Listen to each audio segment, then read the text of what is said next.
To my mother, Anne. And the memory of my father, John Copjec.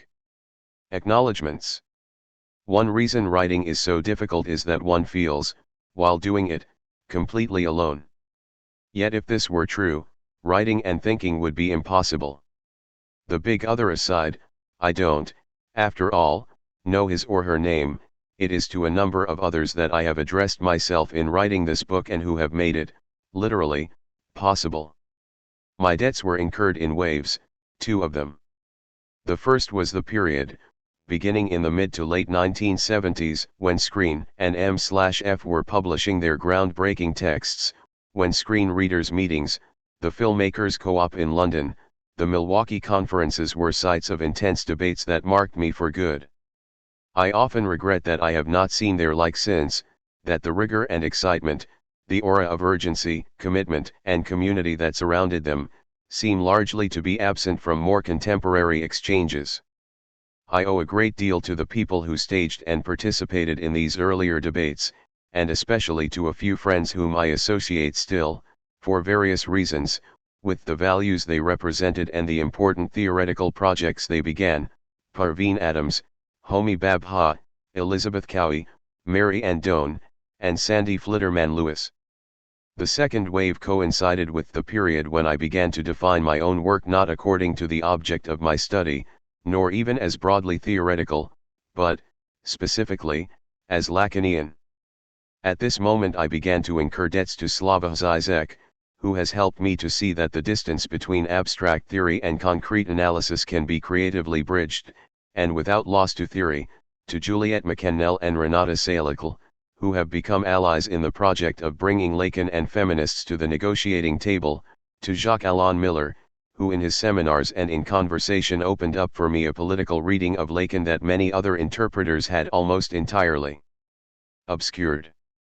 To each of these lists I must add a single name, that of Joel Feynman, whose death diminished both theoretical worlds by a significant sum.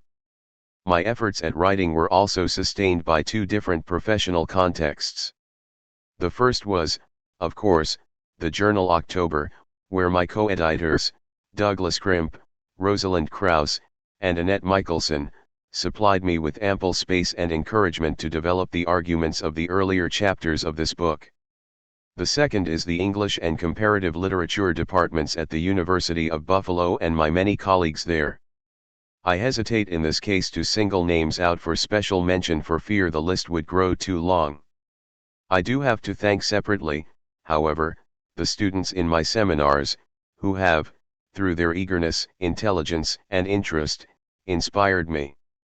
I would also like to thank Bill Fisher for arranging for me to have leave time to put the final touches on the book. My colleagues at the Center for the Study of Psychoanalysis and Culture also deserve separate mention for giving psychoanalysis such a solid home, not only during the good times, when psychoanalysis was the hot discourse, but during the bad times as well. Thanks, too, to Joan Sipperman for her years of sustaining service to the center. I want to thank Roger Conover at the MIT Press for all his help, especially at one crucial moment when his editorial intervention proved decisive.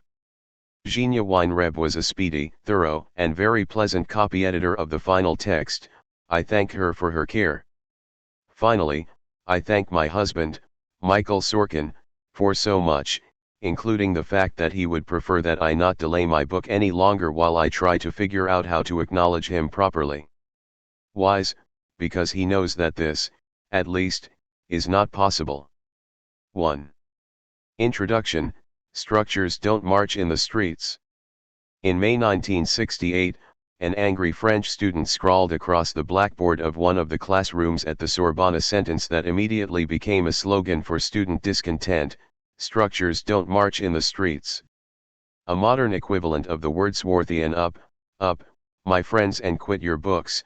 The French phrase was accompanied by none of the ambivalence that surrounded its predecessor and targeted a specific, indigenous form of intellectualism, structuralism, which seemed to these students to be wholly dead and thus completely incapable of rising to the theoretical challenge posed by the urgent and chaotic events in whose midst they now found themselves.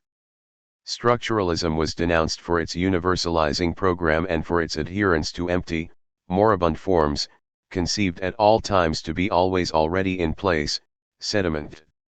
The dynamics of the student revolt were such that it unreflectively led to the celebration of precisely that which structuralism seemed designed to exclude, not simply the particular, but the particular in its most spontaneous and concrete form. In the post-1968 years, celebration solidified into a number of concepts, one of which, that of the pleb, has had a substantial influence on a certain strain of political discourse, up to and including the present, where, under the banner of multiculturalism or political correctness, it sometimes returns. Proposed first by André Glucksmann, this concept named some pure instance of particularity that had the potential to undermine all the universalizing structures of power. The pleb, as she or he was embodied in workers, students, immigrants, all those made poor, sorry, worthless, or marginal by the society in place, was conceived as endowed with the immediacy of a knowledge, connaissance, which springs from the realities of suffering and resistance. One following this definition, any discourse that originated with the pleb was thought to have a political value and correctness that was automatically foreclosed to discourses originating with those in positions of power.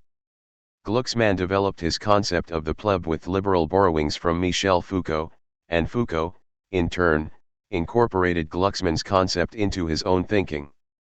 But not without reservations. Interviewed by the Revolt's Logiques collective, Foucault uttered this warning regarding the pleb, which he described as the constant and constantly silent target for the apparatuses of power. Without doubt the pleb must not be conceived of as the permanent foundation of history, the never totally extinct hearth of every revolt. The pleb undoubtedly has no sociological reality. But there is indeed always something which in some way escapes the relations of power, something in the social body, in the classes, in the groups, in the individuals themselves which is not at all the more or less docile or reactive raw material, but which is the centrifugal movement, the inverse energy, that which escapes. The pleb, undoubtedly, does not exist, but there is plebness. This measure of plebness is not so much that which is outside relations of power as it is their limit. Taking this point of view of the pleb, I do not think that it may be confused in any way with some neo-populism which substantifies the pleb, or some neoliberalism which harps on the themes of its basic rights. Point 2. One may want to quarrel with the final dismissive remark regarding the theme of rights, from which it seems clear that Foucault accepts without argument a neopopulist definition of rights, according to which their declaration is understood simply as the issuing of demands by egoistic and autonomous individuals who know, and who have reason to know better than anyone else, just what it is they want. We will simply note for the moment that there is another way to consider the question of rights 3 and move on to a consideration of the rest of the passage. What strikes us first here is the judiciousness and intelligence with which the notion of the pleb is desubstantialized. No longer an individual or class of individuals with a special knowledge or history to which the larger social whole has little or no access, the pleb is now conceived as something totally devoid of content and thus as structurally unknowable, unthinkable, finally, of course, as non-historicizable. The resistance offered by the pleb does not come from some external point but is instead the very limit of the system of power, and as such not absorbable by it. What strikes us next about Foucault's account of resistance is the dialect in which it is spoken. The pleb does not exist, but there is plebness. Do your ears not detect the Lacanian inflection? Can you not hear the murmur of the famous Lacanian formulations? The woman does not exist, la femme n'existe pas, and there is some of one ilyadl on behind Foucault's phrases. What's common to both the Lacanian and Foucauldian statements is a distinction between two sorts of existence, one implied by the verb exister and the other by the phrase ilya. The existence implied by the first is subject to a predicative judgment as well as to a judgment of existence, that is, it is an existence whose character or quality can be described. The existence implied by the second is subject only to a judgment of existence, we can say only that it does or does not exist, without being able to say what it is, to describe it in any way. If, as Foucault says, there is plebness, we are nevertheless unable to say what it is. The truth of plebness will therefore always be located outside knowledge, anyone's knowledge, including that which is possessed by what we can no longer call the pleb him or herself. The thesis of this book is that, despite the insights advanced in the passage previously cited, Foucault can be charged with putting forth other arguments that run counter to, and thus exclude the possibility of, the very interpretation of plebness he gives here. Each of the following chapters focuses on some concept or phenomenon within the Foucauldian problematic, that is, a concept or phenomenon to which Foucault or his pupils have devoted some theoretical attention in order to delineate more precisely what these other arguments are and to show how they subvert the argument articulated in the Revoltes Logiques interview. The name Foucault, then, does not designate in these chapters all the writings or arguments of that author, but primarily those that motivate the unfortunate turning away from the notion that subtends his argument regarding plebness, that is, the notion of an existence without predicate, or, to put it differently, of a surplus existence that cannot be caught up in the positivity of the social. The arguments I will critique are not dispersed throughout Foucault's works but are limited to Discipline and Punish, The History of Sexuality, and Essays and Interviews of the mid to late 1970s, when Foucault reversed his position with respect to linguistic and psychoanalytic theory. Whereas he began, like many of his intellectual contemporaries, by interpreting social facts in light of semiotic structures defined by structuralism and psychical structures defined by psychoanalysis, he not only abandoned but also fiercely opposed the terms of these two disciplines in the period that concerns us. Foucault gives a summary statement of this reversal in an interview conducted during this period. I believe that it is not to the great model of signs and language that reference should be made, but to war and battle. The history which bears and determines us is warlike, not language-like. Relations of power, not relations of sense. For by this he declares, in effect, a kind of solidarity with the student dissidents who also turned their backs on structuralism. Not the ivory tower structures of linguistics, the arid formalism of a self-reflexive semiotics, but the structures of war and power, streetwise structures, structures that march in the streets. This is what Foucault appears to be advocating. The intent is not to trivialize Foucault's rejection of linguistic or psychoanalytic models of analysis by reducing it to a mere rhetorical strategy. Rather, the point is first of all to underline the actual parallels in the discontent expressed by the students and by Foucault, known perhaps above all for his constructive dismissal of the universal intellectual in favor of the specific intellectual, who would define his labor as the analysis of particular institutions of power rather than of some overarching structure of domination. There is nothing wrong in this. The turn toward specificity is unquestionably sound. And if any suspicion lingers that through his emphasis on the particular he is in any way complicit in the emergence of the new populism he rightly condemns, this suspicion is easily dispersed by recalling that Foucault is concerned not with the little people that macro-histories overlooked, but with the micro-workings of small-scale systems of power relations that produce these people. While he may always be focused on details, the minimal unit of his investigations is never simply an isolatable point, whether this be a person or a position, but always a relation. This brings us to our second point.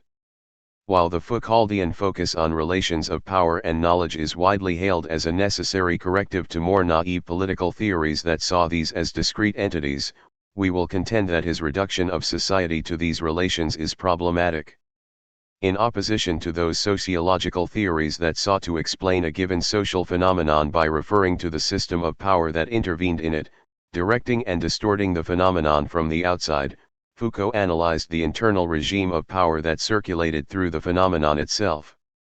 The various scientific texts, for example, that began in the 18th century to codify the myriad forms of sexual perversity and to counsel parents, educators, administrators, and physicians about how to protect their charges against them, are read not as the edicts of a repressive power bent on putting an end to these private behaviors but as themselves part of a network of power that multiplied the points of contact or forms of relation between individuals by constructing sex as the secret core of the self. In other words, power was no longer conceived by Foucault as an external force that exerted itself on society, but as immanent within society, the fine, differentiated, continuous network of uneven relations that constituted the very matter of the social society now neatly coincided with the regime of power relations, and the former was thus conceived to structure itself by itself rather than to be structured by an external power.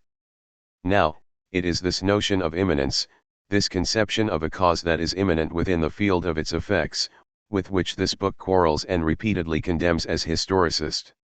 Since no attempt is made at a concise definition of historicism in the chapters that follow, the hope being that a more flexible definition will emerge from the various contexts provided in the discussions, it might be appropriate to hazard one here. We are calling historicist the reduction of society to its indwelling network of relations of power and knowledge.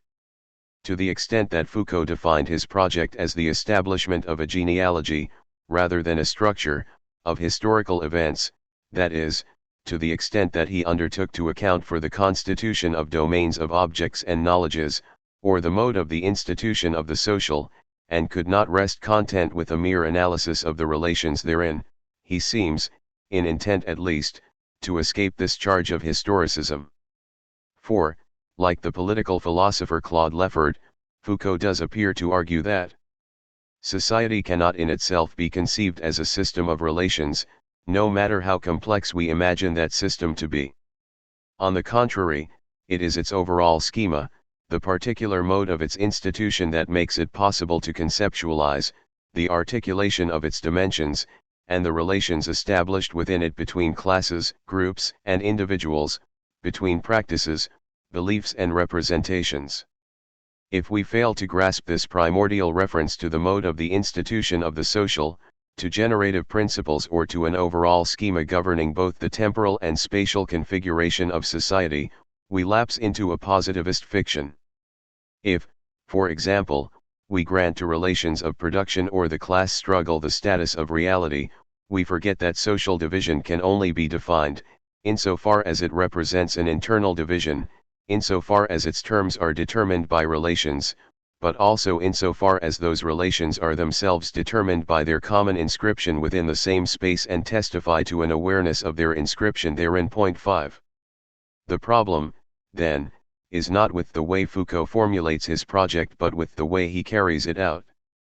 For despite the fact that he realizes the necessity of conceiving the mode of a regime of power's institution, he cannot avail himself of the means of doing so and thus, by default, ends up limiting that regime to the relations that obtain within it.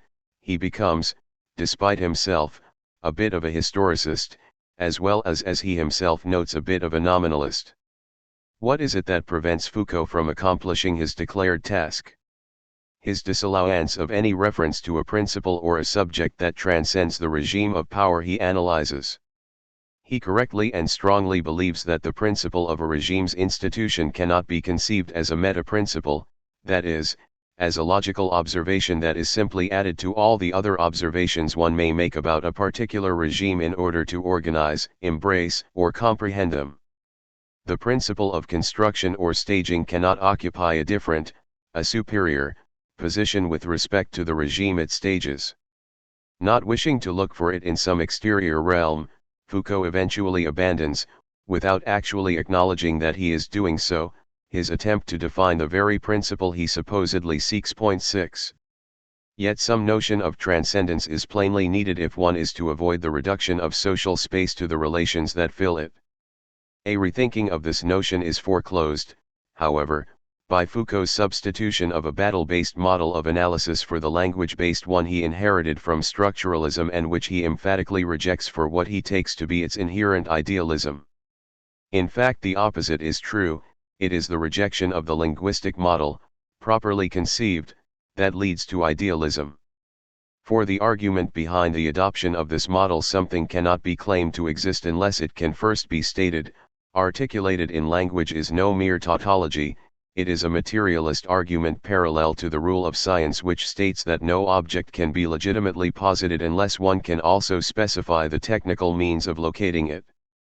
The existence of a thing materially depends on its being articulated in language, for only in this case can it be said to have an objective, that is to say, a verifiable existence, one that can be debated by others.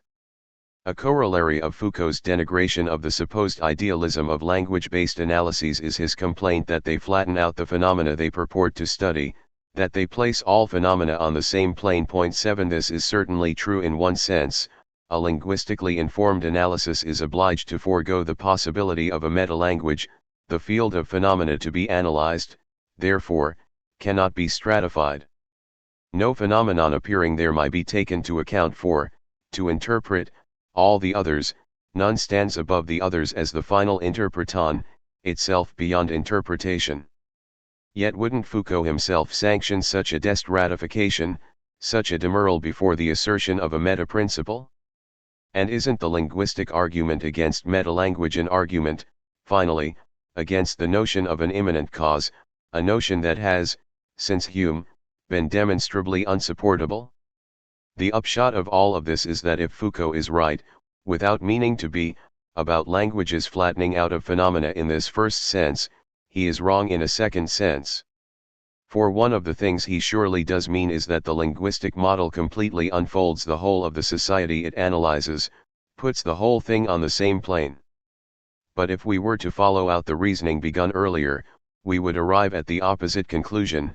An acknowledgement of meta-language's impossibility compels us to realize that the whole of society will never reveal itself in an analytical moment. No diagram will ever be able to display it fully, once and for all.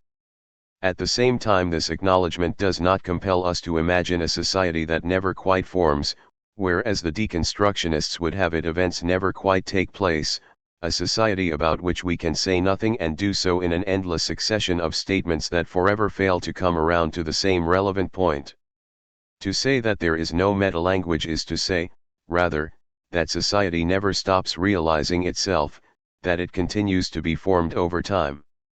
For, what we do when we recognize the impossibility of meta-language is to split society between its appearance, the positive relations and facts we observe in it, and its being, that is to say, its generative principle, which cannot appear among these relations.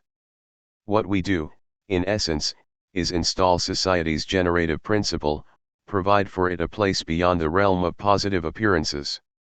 Fitted out thus with a generative principle, society ceases to be conceived as a dead structure, mappable on some flat surface. Society is finally by this means brought to life. And we are released from the constraints and the absurdity of a nominalist stance, which would necessitate our naming each moment of a society, each transformation of it, a different thing. It is now possible to posit the existence of a singular space, belonging to society, which various sets of relations come to fill. Some of you will, of course, object that to refer to a split between appearance and being is to betray the basic rule of our supposedly materialist linguistic position. No existence may be posited that does not first inscribe itself in language. Yes, and the corollary is true as well. Everything inscribed in language must be given a fair hearing. If its signature appears there in language, the possibility of its being must be entertained. Whenever the split between being and appearance is denied, you can bet that one particular inscription is being overlooked, that which marks the very failure of meta-language. Language speaks voluminously in positive statements, but it also copiously speaks of its own lack of self-sufficiency, its inability to speak the whole unvarnished truth directly and without recourse to further, exegetical speech. Some elision or negation of its powers writes itself in language as the lack of meta-language. This negation is no less an inscription for its not being formulated in a statement, and the being it poses presents no less a claim for our consideration. Indeed, it is this writing that permits us to consider the mode of a society's institution as, strictly speaking, unspeakable, to argue that the generative principle of a society is never statable as such, the way the contents of that society are. It is only a certain quashing of its force or blockage in its functioning that allows us to suppose a regime of power to be governed by a principle that cannot be absorbed by that regime. We must not fail to notice that this says more than we have been claiming up until this point. Our position notes not only the negative fact that its principle cannot be made visible within a functioning regime but another, positive fact as well: the principle of a regime's institution always in some way negates the regime it institutes. It is the absence of this type of negation from Foucault's theory that disables it, preventing it from thinking the genealogy of social spaces and the resistances to it. Strangely, Foucault seems to have turned inside out our point that in language is inscribed even its own negation. His belief that every form of negation or resistance may eventually feed or be absorbed by the system of power it contests depends on his taking this point to mean that every negation must be stated. Thus the prohibition "you shall not do X" must spell out what X is, must incite us to think about X, to scrutinize ourselves and our neighbors to determine whether or not we are guilty of X. The statement puts into play what it would abolish, even the disavowal becomes an avowal. What Foucault seems to overlook is that form of negation which, while written in language, is nonetheless without content. This type of negation cannot, by definition, be absorbed by the system it contests. If all this has become a bit too abstract, I invite you to picture it another way. Let us return to May 1968 and the dissenting students, not writing their revolutionary slogans this time but watching with bemusement and an exasperation mounting to disbelief as one of their professors draws on the blackboard 4 cryptic diagrams that he calls the 4 discourses. 8. The professor is, as you've guessed, Jacques Lacan, and many of the students gathered before him are unquestionably thinking that what they are witnessing is the very epitome of that academic structuralism, against which they are now in revolt. But they are mistaken about this, and, unfortunately, others after them will perpetuate their error. Lacan's diagrams bear no resemblance to the scientistic maps drawn by the structuralists. His diagrams are offered to the audience as anti-structuralist. The startling claim made by Lacan is that the structures he is diagramming are real. This claim can only have met with the same incomprehension that it continues to elicit today. For those schooled in structuralism, which teaches us to think of structure as nearly synonymous with symbolic, the proposition presents itself as a solecism, an abuse of language. Lacan was not, naturally, ignorant of the structuralist position, which he shared at the beginning of his teaching. Later, however, his work aimed at critiquing this position, and his argument to the students and to us could at this point be formulated thus: you are right to rebel against structuralism, to complain that it diagrams only moribund relations. You are therefore right to proclaim that structures don't march in the streets, but not for the reasons you think. For the point is not, by changing your analytical model, to make structures take to the streets, to understand them as embedded or immanent in social reality. The point is rather to heed the lesson the original model had to teach: structures do not and should not take to the streets. They are not to be located among the relations that constitute our everyday reality, they belong, instead, to the order of the real. This argument may be too abstract, even still.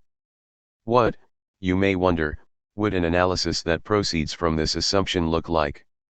What difference does it make to our understanding of the actual functioning of a society? In order to answer these questions, we ask you to contemplate 2 examples of just such an analysis. Each is drawn from the work of Freud, and, significantly, each is associated with an inglorious history of ridicule and incomprehension. Our suggestion is that it is the proposition that underwrites them: structures are real, or every phenomenal field occludes its cause, which causes them to be so radically unassimilable within, and such valuable antidotes against, everyday historicist thought. The first example is taken from Totem and Taboo, where Freud provides an analysis of a society in which relations of equality and fraternity prevail among its citizens, no one is distinguished above the others, and power is shared rather than accumulated in one place. What strikes us as most remarkable about Freud's analysis is that it does not limit itself to a description of these relations, does not attempt to make this regime of brothers 9 coincide simply with the relations that exist among them.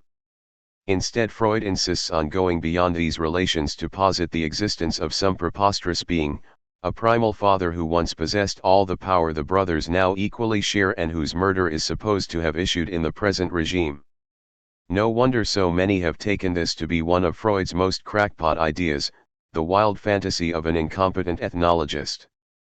But to call it crackpot is to miss the point that if this father of the primal horde is indeed preposterous, then he is objectively so. That is to say, he is unbelievable within the regime in which his existence must be unthinkable if relations of equality are to take hold. That he is unthinkable within this regime of brothers does not gainsay the fact that the institution of the regime is inexplicable without him. For if we did not posit his existence, we would be incapable, without resorting to psychologism, of explaining how the brothers came together in this fashion. What Freud accounts for in Totem and Taboo is the structure, the real structure, of a society of equals, which is thus shown to be irreducible to the label relations of equality that never obtain absolutely. The petty jealousies and feelings of powerlessness that threaten these relations, that block their permanent realization, betray their guilty origin, the cause that they must efface. The second example is taken from Beyond the Pleasure Principle, in which Freud develops one of his other massively misunderstood notions, the death drive. The common interpretation of this text is that he develops this notion in order to counter the belief that humans are all too humanly ruled by a principle of pleasure. According to this reading, the death drive would be a second principle, co-present and at war with the pleasure principle, that is, the two principles would be seen to occupy the same space, the territory of their struggle with each other. Yet this is not what Freud says. Rather than contesting the importance of the pleasure principle, he admits its centrality in psychical life. He then seeks, by means of the death drive, to account for this centrality, to state the principle by which the principle of pleasure is installed. Point 10. In other words, Freud's positing of the death drive parallels his positing of the father of the primal horde in that both are meant to answer to the necessity of accounting etiologically for an empirical field, where the pleasure principle reigns, in one case, and where a fraternal order obtains, in the other. In each case the transcendental principle, or the principle of rule, is in conflict with the principle of rule itself, though this conflict cannot be conceived to take place on some common ground, since the first-order principle and the second-order principle are never co-present. Nor can either of these two warring principles ever ultimately win out over the other, since the very existence of the empirical field always presupposes the existence of its cause, and since no cause can ever exist abstractly, in the absence of that which it affects. Earlier we said that the argument which maintains that structures are real is psychoanalysis's greatest challenge to the historicism that pervades much of the thinking of our time. But we must also acknowledge that these two powerful modern discourses, psychoanalysis and historicism, represented here by Lacan and Foucault, respectively, have in common the conviction that it is dangerous to assume that the surface is the level of the superficial. Point 11. Whenever we delve below this level, we are sure to come up empty. Yet the lessons each discourse draws from this conviction are strikingly divergent. Psychoanalysis, via Lacan, maintains that the exclusivity of the surface or of appearance must be interpreted to mean that appearance always routs or supplants being, that appearance and being never coincide. It is this syncopated relation that is the condition of desire. Historicism, on the other hand, wants to ground being in appearance and wants to have nothing to do with desire. Thus, when Lacan insists that we must take desire literally, we can understand him to be instructing us about how to avoid the pitfall of historicist thinking. To say that desire must be taken literally is to say simultaneously that desire must be articulated, that we must refrain from imagining something that would not be registered on the single surface of speech, and that desire is inarticulable. For if it is desire rather than words that we are to take literally, this must mean that desire may register itself negatively in speech, that the relation between speech and desire, or social surface and desire, may be a negative one. As Lacan puts it, a dream of punishment may express a desire for what that punishment represses. Point 12. This is a truth that cannot be tolerated by historicism, which refuses to believe in repression and proudly professes to be illiterate in desire.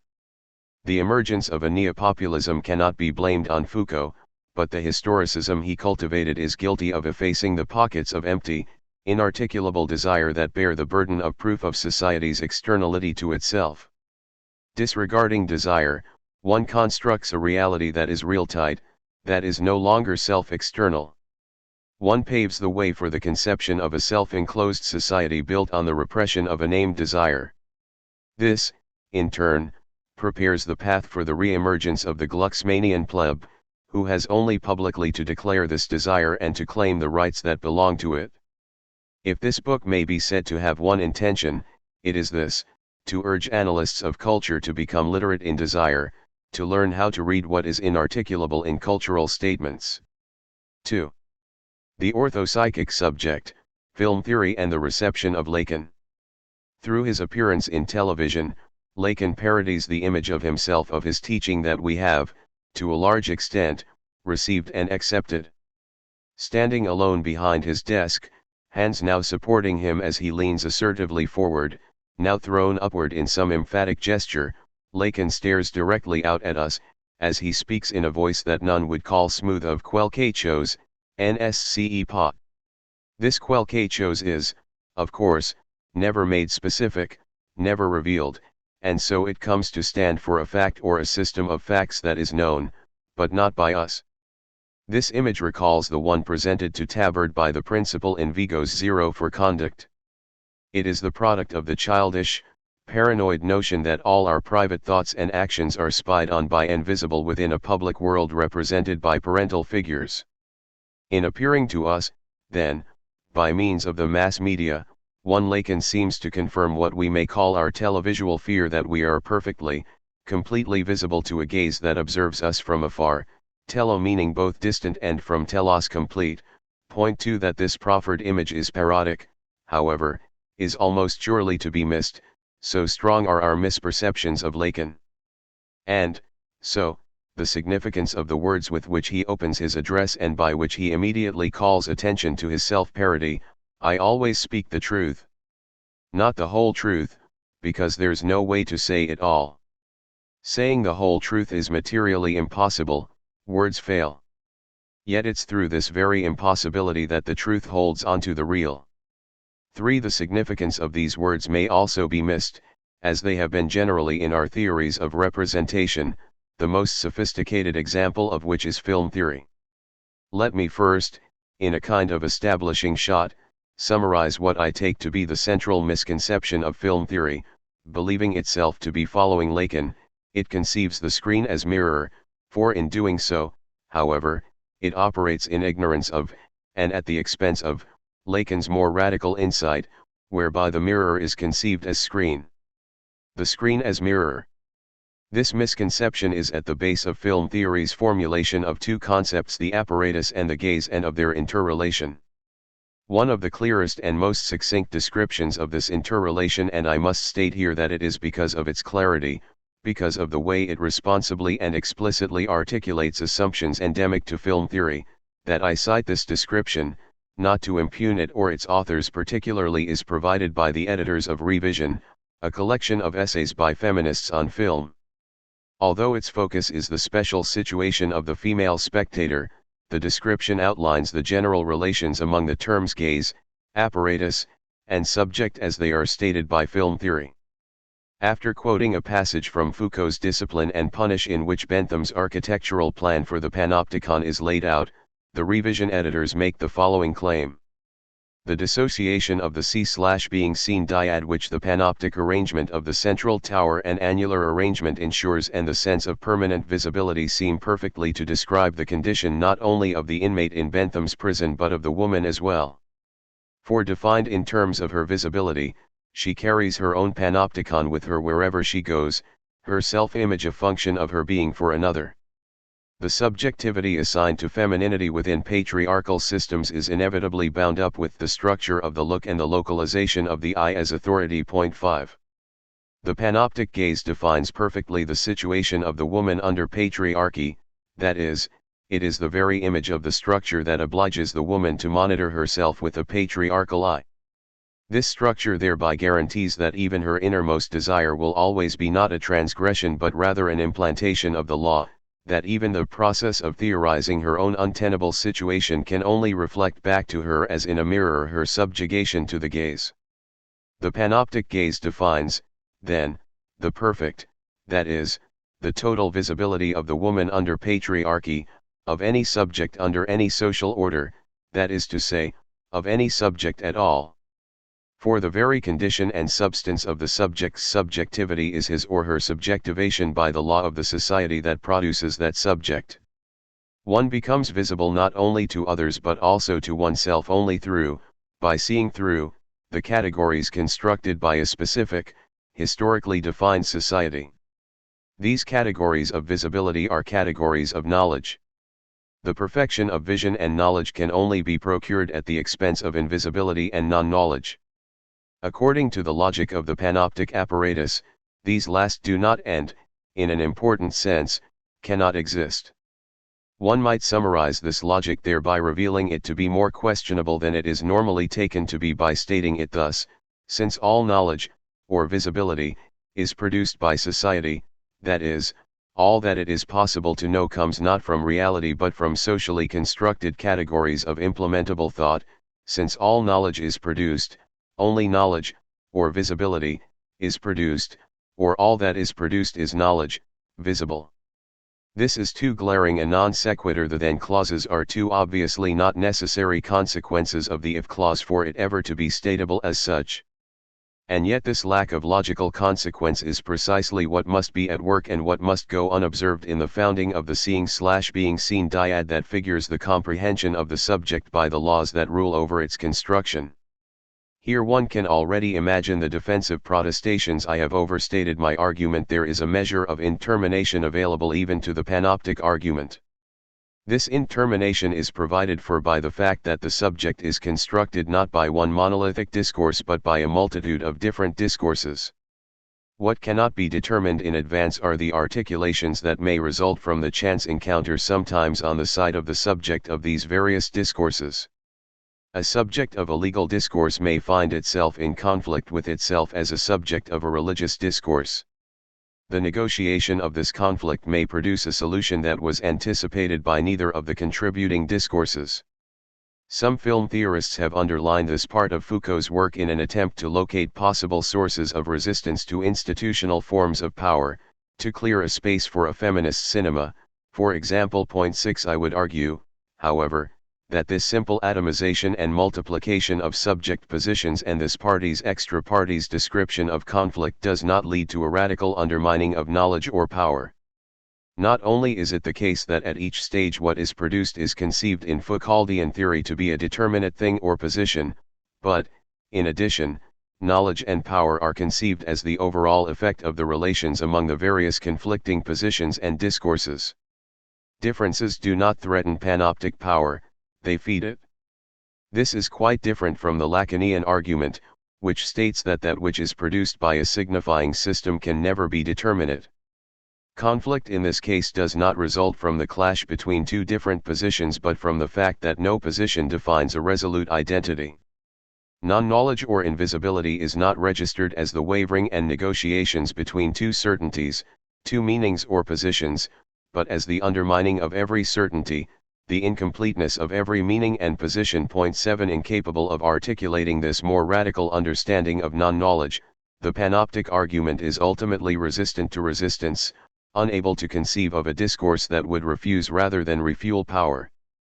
My purpose here is not simply to point out the crucial differences between Foucault's theory and Lacan's but also to explain how the two theories have failed to be perceived as different, how a psychoanalytically informed film theory came to see itself as expressible in Foucauldian terms, despite the fact that these very terms aimed at dispensing with psychoanalysis as a method of explanation.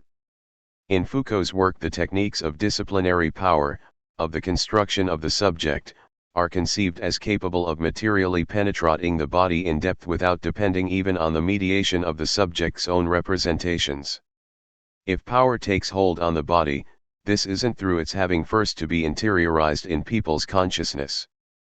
8. For Foucault, the conscious and the unconscious are categories constructed by psychoanalysis and other discourses, philosophy, literature, law, etc. Like other socially constructed categories, they provide a means of rendering the subject visible, governable, trackable. They are categories through which the modern subject is apprehended and apprehends itself rather than, as psychoanalysis maintains, processes of apprehension. They are not processes that engage or are engaged by social discourses, film texts, for example. What the revision editors force us to confront is the fact that in film theory these radical differences have largely gone unnoticed or have been nearly annulled. Thus, though the gaze is conceived as a metapsychological concept central to the description of the subject's psychic engagement with the cinematic apparatus, the concept, as we shall see, is formulated in a way that makes any psychical engagement redundant. My argument is that film theory operated a kind of Foucaultization of Lacanian theory. An early misreading of Lacan turned him into a spendthrift Foucault, one who wasted a bit too much theoretical energy on such notions as the antithetical meaning of words, or repression, or the unconscious. It is the perceived frugality of Foucault, about which we will have more to say later, every bit as much as the recent and widely proclaimed interest in history, that has guaranteed Foucault's ascendancy over Lacan in the Academy. It was through the concept of the apparatus, the economic, technical, ideological institution of cinema, that the break between contemporary film theory and its past was effected. 9 This break meant that cinematic representation was considered to be not a clear or distorted reflection of a prior and external reality, but one among many social discourses that helped to construct reality and the spectatorial subject. As is well known, the concept of the apparatus was not original to film theory but was imported from epistemological studies of science. The actual term dispositif, apparatus, used in film theory is borrowed from Gaston Bachelard, who employed it to counter the reigning philosophy of phenomenology.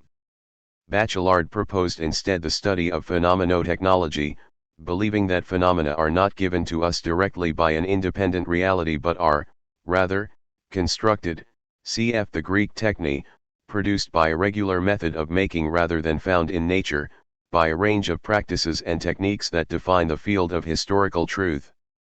The objects of science are materializable concepts, not natural phenomena. Even though it borrows his term and the concept it names, film theory does not locate its beginnings in the work of Bachelard but rather in that of one of his students, Louis Althusser. 10 This history is by now relatively familiar, but since a number of significant points have been overlooked or misinterpreted, it is necessary to retrace some of the details. Althusser was judged to have advanced and corrected the theory of Bachelard in a way that foregrounded the subject of science. Now, although he had argued that the scientific subject was formed in and by the field of science, Bachelard had also maintained that the subject was never fully formed in this way. One of the reasons for this merely partial success, he theorized, was an obstacle that impeded the subject's development. This obstacle he called the imaginary. But the problem with this imaginary, as Althusser later pointed out, was that it was itself largely untheorized and was thus, that is, almost by default, accepted by Bachelard as a given, as external and prior to rather than as an effect of historical determinations. The scientific subject was split, then, between two modes of thought, one governed by historically determined scientific forms, the other by forms that were eternal, spontaneous, and almost purely mythical. 11. Althusser rethought the category of the imaginary, making it a part of the process of the historical construction of the subject. The imaginary came to name a process necessary to rather than an impediment of the ideological founding of the subject. The imaginary provided the form of the subject's lived relation to society. Through this relation the subject was brought to accept as its own, to recognize itself in, the representations of the social order. This last statement of Althusser's position is important for our concerns here because it is also a statement of the basic position of film theory as it was developed in the 1970s, in France and in England by Jean-Louis Baudry, Christian Metz, Jean-Louis Comolli, Stephen Heath, and others. In sum, the screen is a mirror. The representations produced by the institution of cinema, the images presented on the screen, are accepted by the subject as its own. 12 There is, admittedly, an ambiguity in the notion of the subject's own image. It can refer either to an image of the subject or an image belonging to the subject. Both references are intended by film theory. Whether that which is represented is specularized as an image of the subject's own body or as the subject's image of someone or something else, what remains crucial is the attribution to the image of what Lacan, not film theory, which has never, it seems to me, adequately accounted for the ambiguity, calls that belong to me aspect so reminiscent of property 13. It is this aspect that allows the subject to see in any representation not only a reflection of itself but a reflection of itself as master of all its surveys. The imaginary relation produces the subject as master of the image. This insight led to film theory's reconception of film's characteristic impression of reality 14. No longer conceived as dependent on a relation of verisimilitude between the image and the real referent, this impression was henceforth attributed to a relation of adequation between the image and the spectator. In other words, the impression of reality results from the fact that the subject takes the image as a full and sufficient representation of itself and its world. The subject is satisfied that it has been adequately reflected on the screen. The reality effect and the subject effect both name the same constructed impression, that the image makes the subject fully visible to itself. The imaginary relation is defined as literally a relation of recognition. The subject reconceptualizes as its own concepts already constructed by the other. Sometimes the reconstruction of representation is thought to take place secondarily rather than directly, after there has been a primary recognition of the subject as a pure act of perception. This is, as we all know, Metz's scenario. 15. The subject first recognizes itself by identifying with the gaze and then recognizes the images on the screen. Now, what exactly is the gaze, in this context? Why does it emerge in this way from the theory of the apparatus? What does it add or subtract from Bachelard's theory, where it does not figure as a term? 16. All these questions will have to be confronted more fully in due course, for now we must begin with the observation that this ideal point can be nothing but the signified of the image, the point from which the image makes sense to the subject. In taking up its position at this point, the subject sees itself as supplying the image with sense. Regardless of whether one or two stages are posited, the gaze is always the point from which identification is conceived by film theory to take place. And because the gaze is always conceptualized as an analog of that geometral point of Renaissance perspective at which the picture becomes fully, undistortedly visible, the gaze always retains within film theory the sense of being that point at which sense and being coincide. The subject comes into being by identifying with the images signified.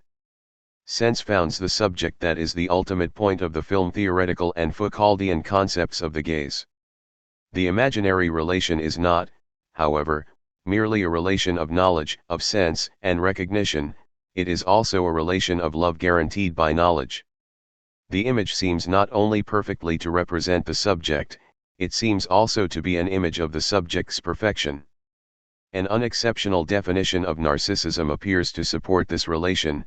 The subject falls in love with its own image as the image of its ideal self. Except narcissism becomes in this account the structure that instruments the harmonious relation between self and social order, since the subject is made to snuggle happily into the space carved out for it, whereas in the psychoanalytic account the subject's narcissistic relation to the self is seen to conflict with and disrupt other social relations.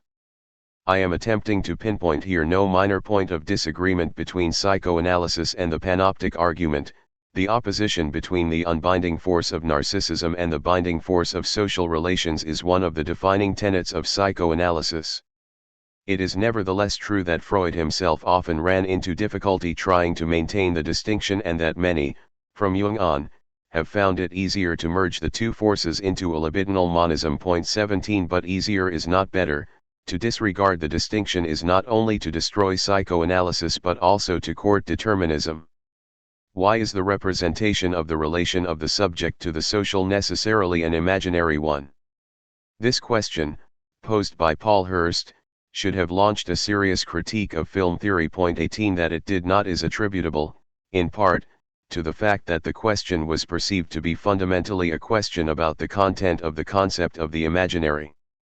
With only a slightly different emphasis, the question can be seen to ask how the imaginary came to bear, almost exclusively, the burden of the construction of the subject, despite the fact that we always speak of the symbolic construction of the subject. One way of answering this is to note that in much contemporary theory the symbolic is itself structured like the imaginary, like Althusser's version of the imaginary. And thus Hurst's criticisms are aimed at our conception of the symbolic construction of the subject, in general.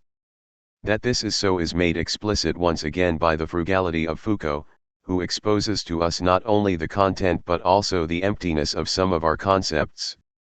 For Foucault successfully demonstrates that the conception of the symbolic on which he, and, implicitly, others, relies makes the imaginary unnecessary.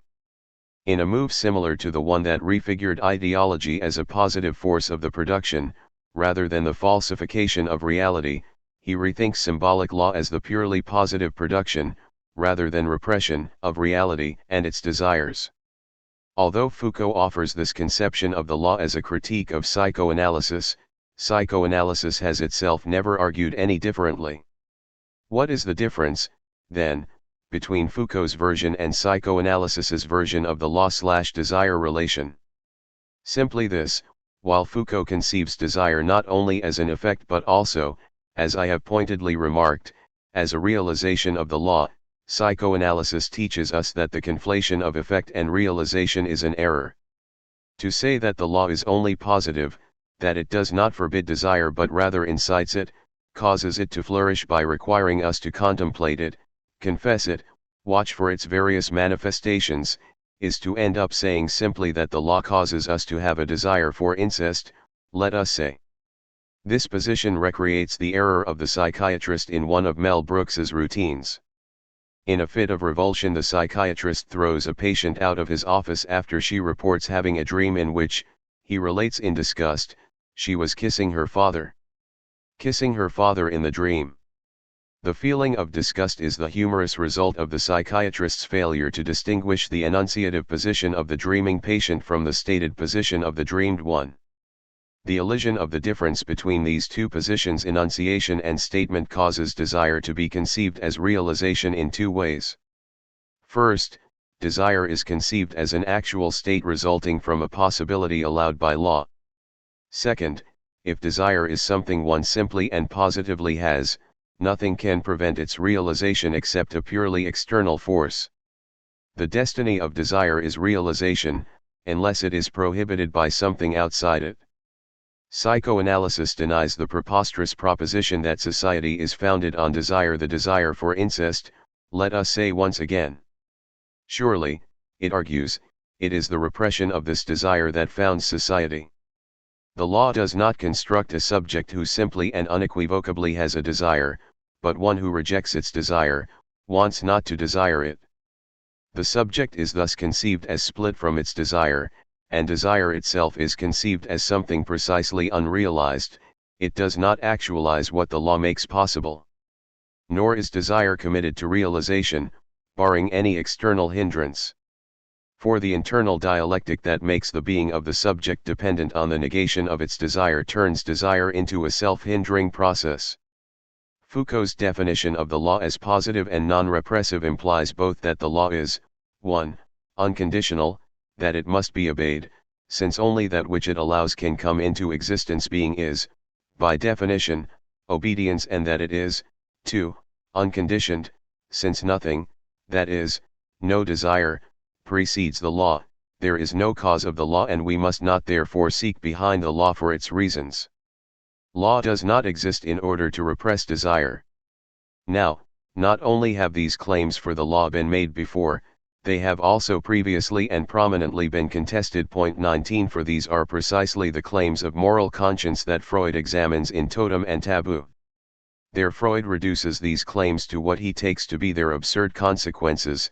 If we were to admit the claims thus asserted by our conscience that desire conforms to or always falls within the law, it would follow, on the one hand, that prohibition would be superfluous and, on the other, the fact of conscience would remain unexplained. 20. On the one hand, prohibition would be superfluous.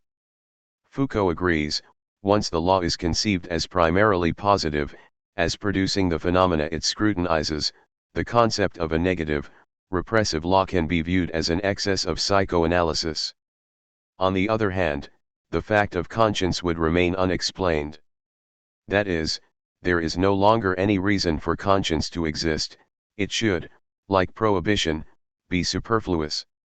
What becomes suddenly inexplicable is the very experience of conscience, which is not only the subjective experience of the compulsion to obey but also the experience of guilt, of the remorse that follows transgression once we have accepted the claims of conscience that the law cannot fail to impose itself and cannot be caused. Foucault agrees once again, the experience of conscience and the interiorization of the law through representations is made superfluous by his theory of law. Again, the claims of conscience are used to refute the experience of conscience.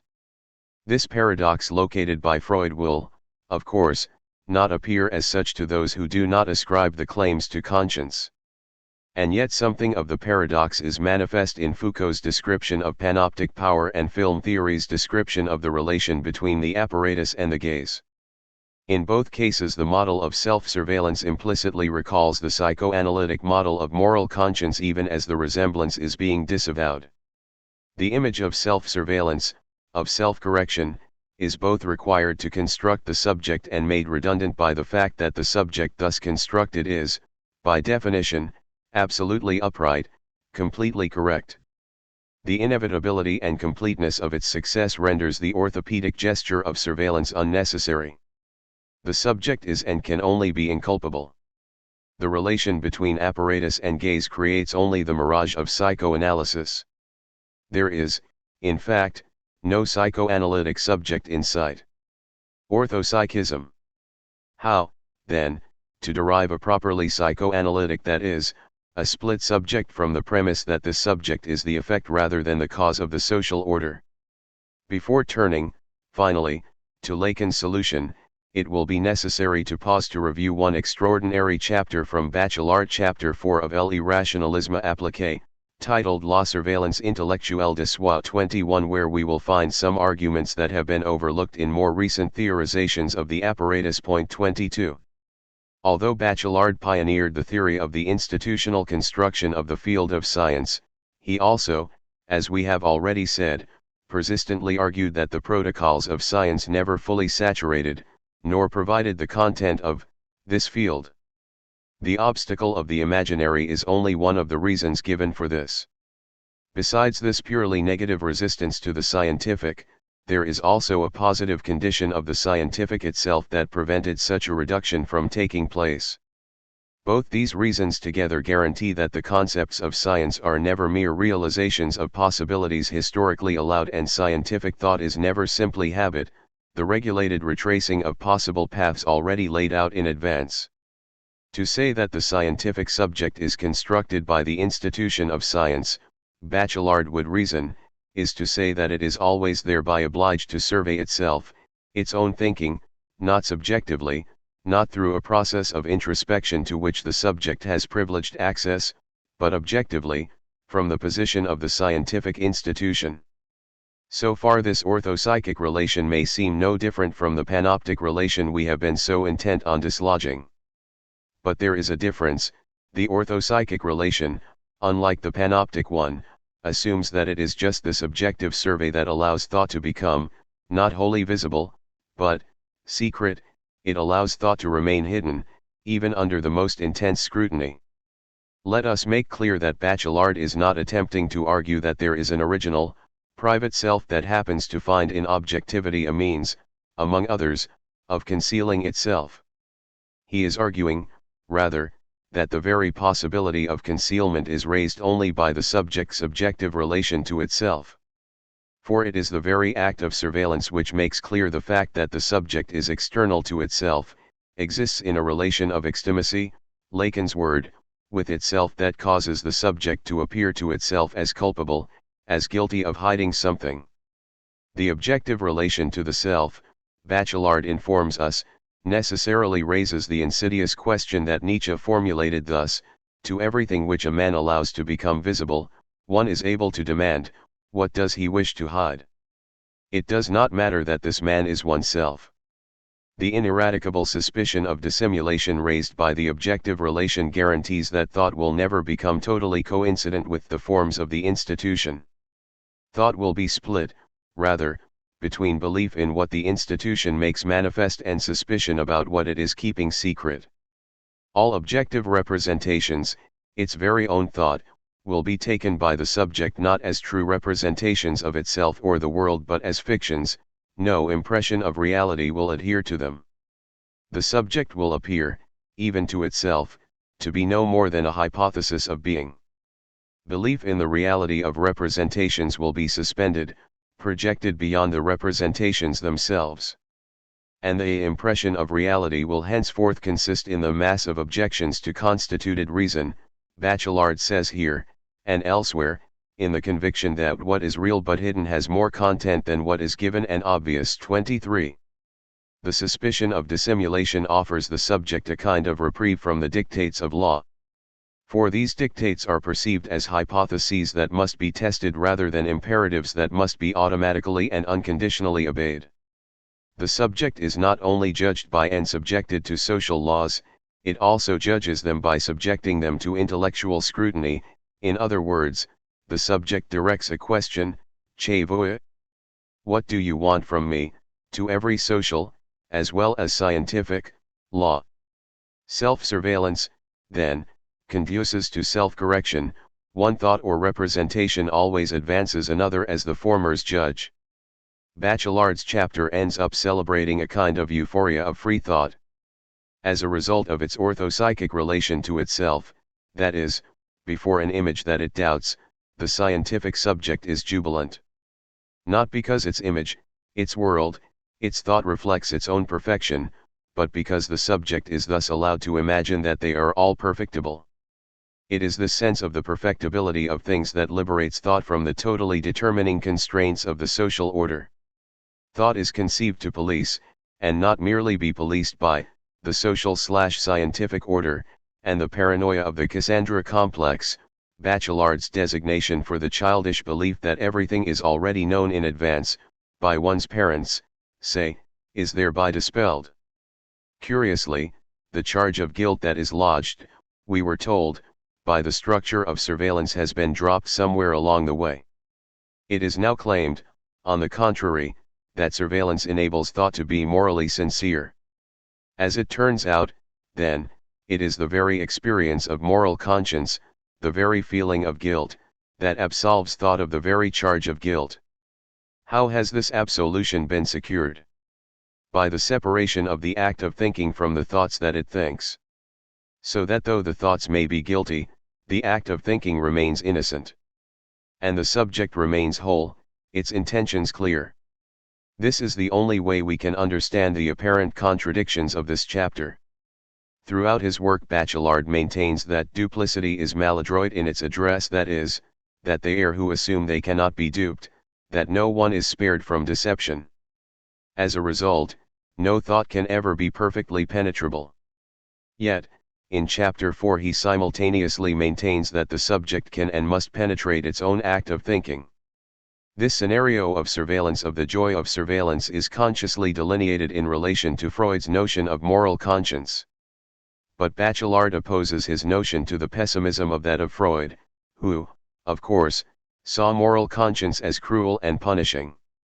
In Bachelard, surveillance, in seeming to offer the subject a pardon, is construed as primarily a positive or benign force.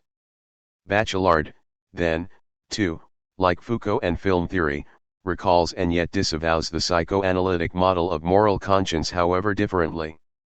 Bachelard's orthopsychism, which is informed in the end by a psychologistic argument, cannot really be accepted by film theory as an alternative to panopticanism. Although Bachelard argues that a certain invisibility shelters the subject from what we might call, in the panoptic, not in the Lacanian sense, the gaze of the institutional apparatus, the subject is nevertheless characterized by an exact legibility on another level.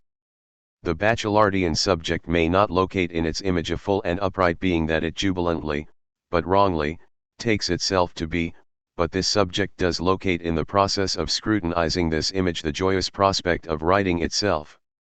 Film theory's correct subject is here replaced by a self-correcting one.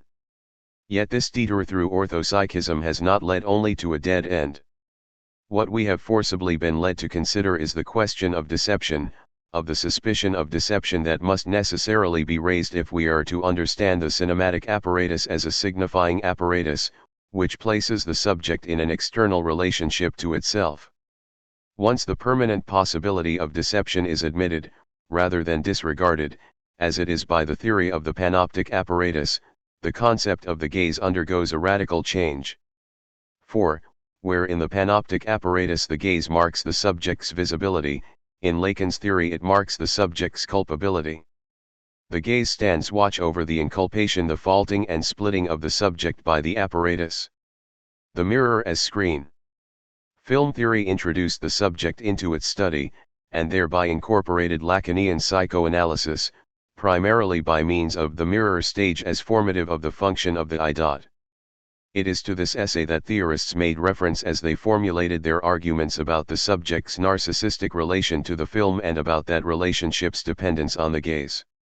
While it is true that the mirror phase essay does describe the child's narcissistic relation to its mirror image, it is, nevertheless, not in this essay but in Seminar 11 that Lacan himself formulates his concept of the gaze.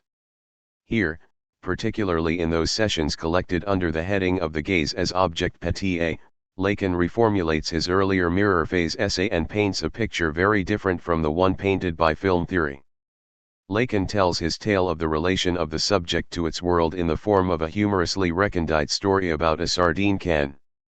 The story is told as a kind of mock Hegelian epic, a send-up of the broadly expansive Hegelian epic form by a deliberately little story that takes place in a small boat in a small port and includes a single named character, Petit Jean. The entire overt plot consists in the sighting of a small can. A truly short story of the object small a, the proof and sole guarantee of that alterity of the other which Hegel's sweeping tale, in overlooking, denies. The story sets Hegelian themes adrift and awash in a sea of bathos. A young, Hegelian, intellectual, identifying himself with the slaving class, embarks on a journey that he expects will pit him in struggle against the raw forces of a pitiless nature. But, alas, the day turns out to be undramatically sunny and fine, and the anticipated event, the meeting and match with the master, never comes about. It is narratively replaced by what we can accurately describe as a non-event, the spotting of the shiny, mirror-like sardine can and an attack of anxiety. In the end, however, bathos gives way to tragedy as we realize that in this little slice of life drama there is no sublation of consumption, no transcendence, only the slow dying away, through consumption, of the individual members of the slaving class. The mocking is not merely gentle but carries in its wake this abrupt statement of consequence: something quite serious is at stake here. If we are to rewrite the tragic ending of this political tale, the relation between self and other will have to be retheorized. What is it that is at stake here? Plainly, ultimately, it is the subject, that takes shape in this revised version of the mirror stage. As if to underline the fact that it is the I that is the point of the discussion, Lacan tells a personal story. It is he, in fact, who is the first person of the narrative. This portrait of the analyst as a young man is his own. The cameo role in Seminar 11 prepares us, then, for the starring role Lacan plays as the narcissistic televanalist in television.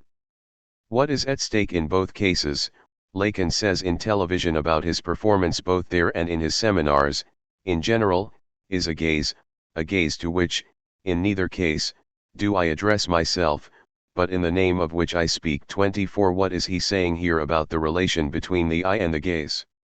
The gaze is that which determines the I in the visible, it is the instrument through which the I is photographed. 25. This might be taken to confirm the coincidence of the Foucauldian and Lacanian positions, to indicate that, in both, the gaze determines the complete visibility of the I, the mapping of the I on a perceptual grid. Hence the disciplinary monitoring of the subject. But this coincidence can only be produced by a precipitous, snapshot reading of Lacan, one that fails to notice the hyphen that splits the term photograph into photo, light, and graph, among other things, a fragment of the Lacanian phrase graph of desire as it splits the subject that it describes. Photo. One thing is certain, light does not enter these seminars in a straight line, through the laws of optics. Because, as he says, the geometric laws of the propagation of light map space only, and not vision. Lacan does not theorize the visual field in terms of these laws. Thus, the legitimate construction cannot figure for him as it does for film theory the relation of the spectator to the screen. And these seminars cannot be used, as they are used by film theory, to support the argument that the cinematic apparatus, in direct line with the camera obscura, by recreating the space and ideology of Renaissance perspective, produces a centered and transcendent subject. Point 26. This argument is critiqued in the seminars on the gaze, as Lacan makes clear why the speaking subject cannot ever be totally trapped in the imaginary. Lacan claims, rather, that I am not simply that punctiform being located at the geometral point from which the perspective is grasped. 27. Now, film theory, of course, has always claimed that the cinematic apparatus functions ideologically to produce a subject that misrecognizes itself as source and center of the represented world. But although this claim might seem to imply agreement with Lacan, to suggest, too, that the subject is not the punctiform being that Renaissance perspective would have us believe it is, film theory's notion of misrecognition turns out to be different from Lacan's in important ways. Despite the fact that the term misrecognition implies an error on the subject's part, a failure properly to recognize its true relation to the visible world, the process by which the subject is installed in its position of misrecognition operates without the hint of failure. The subject unerringly assumes the position the perspectival construction bids it to take. Erased from the process of construction, the negative force of error emerges later as a charge directed at the subject. But from where does it come? Film theory has described only the construction of this position of misrecognition. Though it implies that there is another actual, non-punctiform position, film theory has never been able to describe the construction of this position. In Lacan's description, misrecognition retains its negative force in the process of construction. As a result, the process is conceived no longer as a purely positive one but rather as one with an internal dialectic. Lacan does not take the single triangle that geometrical perspective draws as an accurate description of its own operation. Instead he rediagrams this operation using, instead, two interpenetrating triangles. Thus he represents both the way the science of optics understands the emission of light and the way its straight lines become refracted, diffused, the way they acquire the ambiguity of a jewel, once we take into account the way the signifier itself interferes with this figuring. The second triangle cuts through the first, marking the elision or negation that is part of the process of construction. The second triangle diagrams the subject's mistaken belief that there is something behind the space set out by the first. It is this mistaken belief, this misrecognition, that causes the subject to disbelieve even those representations shaped according to the scientific laws of optics. The Lacanian subject, who may doubt the accuracy of even its most scientific representations, is submitted to a superegoi law that is radically different from the optical laws to which the film theoretical subject is submitted. Graph. Semiotics, not optics, is the science that enlightens for us the structure of the visual domain. Because it alone is capable of lending things sense, the signifier alone makes vision possible. There is and can be no brute vision, no vision totally independent of language. Painting, drawing, all forms of picture making, then, are fundamentally graphic arts. And because signifiers are material, that is, because they are opaque rather than translucent, refer to other signifiers rather than directly to a signified, the field of vision is neither clear nor easily traversable. It is instead ambiguous and treacherous, full of traps. Lacan's Seminar 11 refers constantly, but ambiguously, to these traps. When Lacan says that the subject is trapped in the imaginary, he means that the subject can imagine nothing outside it, the imaginary cannot itself provide the means that would allow the subject to transcend it. When he says, on the other hand, that a painting, or any other representation, is a trap for the gaze, we understand this phrase as echoing the expression to trap one's attention. That is, the representation attracts the gaze, induces us to imagine a gaze outside the field of representation. It is this second sense of trapping, whereby representation appears to generate its own beyond. To generate, we might say, recalling Lacan's diagram, the second triangle, which the science of optics neglects to consider, that prevents the subject from ever being trapped in the imaginary. Where the Foucauldian and the film theoretical positions always tend to trap the subject in representation, an idealist failing to conceive of language as constructing the prison walls of the subject's being, Lacan argues that the subject sees these walls as trompe-l'oeil, and is thus constructed by something beyond them. For beyond everything that is displayed to the subject, the question is asked, what is being concealed from me? What in this graphic space does not show, does not stop not writing itself? This point at which something appears to be invisible, this point at which something appears to be missing from representation, some meaning left unrevealed, is the point of the Lacanian gaze. It marks the absence of a signified, it is an unoccupiable point, not, as film theory claims, because it figures an unrealizable ideal but because it indicates an impossible real. In the former case, one would expect to find at the point of the gaze a signified, but here the signifier is absent and so is the subject. The subject, in short, cannot be located or locate itself at the point of the gaze, since this point marks, on the contrary, its very annihilation. At the moment the gaze is discerned, the image, the entire visual field, takes on a terrifying alterity. It loses its belong to me aspect and suddenly assumes the function of a screen.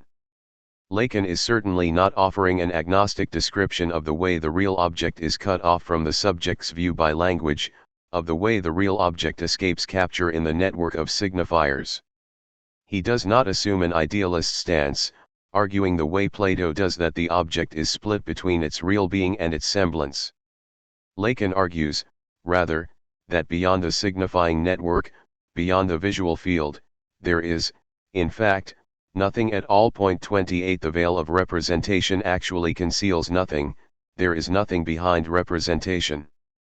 Yet the fact that representation seems to hide, to put an arboured screen of signifiers in front of something hidden beneath, is not treated by Lacan as a simple error that the subject can undo, nor is this deceptiveness of language treated as something that undoes the subject, deconstructs its identity by menacing its boundaries. Rather, language's opacity is taken as the very cause of the subject's being, that is, its desire, or want to be.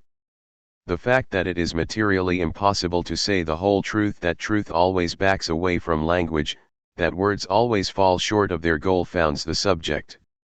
Contrary to the idealist position that makes form the cause of being, Lacan locates the cause of being in the inform, the unformed, that which has no signified, no significant shape in the visual field, and the inquiry, the question posed to representation's presumed reticence.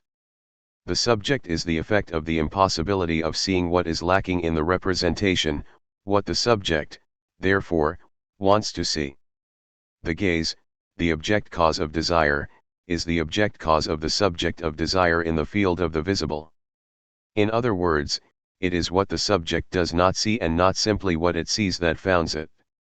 It should be clear by now how different this description is from that offered by film theory. In film theory, the gaze is located in front of the image, as it signified, the point of maximal meaning or sum of all that appears in the image and the point that gives meaning. The subject is, then, thought to identify with and thus, in a sense, to coincide with the gaze.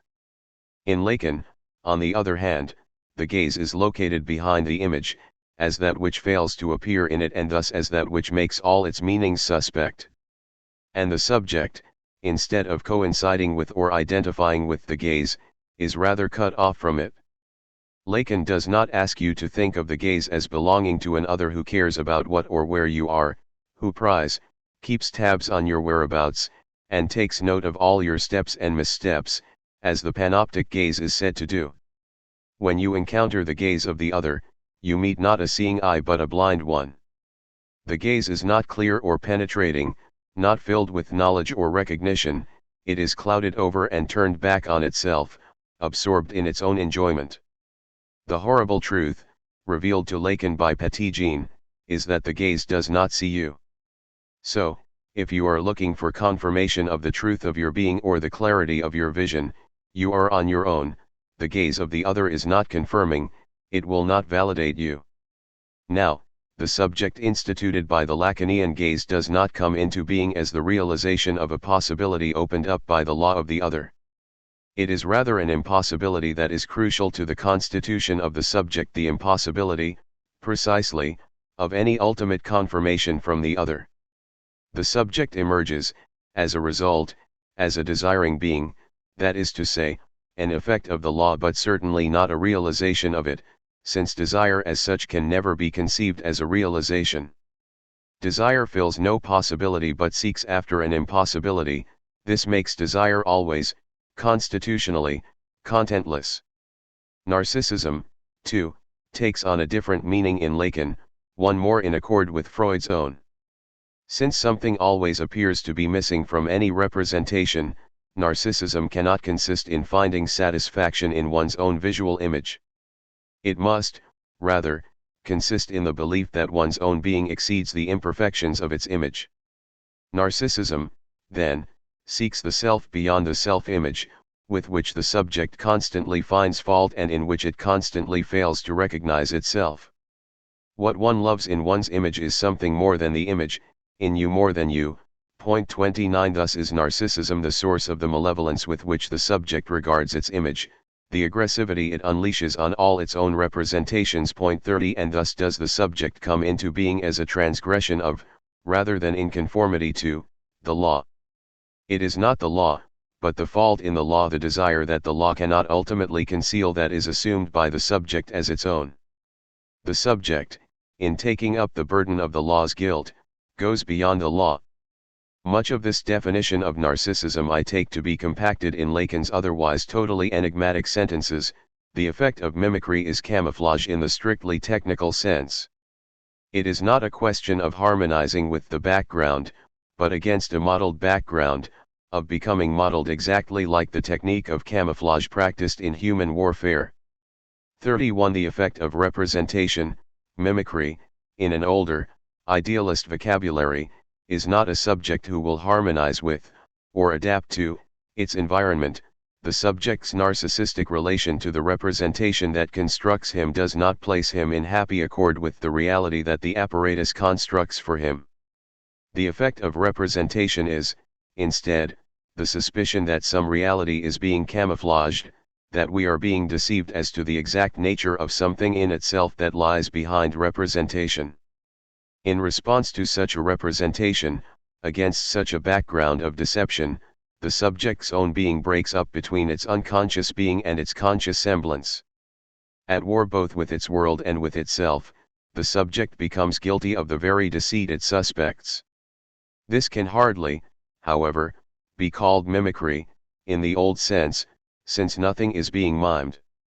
In sum, the conflictual nature of Lacan's culpable subject sets it worlds apart from the stable subject of film theory. But neither does the Lacanian subject resemble that of Bachelard. For while in Bachelard orthopsychism, in providing an opportunity for the correction of thought's imperfections, allows the subject to wander from its moorings, constantly to drift from one position to another, in Lacan orthopsychism 32 one wishes to retain the term in order to indicate the subject's fundamental dependence on the faults it finds in representation and in itself grounds the subject. The desire that it precipitates transfixes the subject, albeit in a conflictual place, so that all the subject's visions and revisions, all its fantasies, merely circumnavigate the absence that anchors the subject and impedes its progress. 3. Cutting up. In contemporary analyses of the relation of psychoanalysis to politics, the real has no place. The psychical and the social are conceived as a real tight unit ruled by a principle of pleasure. I propose to show that it is the real that unites the psychic to the social, that this relation is ruled by the death drive. Taking seriously those formulations by which the subject and the unconscious are termed the effect of the social order, I will describe this relation as a causal one. But, reader, please beware, a definition of cause that depends on and is produced through a definition of the death drive will certainly not be familiar. First, the real. How has it been evicted from current discussions? Within psychoanalysis, the status of the real is problematic from the beginning. Once it is observed that pleasure is the goal of all psychic mechanisms and that the psyche is able to obtain pleasure by means of its own internal processes, that is, by producing a hallucinatory pleasure, the subject appears to be independent of what Freud calls fate, one and what we will call the real. Psychical reality can indefinitely defer, and thus replace, the reality of brute fact. Happiness is therefore defined in civilization and its discontents as essentially subjective. This means that even if we were to imagine the most unhappy historical situations: a peasant during the 30 Years' War, a victim of the Holy Inquisition, a Jew awaiting the pogrom too, it would be impossible to assume from the objective facts alone how, or even that, the victims suffered as a consequence of their situations. One would also have to recall that there is a whole range of psychic operations, to which we do not have direct access, which, by numbing, blunting, or distorting the harmful sensations, might shield the victim from pain. It is nevertheless wrong to think that this Freudian description of the pleasure principle neatly separates psychical and social reality. The reality with which the reality principle puts us in touch is not simply a perceptual object, which can test the adequacy of the object of hallucination produced by the pleasure principle. That this is so is clear from the fact that Freud does not set social reality, civilization, against the pleasure principle, but rather defines the former as a product of the latter. Civilization does not test, but realizes our fantasies.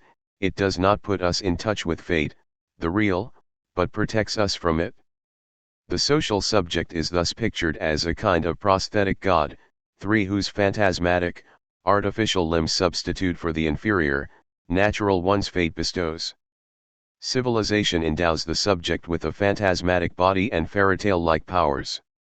The subjects of modern cultures have telescopes, microscopes, cameras for eyes, microphones, radios, telephones for mouths, ships, trains, cars, and planes for legs, and all of these instruments that extend our grasp for arms.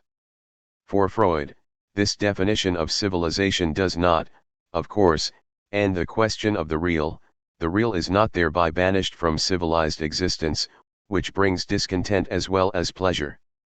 Although the real that is associated with discontent can no longer be conceived simply as that which opposes itself to the imaginary of the psychical, Freud retains the reference to the real.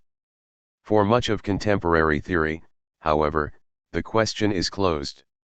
Since the real is conceived as radically outside our ken, inaccessible to us, it is therefore thought to have no bearing on us. Between the subject and the real, civilization, the social order, is interposed. This order is now conceived not only as that which, in equipping the subject with a phantasmatic body, satisfies its desires, but more, as that which produces the desires it satisfies.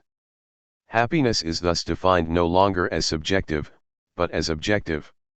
For all the mirrors, cameras, telephones, microphones, planes, passenger lists, and statistics can be seen as so much social paraphernalia of surveillance by which alone the subject is made visible even to itself. If we cannot judge immediately what measure of pain or pleasure belong to a historical individual, this is not because we cannot project ourselves into her subjective position, her private mental sphere, but rather because we cannot so easily project ourselves into her objective social sphere in order to discern the categories of thought that constructed her expectations, narcotized her against disappointment, made her obtuse to her own suffering. Consider, for example, certain analyses of the hystericization of women's bodies, of the invention of hysteria.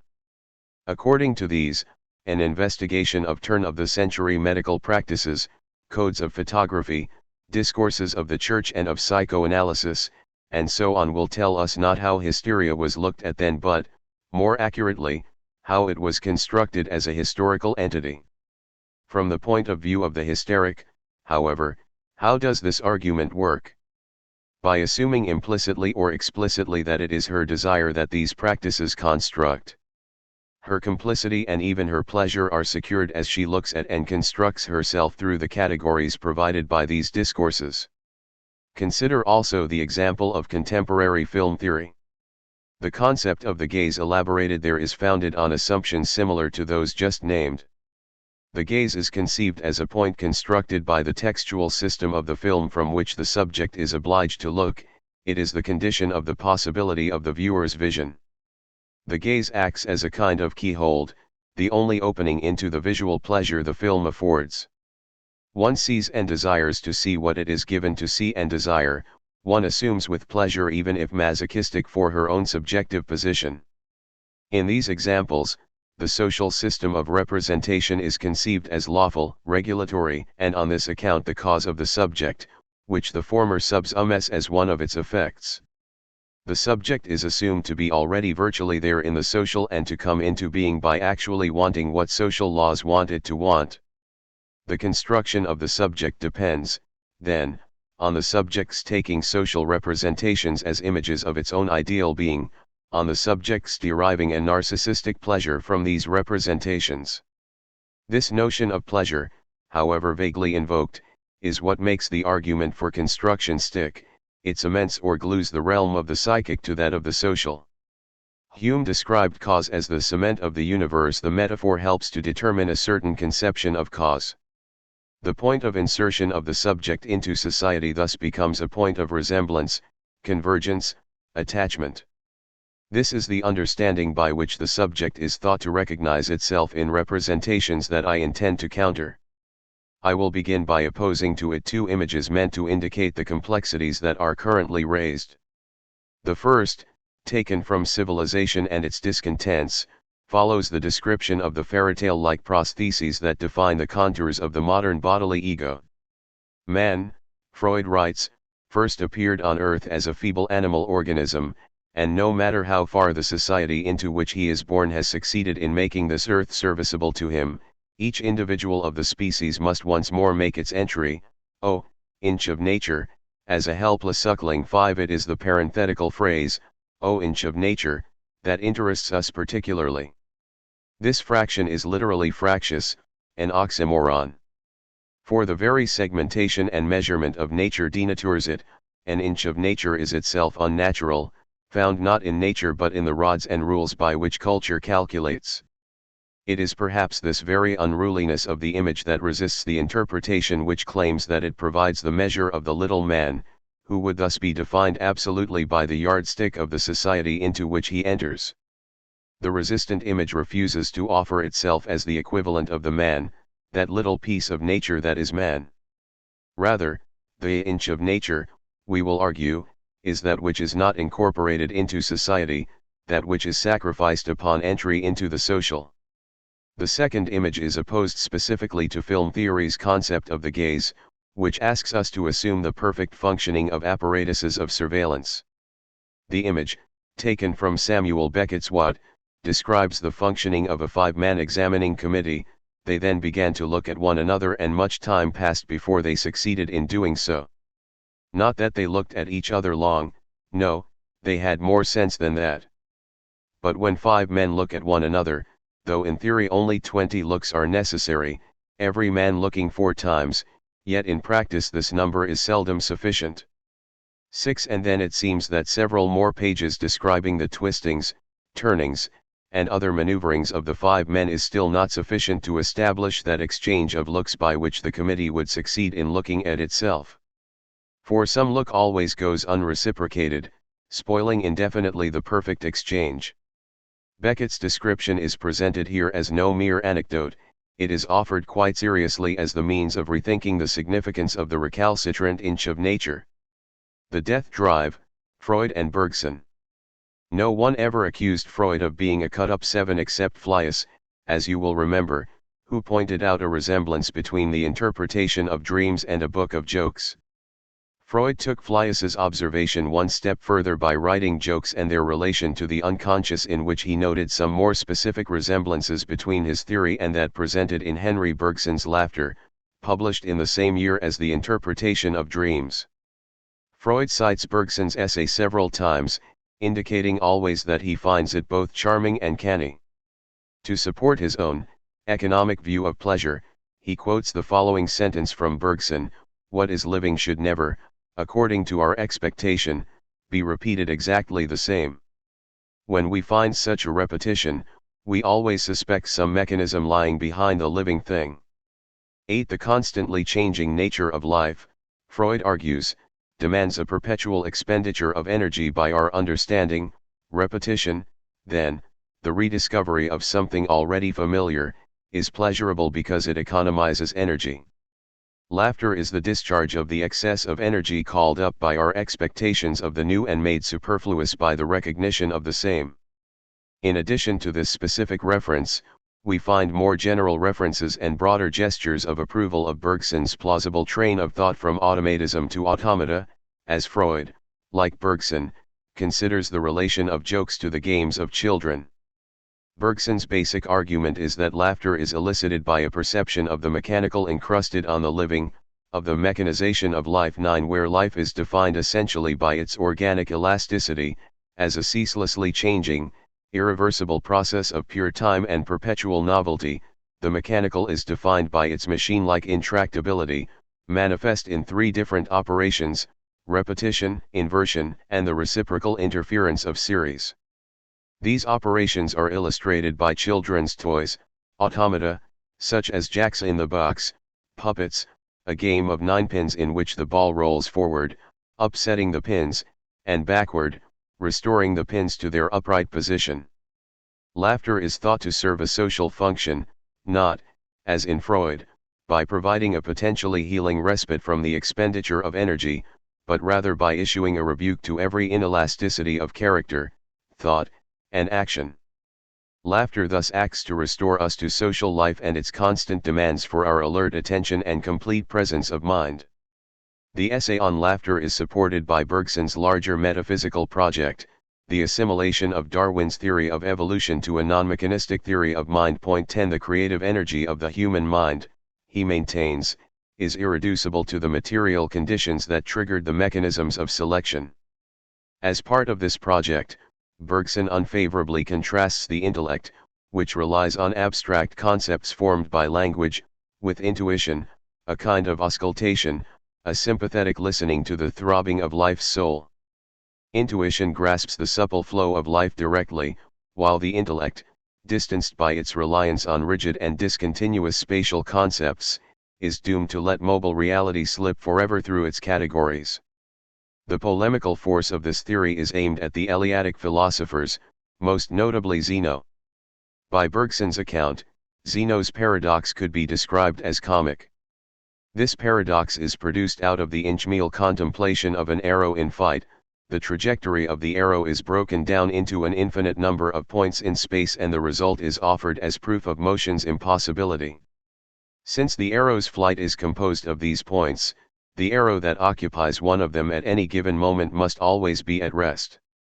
To this analysis Bergson responds with a laugh: it is not motion that is impossible, but the comprehension of motion, of life, by the intellect.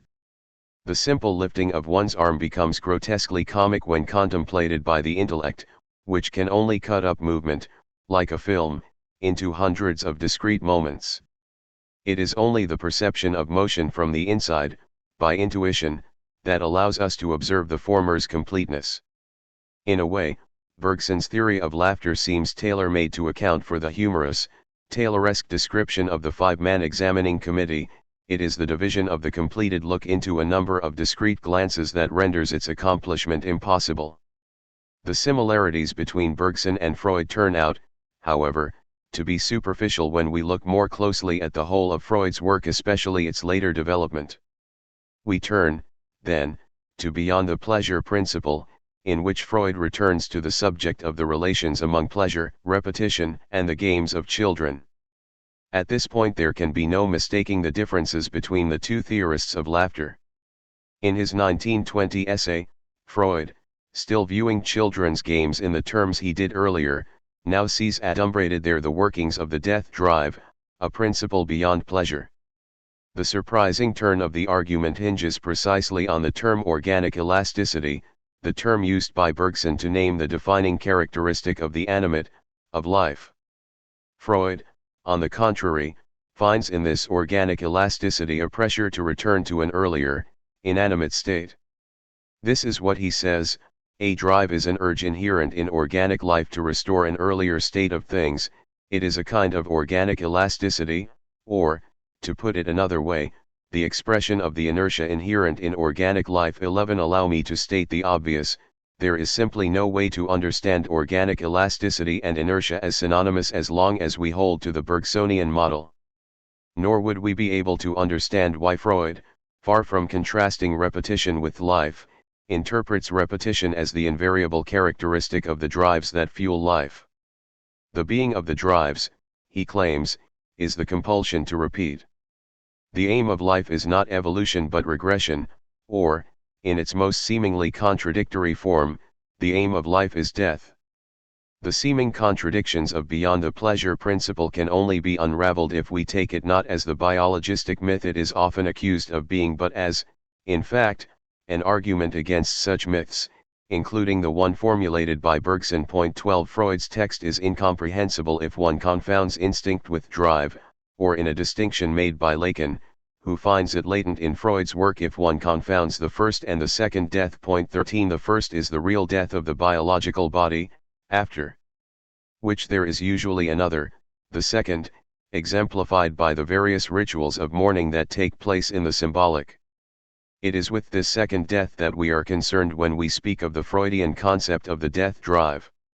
This distinction between the two deaths separates the vital order of biological evolution, the order to which process or evolutionary philosophers, like Bergson, refer. 14. Where events can be said to move only progressively forward, taking place once and for all time, from the order of the signifier, the symbolic, in which the text of human history is inscribed. In this second order, the past is not immortal. Since the signifier always receives its signification retroactively, what was done can always be undone. The past can, therefore, have no permanent existence. According to Bergson, the novelty of the present is assured only by the total survival of the past, novelty being defined as the moment's unique difference from its complete antecedent context. The persistence of the past in its entirety is thus necessary if the possibility of a recurrence of events is to be excluded. The death drive, then, which recognizes the possibility of the past's destruction, is inextricably linked to repetition. The death drive and the compulsion to repeat are thus the inevitable corollaries of symbolic life. Cause, Lacan and Aristotle. In his elaboration of Freud's concept of the death drive, Lacan does not, however, make explicit reference to Bergson but rather to Aristotle. The connections between these last two are nevertheless clear, starting with the fact that they articulate their arguments in opposition to the same theoretical foes. Aristotle, too, took the Eleatics metaphysical materialists who asserted that being is immutable and change impossible as his primary philosophical enemy. Contrary to the Eleatic position, Aristotle, like Bergson, based his philosophy on the primacy of change, of a becoming that is not divisible into parts exterior to each other. One of the major differences between them is to be found in their positions with respect to teleology. Aristotle argued for the validity of teleological explanation, while Bergson argued most adamantly against it on the grounds that the concept of an internal finalism destroyed time and annihilated novelty. But Aristotle, for his part, was careful to distinguish his position from the idealist one, in which form is thought to be given at the outset and to guide from an ideal space. Form in Aristotle is always the terminus of change in the natural world. And time for him, as for Bergson, is what retards, it hinders everything's being given in advance, all at once. The teleological argument was advanced, then, in an attempt at a non-mechanical explanation of change. This is merely to say that when Lacan, in his explanation of Freud's death drive, names the signifying network that is its only domain automaton, he mounts an argument that answers Bergson as well as Aristotle, even though it is to the latter's use of the word that we are referred. In the Physics and elsewhere in Aristotle, the term automaton appears as part of an attempt to define cause. His basic position is that natural, living substance, as opposed to the inanimate, has an internal principle of change. Yet because Aristotle must coherently argue that there is a diversity as well as an eternity of change, he is led to suppose that a natural substance changes according to its own nature and that it depends on something else for the realization of change. This something else is, of course, the well-known prime mover. Automaton, the general category of chance or coincidence, occurs, by contrast, not through some inner principle of change but as a result of the collision of separate events, each with its own independent cause. None of the events occurs because of any other, and there is no cause, no connected cause or explanation, for their simultaneity. Their conjunction is therefore not, properly speaking, an event. One example given is that of the man who goes to the market to buy something and happens to meet there a debtor who repays his loan.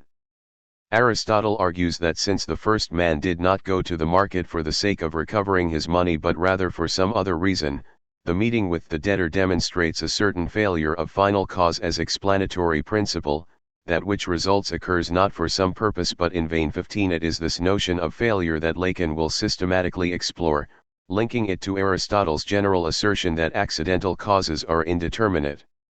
In the four fundamental concepts, Lacan says clearly, cause is to be distinguished from that which is determinate in a chain, and, a bit later, whenever we speak of cause, there is always something indefinite. 16. Before we can understand Lacan's intervention, we must recall again the difficulties of Aristotle's argument. As we have said, what must be maintained is both the diversity of finite change and the eternity of change in general. The universe cannot be thought to stop and start without sacrificing this last requirement. We have also said that this dictates the solution of the doubling, in effect, of the cause of change. It also dictates the distinction between an underlying substance and its attributes, or properties. The substance is that which continues, remains the same, while the attributes register change by coming to be or falling away. The sentence "the uncultured man became a cultured man" 17 serves as illustration. Man, we see, is constantly present throughout the transformation in which the attribute of culture comes to replace its absence. The parts of natural substance must always be of this order, they must be qualities rather than mechanical parts, if the per se unity of the substance is to be safeguarded. I need not add, I think, that the concept of underlying substance is the point of Lacan's attack. And yet at points, especially in the De Motu Animalium, when Aristotle attempts to detail a simple process of locomotion, this unity seems to break down, as the movement in a film breaks down when the projection is slowed. In order to make room for the prime mover, who must himself be unmoved, the description of physical movement is forced to take on a remarkably mechanistic tenor.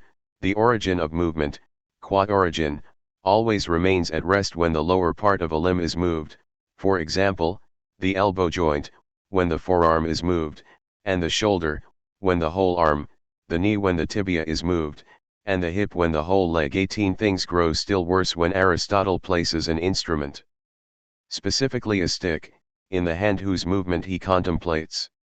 Seeking the true original of the stick's movement, the analysis makes its way up the arm joint by joint, rejecting each with the declaration that it is something higher up that can always initiate the motion even if each joint were to stiffen and thus each section of arm go rigid as the stick. The arm itself is in this way turned into an instrument.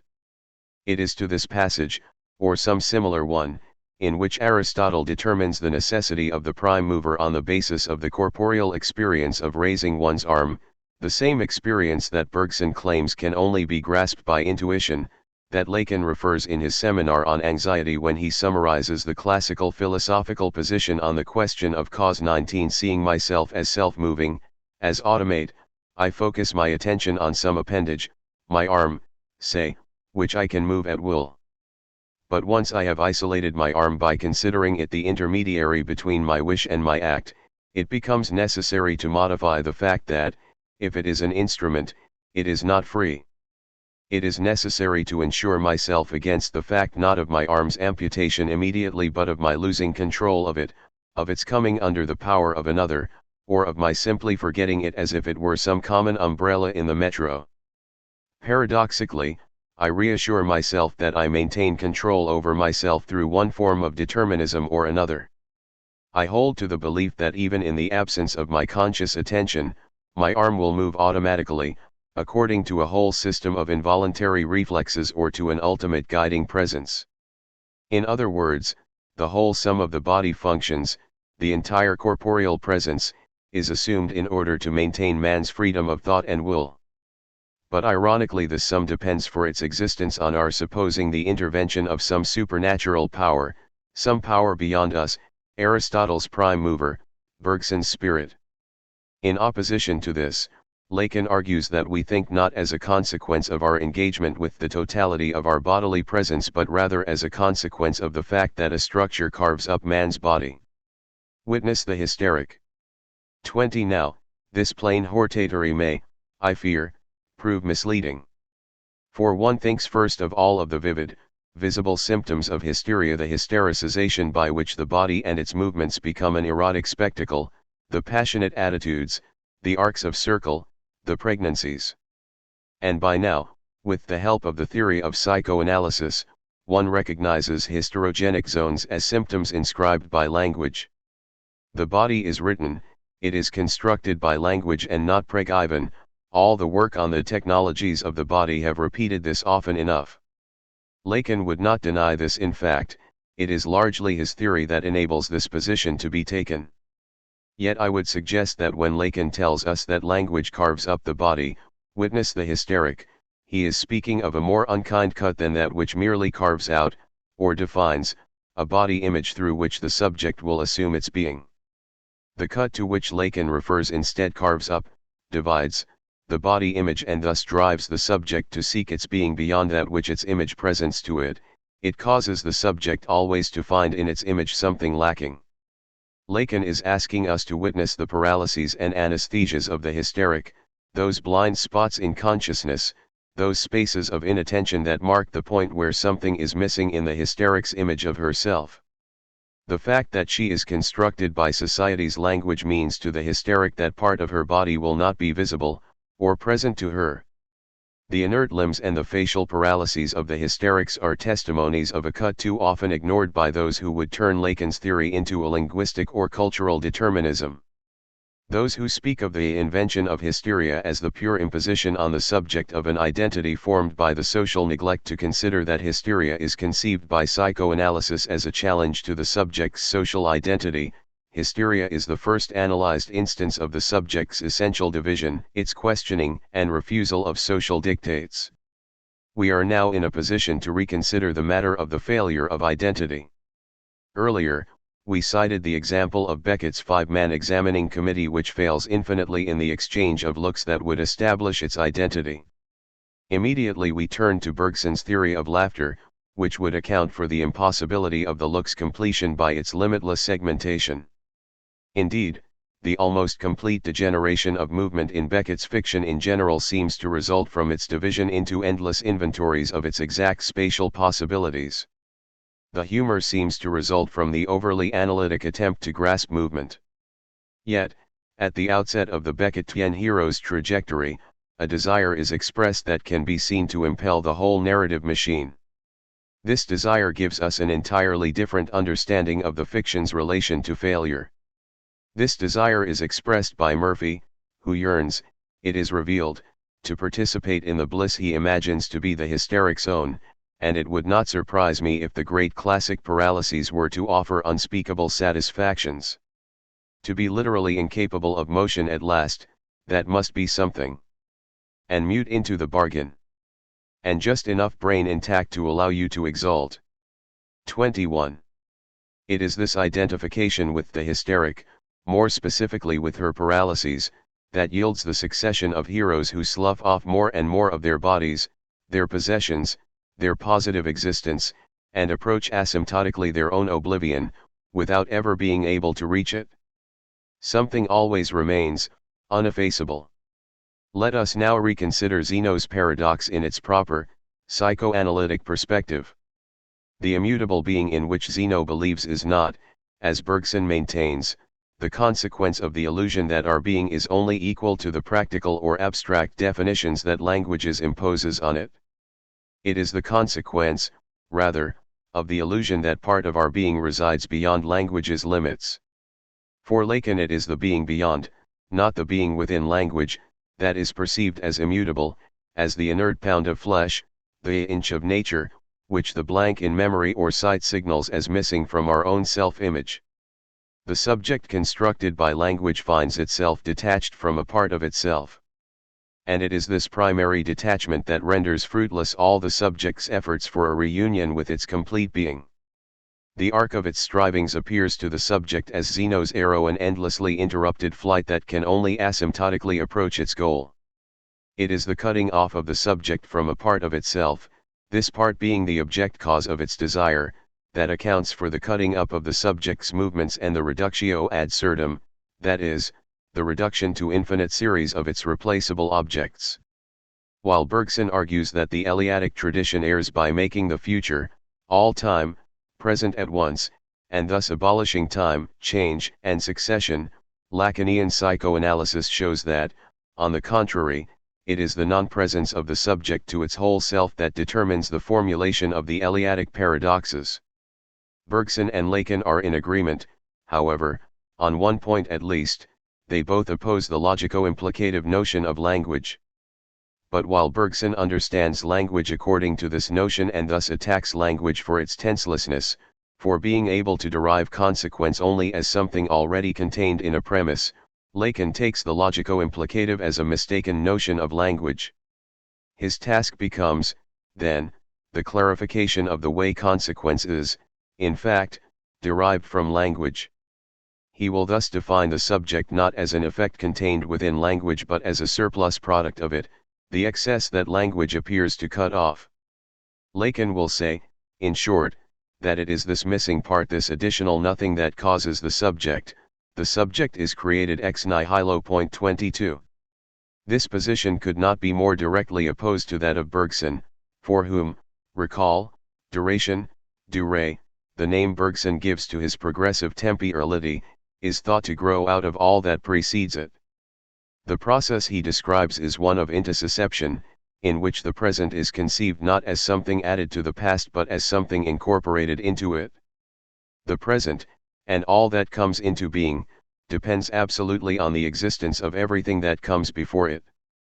Nothing comes from nothing. For Bergson, nothing is simply a meaningless concept. There is no difference, he maintains, between thinking of something and thinking of it as existing. He believed, as many have, that existence is an attribute of all that can be thought. It is this assumption that must be discredited if one is to imagine creation ex nihilo. Lacan, as we know, believed in the priority of social discourses, of language, over the subject.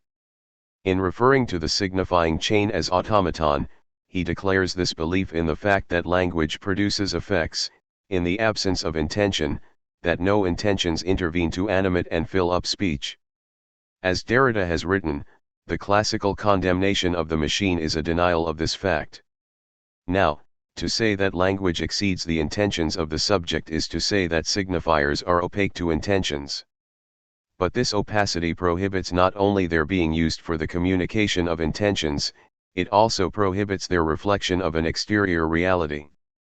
We have returned, then, to the place where we began, with the observation that a certain definition of the social being of language seems only to founder on this impasse, to trap us wholly in a socially constructed reality in which and with which we are bound to be happy. Or perhaps more simply, in which we are bound. For if we begin by assuming that the subject is the effect of a particular social organization in the sense of being a realization or fulfillment of its demand, then pleasure becomes a redundant concept and the need to theorize it is largely extinguished. It becomes merely the subjective synonym of the objective fact of the subject's construction. An exclusive reliance on the pleasure principle as the only available form of the subject's relation to the social ends in the elimination of the need for pleasure. It is at this point that delay, that which prevents everything's being given at once, becomes a crucial concept in Lacan's argument, much as it was in Aristotle's and Bergson's. But whereas in Bergson delay is called on to refute the claims of language, to overturn it in favor of duration, in Lacan, following Freud, it is understood as prolonging the pleasures of language. It introduces the reality principle, which psychoanalysis defines as that which delays the pleasure principle, or which maintains desire beyond the threats of extinction presented by satisfaction. The death drive does not negate the pleasure principle, it extends it. We have said that the opacity of signifiers means that language does not reveal a reality or truth behind them. This logic must now be extended to take note of the fact that this very opacity also guarantees that whatever reality or meaning is produced by them will never be able to convince us of its truth or completeness. Since signifiers are not transparent, they cannot demonstrate that they are not hiding something behind what they say. They cannot prove that they do not lie. Language can only present itself to the subject as a veil that cuts off from view a reality that is other than what we are allowed to see.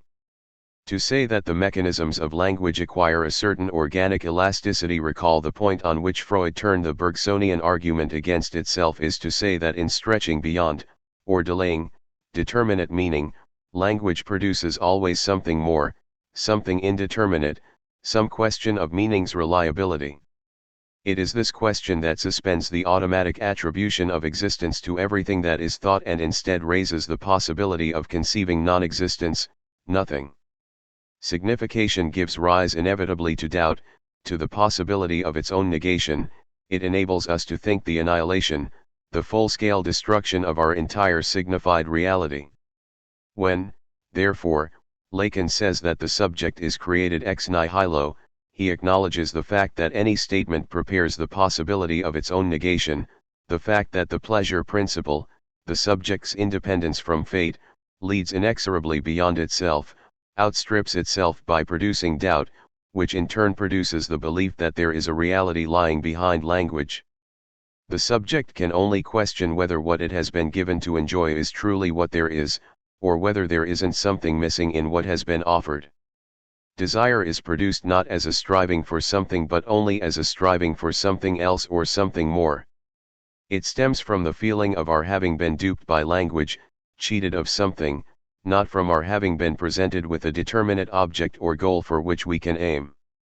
Desire has no content, it is for nothing, because language can deliver to us no incontrovertible truth, no positive goal.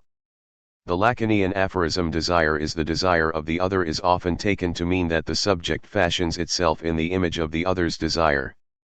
It is this that I have been taking as a problematic political position, but my particular interest is in the problem this position presents for feminism. For when this assumption is combined with the uncovering of a masculinist bias in the ordering of social relations, then woman can only be comprehended as a realization of male desires. She can only be seen to see herself through the perspective of a male gaze. Lacan's answer to this mistaken interpretation of his formula is simply that we have no image of the other's desire, it remains indeterminate, and it is this very lack that causes our desire. It is first of all an unsatisfied desire that initiates our own, one that is not filled up with meaning, or has no signified. That desire is unsatisfiable is a secondary truth resulting from this primary condition. To all those who describe the subject as a fiction of extravagant prostheses, a prosthetic god manufactured by, and in the image of the desire of, a cultural order, we must now issue a reply. It is not the long arm of the law that determines the shape and reach of every subject, but rather something that escapes the law and its determination, something we can't manage to put our finger on. One cannot argue that the subject is constructed by language and then overlook the essential fact of language's duplicity, that is, the fact that whatever it says can be denied. This duplicity ensures that the subject will not come into being as language's determinate meaning. An incitement to discourse is not an incitement to being. What is aroused instead is the desire for non-being, for an indeterminate something that is perceived as extra-discursive. This indeterminate something, referred to by Lacan as objecte, that causes the subject has historical specificity, it is the product of a specific discursive order, but no historical content. The subject is the product of history without being the fulfillment of a historical demand. Achilles and the tortoise. That Zeno's paradoxes are still relevant to any semiotically based theory of the subject is demonstrated in an important essay by Samuel Weber entitled Closure and Exclusion 23. Here Weber explores how an acceptance of the Saussurean dictum, in language there are no positive terms, only differences, forces us to confront the specter of Zeno and the problem of infinite regress. For, once one breaks up the signifying chain, the statement, into a series of minimal units, of diacritical terms or signifiers that take their meaning only from their reference to another signifier, which in turn refers to another, and so on, and once this endless deferral is no longer considered to be grounded in some external reality, language being conceived as autonomous, as self-sustaining, we are obliged to wonder how it is possible to produce any statement at all. It would seem that this deferral would suspend meaning indefinitely. Intimidated by this problem of infinite and therefore determining regress, Saussure eventually retreated from his original path-breaking notion of pure difference and replaced it with the notion of determinate oppositions by isolating a moment within this process of deferral. That is, Saussure temporarily limited the differential play of signification to the moment of understanding, when the open-ended diachrony of the system was bracketed and a synchronic closure was supposed to be operative. The signifier, then, no longer awaited a future signifier that would give it meaning but received its value from a signifier with which it was co-present. Past and future, temporality and change dropped out of the system of signifiers that now were assumed to determine each other mutually, simultaneously. Charles Sanders Peirce, Weber points out, could not be satisfied with such a solution and thus developed an alternative theory of signs that did not retreat from the belief that signification had to have a temporal dimension. As a result, Peirce was plagued throughout his life by the paradox of Achilles and the tortoise. How is it, he continued to ask himself, that a process of meaning's deferral can produce meaning? How does deferral overtake the limit that it can never reach? Peirce obtained a solution to this paradox by joining his pragmaticism to his semiotic investigation, that is, he came gradually to see that the other sign to which a sign addresses itself is not entirely or simply some other thought but entails as well practical bearings, effects that engage behavior. Pragmatic fact, then, leapfrogs over semiotic division, just as Achilles, despite the infinite, geometric division of his movements, does, in fact, overtake the tortoise. At first Peirce conceived these behavioral effects of language as habit, but finally, feeling that an emphasis on habit would bring to a standstill the whole process that he took semiotics to be and would reduce thought to a kind of automatism, something like Freud's repetition compulsion, Weber adds, 24 he settled instead on habit change as the only possible ultimate sign and the only solution to Zeno's paradox. Weber is quite right to note the similarities between this notion of habit change and Derrida's notion of iteration, the continuous alteration and difference in which repetition results. What should be clear, however, from this discussion and the emphases we have given to it, is how dangerously similar habit change and iteration can seem to be to those notions of self-change and perpetual novelty that support evolutionary philosophy's notion of the subject. This similarity does not escape the notice of Weber, who carefully tries to dissociate the subject of self-division implied by Peirce and Derrida from a notion of the self-present and self-changing subject that can be found in Bergson. But these dangerous similarities remain a threat, even if recognized here. The contamination of modern thought by Bergsonian evolutionism is so thorough that it often goes unnoticed and unquestioned. The Derridean notion of difference has, as a consequence, been employed all too often in support of an apolitical, naive, optimism regarding the inevitability of change. Nothing can ever appear twice the same because the context that determines meaning is always different from the context of a moment before. The subject in process is often accorded the sense of perpetual and progressive self-changingness that gives the slip to the rigidifying structures of the social order. The problem, however, is not simply a lack of vigilance or an abuse of Derridean theory. One can locate in Derrida himself, and in even the best of his interpreters, a certain leap in the argument. Does the absolute singularity of signature as event ever occur? Yes, of course, every day. 25.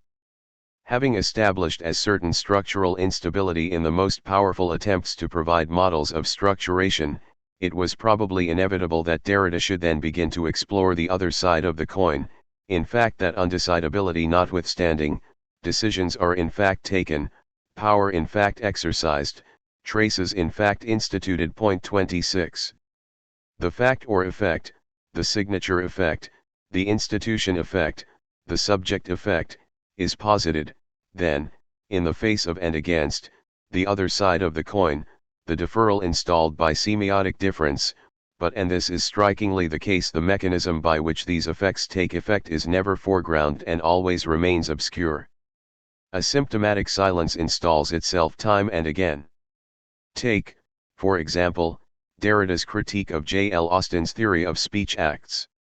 While Derrida rightfully deconstructs the contention that the performative depends on a determinable context, he safeguards, in the end, Austin's major premise: words do, and do not merely describe, things. They construct subjects, produce signatures. Yes, but how? Similarly, in Closure and Exclusion, for all the astuteness of his arguments concerning Peirce's solution of the paradox that afflicts his theory, Weber curiously fails to link up successively the various points of Peirce's intervention: semiotic, in which the linguist posits the notion of a community without limits in place of Saussure's temporally defined collective consciousness; pragmatic, in which he supplements thought, or reason, with purposeful behavior; and phenomenological, in which he introduces the notion of a real that is not at the disposal of human thought. This last, which Peirce calls secondness, defines the realm of cause and thus indicates that he did not believe cause was conceptual. Despite the lucidity with which Weber discusses all 3 points, one cannot help feeling that he never explains how the paradox is solved. This failure is not to be ascribed to Weber's carelessness but is symptomatic of the fact that Derridean theory cannot but encounter an obstacle to the formulation of this solution. This obstacle, I would suggest, is precisely its commitment to deconstruction, to the undoing of every totality, to betraying the illusory character of the whole. A notion of the whole, deconstruction would have us believe, always disguises the infinite play of difference. During the period in which this Derridean tenet was embraced by film theory, for example, the closure of mainstream cinema was degraded as ideologically compromised, while the disruption of every spatial, oral, or narrative continuity was automatically celebrated as politically progressive. What this gross dichotomy was incapable of conceiving was a more complex notion of closure and totality that was not simply illusory and that, far from suppressing difference, was the very condition of its possibility. This unthinkable notion is the very basis of the solution to Zeno's paradox: only a closed totality can be considered infinite, only a limit guarantees that the production of meaning will continuously be subject to revision, never ending. Rather than bearing the device of difference behind the illusion of totality, Lacanian theory reverses these terms and shows the infinite play of difference to be dependent on a limit, a closed totality. In order to assert this truth, Lacan continuously resorts to the paradoxes of Zeno to make the same claim that Peirce himself made: to the extent that a number has a limit, it is infinite. Clearly, Achilles can only overtake the tortoise, he cannot catch up with her. He rejoins her only in infinity. 27. The paradox derives from a definition of the whole such that one of its essential features is its superiority to its parts. Point 28. The fallacy of this reasoning rests on its forgetting the limit toward which Achilles progresses. The series of his steps is thus not a diverging, but a converging series. The set to which they belong is, in other words, closed. It is the closure of the set that gives rise to the performative dimension, allowing Achilles to overtake the tortoise, to overcome the impasse of the diverging series she represents.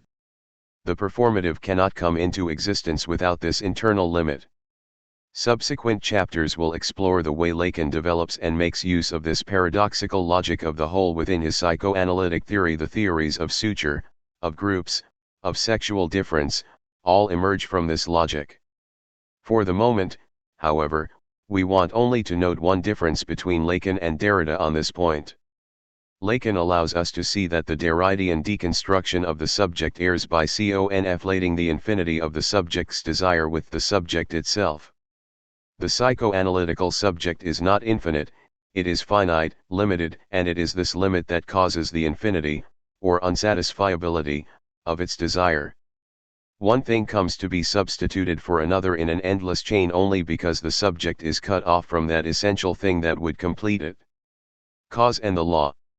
Although Lacan's position must be differentiated from others with which it has been confused, it should not be seen as simply idiosyncratic, for it shares many insights with other current theories of cause.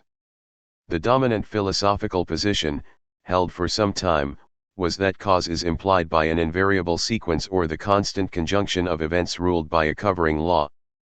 Causal explanations were thought to establish a formally determinable, deductive relation between statements describing the effect to be explained, the initial, causal, conditions, and a law allowing the deduction of the former from the latter. It is to this position that Lacan refers in the four fundamental concepts of psychoanalysis when he says that his concept of cause is to be distinguished from that which sees it as law. He gives as an example of that to which his theory is opposed the invariable sequence or constant conjunction of action and reaction, whose covering law, as we know, was defined by Newton. 29. In recent years much effort has gone into contesting the covering law theory of cause. Some of the most fruitful efforts have, ironically, been inspired by Aristotle. For although Aristotle maintained that a substance's nature was revealed only through specific or typical sorts of changes, he did acknowledge that atypical changes could be described. These were thought to be due to a mere interference with the natural course of things and to give, therefore, no information about the substance's nature. Nevertheless, Aristotle does lend considerable attention to these interferences and, in fact, ends up defining voluntary movement, say, once again, the lifting of one's arm negatively, in terms of the absence of interference or of excusing circumstances. He thus devotes a lot of space to the examination and full description of the context of an event and the excuses that contribute to the failure of natural change to be exhibited by cause. In 1956, J.L. Austin was able to create a philosophical stir by writing ceremoniously and approvingly of this fascination with failure for which Aristotle had so long been chided. 30 A few years later, two of Austin's colleagues at Oxford, H. L. A. Hart and A. Honore, published Causation in the Law 31, a work which has, through its detailed attention to context and failure, proved to be extremely influential in the development of theories of causality that connect cause not to law but to failure. The book offers convincing arguments against the doctrine that the generalizations of law which it is the business of experimental sciences to discover, constitute the very essence of the notion of causation. It also offers an indictment, though by no means centrally or extensively considered, of the bodily metaphor of the experience of exerting bodily pressure or force on an object in order to move it, which Hart and Honore assume to underlie the notion of cause that their book repudiates. It is because of this underlying and unanalyzed metaphor, they argue, that cause comes to be conceived as a positive force and non-events, accidents, and failures are eliminated from consideration as possible causes. Causation in the law makes the basic distinction between conditions or occasions, the normal and inconspicuous factors surrounding effects, and cause itself, conceived as a deviation from normal circumstances, as something that goes wrong and thus stands in need of explanation. By way of illustration, Hart and Honore offer the example of a fire breaking out. 32 Normally one would refuse to attribute the cause of the fire to the presence of oxygen, though certainly no fire can occur without it. One looks for cause, rather, in some abnormal circumstance, in something that has gone wrong. Even this summary description of their argument should be sufficient to suggest ways in which Lacan can be seen to share and improve on the insights of Hart and Honore.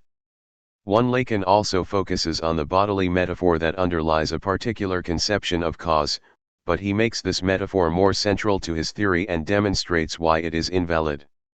The body in Lacan is more clearly a symbolic construct that is never fully complete. 2. Lacan makes failure independent of the static and problematic norm/deviation distinction.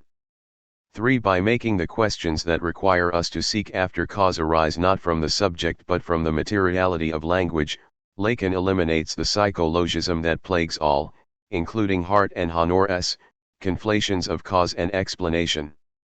The principle of sufficient reason, the belief that everything must have a cause, is absolutely central to the psychoanalytic project, which would have been inconceivable before the historical assertion of this principle. Yet psychoanalysis is just as intimately tied to the belief that the cause which must necessarily exist is never present in the field of consciousness that it affects. 4. The sartorial superego. G. de Clérambault was a well-known and respected French psychiatrist who, through his concept of mental automatism, completely revised our notion of psychosis and disassembled the category of effort or will upon which the study of the psyche had been based since the beginning of the 19th century. Yet, immediately after his death in 1934, the newspapers saluted his memory by publishing a handful of hasty and inaccurate gossip, one reporting, above all, an astonishment at his taste for rare cloth, Indian, Madras, Oriental fabric brocade with gold and silver, and at his possession of the several wax mannequins that were found in his home. A journalistic fantasy fashioned Clérambault as a new Caligari II. The gossip ended only when interest in him waned.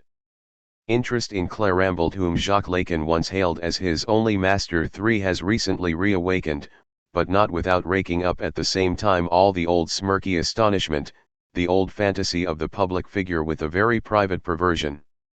Catherine Clement, for example, in her Lives and Legends of Jacques Lacan, feels justified in summarizing Clérambault as a rather unusual psychiatrist who was mad about fabrics and woolens. And a few years ago, the book La Passion d'étoffes chez un neuropsychiatre 5 was published, treating us, at last, to a documentary look at this eponymous passion. The case of La Passion d'étoffes is instructive. What the book does is intersperse several speculative essays with documentary evidence of Clérambault's passion, fragments of lectures, case studies, obituaries, and a number of photographs are all exhibited to the reader. But despite this documentary alibi, one cannot fail to see that it is around what is not and, it is suggested, cannot be placed in evidence that the book ultimately turns. Although the essays by the editors are, ostensibly, attempts to analyze the data, they seem to delight in posing many more questions than they answer. Clérambault, dispassionate observer or impassioned fetishist. Aesthete or man of the world? His suicide, was it motivated by his failing sight, dwindling finances, or rising insanity? A swarm of questions form the obscure center of each aspect of Clérambault's life. They indicate the limit points of our knowledge. Conspicuously, it is the unfortunate loss of so much of the record, lectures never published, witnesses never located, that makes these questions unanswerable, but one senses that there is an underlying presumption that no amount of documentation, however extensive, will ever resolve them. For it is the very undecidability of any and all evidence that is at the core of this particular construction of Clérambault that we will now title the psychological construction. Confronted by the possibility of any facts being able to provide proof not only of a specific psychological intention but also of its contrary, unable to extract from any single or mass of facts a guarantee about our suspicions about the person these facts surround, the psychological fantasy supposes a subject behind the facts who has unique access to his or her own psychological intentions, who uniquely knows by virtue of being the living experience of those intentions. The psychological fantasy constructs an inscrutable subject, a kind of obstacle to all archival work, a question that historical research will never be able to answer. This psychological construction is one that psychoanalysis sets out to disperse, its primary target being the supposed subject of knowledge. Against this supposition, psychoanalysis argues not that we can ultimately penetrate what had previously seemed the unfathomable secret of the subject, but that there is nothing to fathom. The subject has no secret knowledge, or, to quote the famous Hegelian quip, the Egyptian secrets were also secret from the Egyptians themselves. 6. What does this mean in the terms of our argument so far? Psychoanalysis, like the psychological fantasy, acknowledges that no fact is unequivocable. This is so because no fact exists outside a signifying chain and no signifier is unequivocable. And since this is so, psychoanalysis reasons, the subject, affected by the facts of its life, is affected by meanings that it never lives, never experiences. This is what psychoanalysis means when it speaks of the overdetermination of the subject. The subject is subject to the equivocations of the signifier. It is for this reason that Freud was led to defend constructions of analysis, those analytic imagining of events that affected the subject even though they never happened as such, were never experienced and thus could never be remembered as such. All photographs in this chapter by Gigi de Clerambert, courtesy Musée d'Homme, Paris. Needless to say, not only will the subject be unable to bear direct witness to such constructed events, no other such witness or document will ever be found to perform this task either. This does not mean that psychoanalysis renounces history to maintain a truth that no history can uncover. Psychoanalysis requires history, it can begin only by gathering the facts. What it renounces is what we can now term the historicist construction. Historicism is faulted not because it is, in fact, not possible to recreate historical experience. This is, again, a psychologistic objection, but because this construction operates with the belief that it is experience that must be recreated, that the truthful and logical statements we make about a historical period are empirical generalizations about the ways in which people thought. A new historicism has, in recent years, provided detailed accounts of the everyday life of the pathological subject 7, but it has been unable to account for, or describe the everyday life of, the subject inasmuch as it resists this reduction to the pathological. We know now, more concretely than ever before, what goods men and women of various classes were supposed to find pleasurable, which of these were denied them, which allowed, and how the inequalities in the distribution of goods affected the actions of these men and women. We learn nothing, however, of the historical effects of the fact that men and women often act to avoid pleasure, to shun these goods. Having stated these distinctions, I would like to return to the case of Clerambert to see if history will allow us to dislodge the phantasmatic notion of his nasty secret that is even now being revived.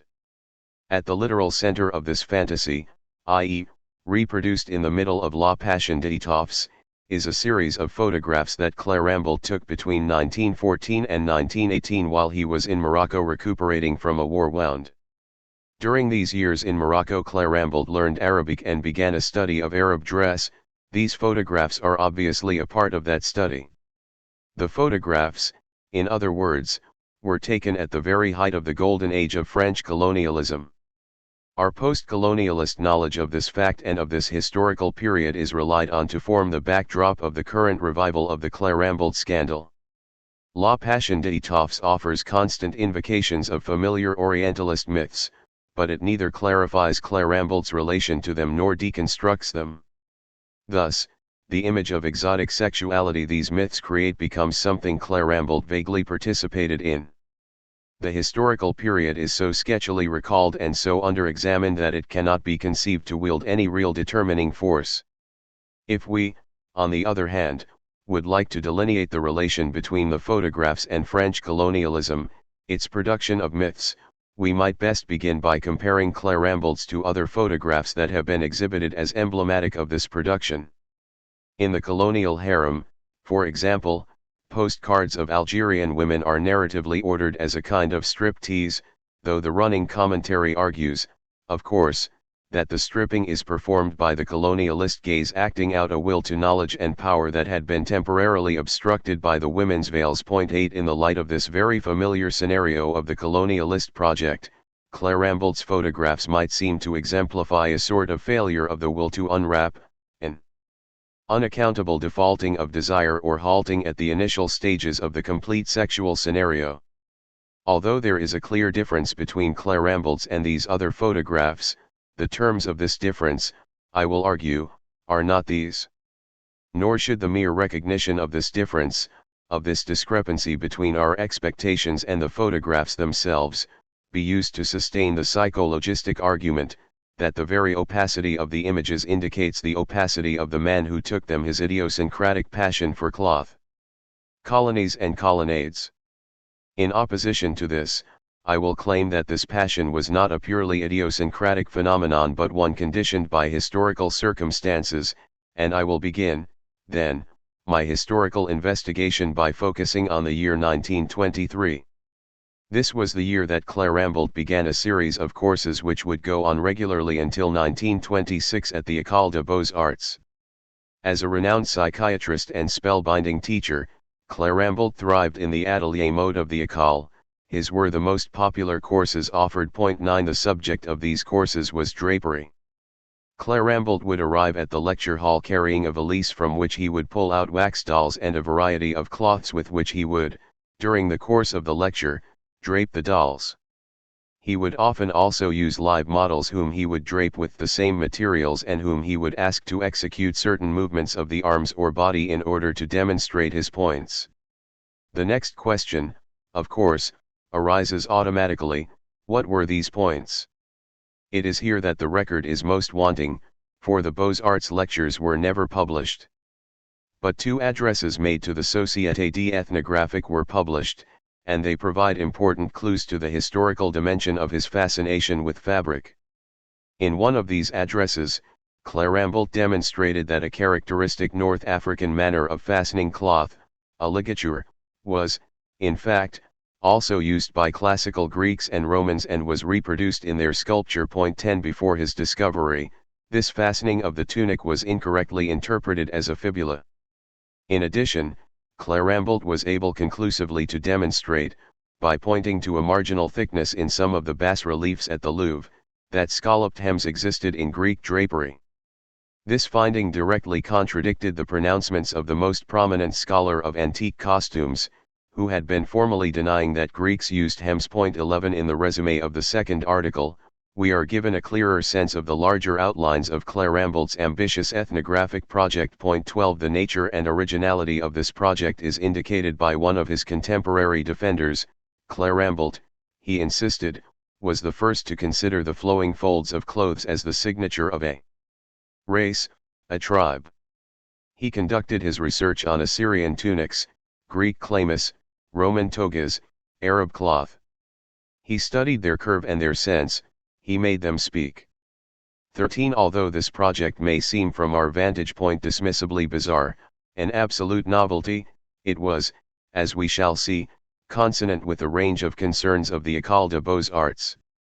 Every year the École set a different project for the Grand Prix competition. In 1923, the year Clérambault began his course on drapery, the project was a residence for the representative of France in Morocco. 14 Once, in 1862, in a very famous incident, the École had been attacked for specifying in the program, and awarding the prize to, a design rendered in the classical style, even though the project was a palace for the governor of Algeria, for which many thought an indigenous Islamic style would have been more appropriate. 15 But in 1923 the École still steadfastly favored the classical style, which it had so long championed and so magnanimously disseminated throughout France and its colonies. There is no doubt that the Beaux-Arts obsession with classical architecture and sculpture sprang, in part, from its conviction that Greece and Rome represented the imperial origins of France's high degree of civilization, or that this myth of origins helped propel France's imperialist, civilizing mission. No doubt that the transposition of neoclassical architecture to the sites that had become the goals of this mission euphemized the brutal process of the erasure of the colony's own beginnings. Nor is there any doubt that Clérambault's lectures and photographs assisted this process. Moroccan drapery was not merely being used to reinterpret classical sculpture was also being used to reinterpret Moroccan drapery to reinvent it for the West. But this superficial description of the relation between an interest in drapery and the advance of colonialism not only leaves much about this relation and about Clérambault's photographs unexplained, it also simplifies the notion of origins that operated in this context. It is necessary to pinpoint, then, what I take to be a more fundamental beginning for our understanding of the photographs. It is Clérambault's succinct pronouncement that a draped costume must be defined by the scheme of its construction. 16 At the end of the lecture in which this pronouncement is delivered, Clérambault notes that this mode of definition leaves open the question of genesis, but by this point in the presentation we will have noticed that description of drapery in terms of its structure or construction actually vacates this question. His mode of analysis replaces description of the genesis or the sensuous or symbolic characteristics of costume. Clarambold will attempt to correlate a description of dress with a description of national identity on the basis of a relatively new manner of describing clothing type. My claim is not only that Clarambold's passion for cloth was a passion, in some measure, socially shared, but also that it was a residue of the revolution in the definition of type. Let us, by way of explanation, take up the discussion again where we left off, with the year 1923. This was the year that Le Corbusier's Towards a New Architecture was published, along with its critique of the École des Beaux-Arts. It might seem that by beginning his lectures at the very moment when Le Corbusier and other modernists were making the École an anachronism, Clarambold was showing himself to be merely an adept lingerer in the 19th century 17 spouting an ideology and participating in a project whose end had already arrived. But in terms of one matter at least, modernism must be considered the culmination or a variation of, rather than the break from, the Beaux-Arts tradition. This matter is the appropriate manner of characterizing buildings. Far more fundamental than the differences between the modernism Le Corbusier represented and the academicism he attacked was the rupture introduced at the beginning of the 19th century by a completely new notion of building type, one that would operate continuously not only throughout the century but also throughout modernism. One architectural historian has dramatized this rupture by contrasting a classification of buildings written in the middle of the 18th century with one written at the beginning of the 19th. The first, taken from Jacques-François Blondels's Cours d'Architecture, lists these architectural genres: light, elegant, delicate, rustic, naive, feminine, grandiose, audacious, terrible, dwarfish, frivolous, licentious, uncertain, vague, barbaric, cold, poor, sterile or feudal. The second, from J.N. L. Durand's collection and parallel of buildings of every genre, ancient and modern, offers a much different list: amphitheaters, aqueducts, triumphal arches, baths, bazaars, bell towers, libraries, colleges, granaries, grottos, villas, markets, pagodas, palaces, lighthouses. 18 Between the first list and the second, there has clearly been a revolution in thinking building kinds. Adjectives providing sensuous description of a building, its character or physiognomy, are surrendered and replaced by nouns designating a building's use. At the beginning of the 19th century, for the first time in history, a building's nature is thought to reside not in its relation to some primitive or ideal form, not in its symbolic value, but in its function. From this point on, utility will define architectural type, and all questions of form, construction, and ornamentation will refer themselves to and resolve themselves according to the dictates of use. The isolation of utility as the essential parameter of a building's definition resulted not only in the assigning to style and ornament the task of expressing this essential definition, of linking themselves to use, it resulted as well in the underlying assumption that obliged this task, namely, that style and ornament were separate from and secondary to function. It is at this point that style and ornament began to be considered precisely as clothing. Their connection to the building, in other words, was taken as arbitrary rather than necessary, and they were thus viewed, for the first time, as the wrapping or covering of an otherwise nude building. It was, of course, their altogether inessential status that made them vulnerable to the obsessive economy that ruled functionalism. Ornament was eventually banished as crime, and stylistic eclecticism, the borrowing of styles from different historical periods, was outlawed by architecture's cultivation of a new indifference to all history except that of the building's own process of construction. Style, in short, disappeared as an independent entity as it merged with construction. Functionalism, in the form of architectural purism, peaked, then, in a rending of clothing. Nevertheless, between this conclusion and the early 19th century introduction of utility as the criterion of classification, fabric was for architecture not only an issue passionately pursued but a concept that owed its very existence to that of utility. Eschewing any discussion of the symbolic power of cloth, focused instead on its construction, its articulation of structural and functional elements, Clarambold would not have been out of place in the architectural world of the 1920s. Clothing style, Moroccan, Greek, Roman, had for him, it is clear, no existence apart from the structure of clothing's technical composition. Drapery is defined as what it does.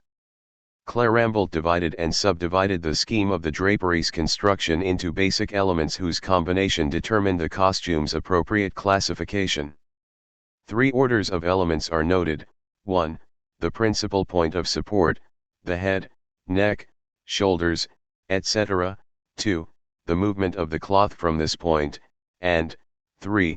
The zones of the body covered and the various means of fastening, twisting, and folding the cloth. 19 The awkward and unnatural poses of the figures in many of the photographs attest to Clairambelt's determination to analyze the articulation of these elements. In the photographs and in the written reports, description remains fixed on this matter of technical form charged, ultimately, with the carrying out of a specific function, the wrapping of the body or, as Clairambelt says of head drapery in one of the rare moments when his commentary goes beyond the dry tabulation of minute differences and myriad combinations, protection against the sun or against the weight of various burdens. Now, while this focus on the union of utility and construction may partially account for the Moroccan photographs, especially those in which the form of the clothed body is visible, it does not yet fully account for them. Those in which the bodily form has completely disappeared retain their enigmatic quality, for what is thus obscured in these cases is the very prop on which the drapery's purpose hangs. And though his desire for scientific exactitude, his stated fear that photographs taken without an analytic goal will fail to register all the components of the cloth structure may explain why Clairambelt took a great number of photographs of draped costumes, few will feel that it justifies his taking 40,000 of them. Guilty versus useful pleasures. Corbusier once noted that in French the word type has a double sense. It refers not only to a kind of building, say, but also to a man. A type is a man. But it was more than this pun that allowed him to argue that, from the point that the type becomes a man, we grasp the possibility of a considerable extension of the type. This is because the man type is a complex form of a unique physical type, to which can be applied a sufficient standardization. According to the same rules, one will establish for this physical type an equipment of standard habitation. 20. What makes these statements possible is the historical fact that at the very moment when buildings were being reclassified according to their use, man was undergoing a similar reclassification. Sensations had ceased not only to provide the basic facts about buildings, they had also ceased to be seen as the basic facts of the mind that considered these buildings. The rise of the industrial regime initiated a privileging of the industrious character of the human species. 21 That resulted in utilities becoming a psychological as well as an architectural principle. This meant that effort or will, rather than sensation, would henceforth be taken as the basic fact of the human mind, and man himself would be seen as a tool, his vocation to be set in his place and to be set to work. 22 Like a machine. Man was seen as that being who directs himself toward work, not, as was formerly thought, toward contemplation. 23 This led to a kind of externalizing of the psyche, for this meant that the mind could not apprehend itself directly, but rather perceived itself reflected in the traces left behind by its efforts. This definition of man was thus well suited to empiricism. And in the human sphere, as in the architectural, this redefinition occasioned considerable attention to questions of clothing. 24 Before the debut of industrialization, clothing had been an important indicator of social status. It had served to mark the division of classes into distinct groups. But once man became vested with a functional definition, the old vestiary regime collapsed and man was submitted to a new one. Sartorial distinctions among men were abolished, and all classes accepted a uniformity and simplification of style. The egalitarianism that defined the political agenda of the day and permitted man to define himself through his work rather than his birth was thus evidenced in the leveling and unmarking of his clothing. But we must be careful to note that it was, in fact, specifically man, and not actually mankind, who was defined by his labor, and that he alone was required to choose his wardrobe by its fitness for work. Woman, on the other hand, came at this same time to be subjected to a new, modern notion of fashion, the rapid and seasonal renewal of clothing before any functional wearing out. From the middle of the 19th century and into the 20th, the image of the modern woman was defined and redefined several times over by the vicissitudes of bestiary codes. While the image of man remained steady and stable, hers was constantly reshaped behind the accelerated changes of clothing styles. This modern history of clothing is detailed most famously in a book called The Psychology of Clothing, written in 1930 by J.C. Flugel. This book is best known for its designation and analysis of the great masculine renunciation by which man surrendered the field of fashion to women and came to occupy, instead, that of function. What has, however, received little attention is the following corollary of this renunciation. In Sartorial Matters, Flugel writes, "Modern man, because of his devotion to principles of duty, has a far sterner and more rigid conscience than modern woman 25 now. What is to account for this surging up of the superego in the sartorial field? What is the logic of this encounter between ethics and dress?" Flugel's surprising observation depends on there being a connection between duty and dress, while we have so far discussed only the relation between dress and function or use. Though it is clear that the equation of man's plain and uniform costume, his functional attire, with his stern and rigid conscience hinges on our accepting use and duty as equivalent, it is also clear to us that duty has an ethical sense that use does not, at least not necessarily. So either his argument is simply sleight of hand, or use had acquired, at the time Flugel wrote, a sense that was ethical. The latter turns out to be the case. The sleight of hand is demonstrably historical.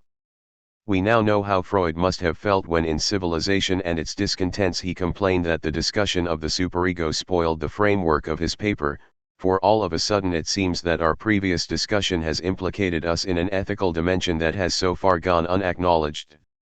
Looking back, we see that one concept in particular, that of pleasure, has been elided, and yet this is precisely the concept that presided over the conversion of functional issues into issues of morality. Let me illustrate.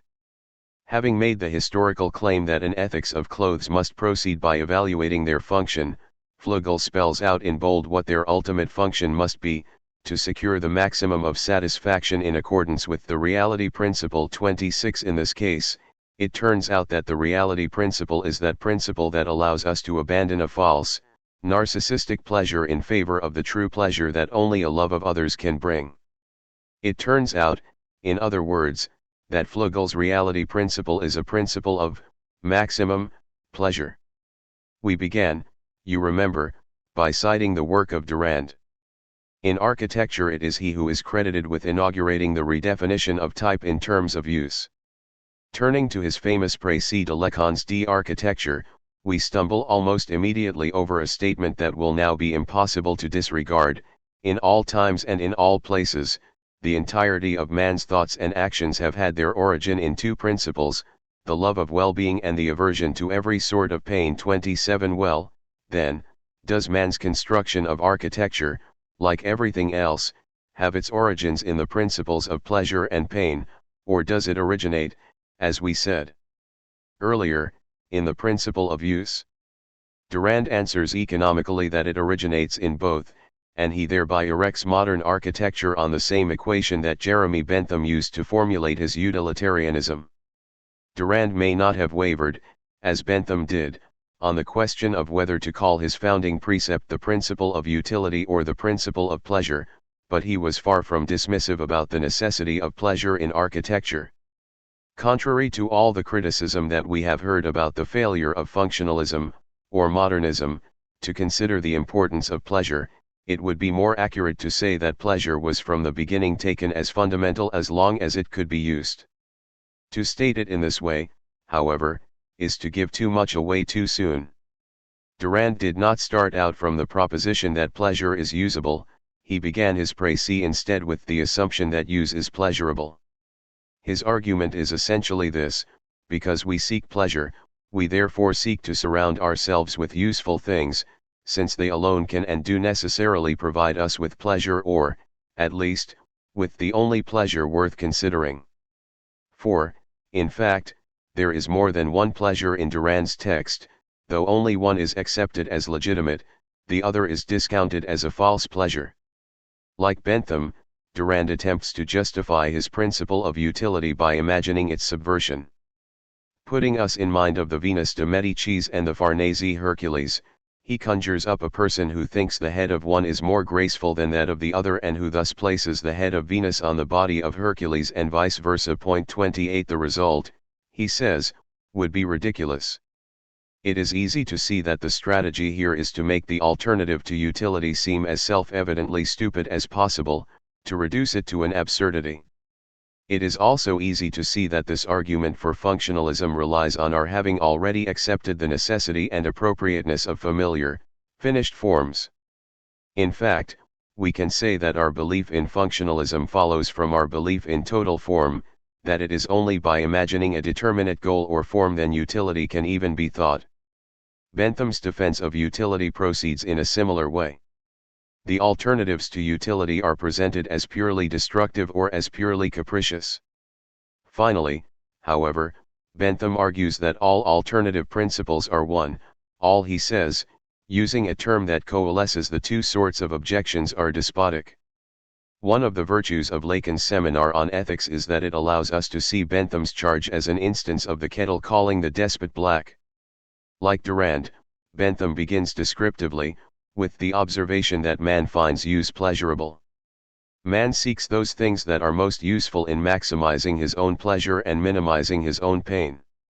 Bentham then converts this description of what is into a prescription of what should be. Pleasure, he says, must be maximized and pain minimized. We must convert man's self-interest into dutiful commitment to the common good, the greatest happiness for the greatest number. The maximization of pleasure becomes a duty. Society can be held together only if men can be made to sacrifice their immediate, local gratifications for longer-term and greater ones. Now, it is precisely this maneuver that occasions the attack by Lacan, who sees it as the source of utilitarianism's unethical penchant for expansion. 29 And, in similar vein, Jacques-Alain Miller will later describe this maneuver as part of the despotism of utility. 30. These attacks on utilitarianism find immediate support in already familiar observations. We understand to what Lacan and Miller refer when we recall that colonialism was the historical partner of functionalism's rise. We think of the extensive benevolence of industrialized nations, the civilizing mission, the desire to dispense charity and humanity that carried imperialism forward. We picture the international style as the attempt panoptically to house the whole world under the same roof. But the Lacanian critique of utilitarianism goes beyond these standard observations by locating the mainspring of use's elasticity in its allied principle of pleasure. Lacan's Seminar on Ethics allows us to see at work beneath utilitarianism's proposition that use is pleasurable a second proposition: pleasure is usable. It is because it imagines that it can place pleasure in the service of the common good, the social whole, that utilitarianism becomes, 1. so much a matter of technique, and, 2. so extensible. Once it was decided that the goal of man was known, that goal being pleasure, utilitarianism thought it could regulate and manipulate man through this goal, or motivation. The belief that man is basically and infinitely manageable turned the utilitarian into an engineer, a designer of machines that would quadrate man's pleasure with his duty. It is surely this entangled belief that troubled Corbusier's previously cited sentences. While the designer of machines for living was arguing that buildings must be tailored for man's use, he was simultaneously saying that man himself could be tailored by building. The social project of functionalism, Le Corbusier's revolution or architecture, was, like that of utilitarianism, based on the notion that man was fundamentally ruling. Le Corbusier's own words accurately state the precondition of functionalism's utopian agenda, the possibility of a considerable extension of the type. Bentham's derivation of ethics from a descriptive psychology is often described as the derivation of ought from is. It now seems more fitting to say that, in utilitarianism, ought is derived from ought. The imperative to extend benevolence infinitely stems from the notion that man can be counted as zero. Defined as essentially pleasure-seeking, he becomes total compliance. For, once his motive is established, his manipulability is assured.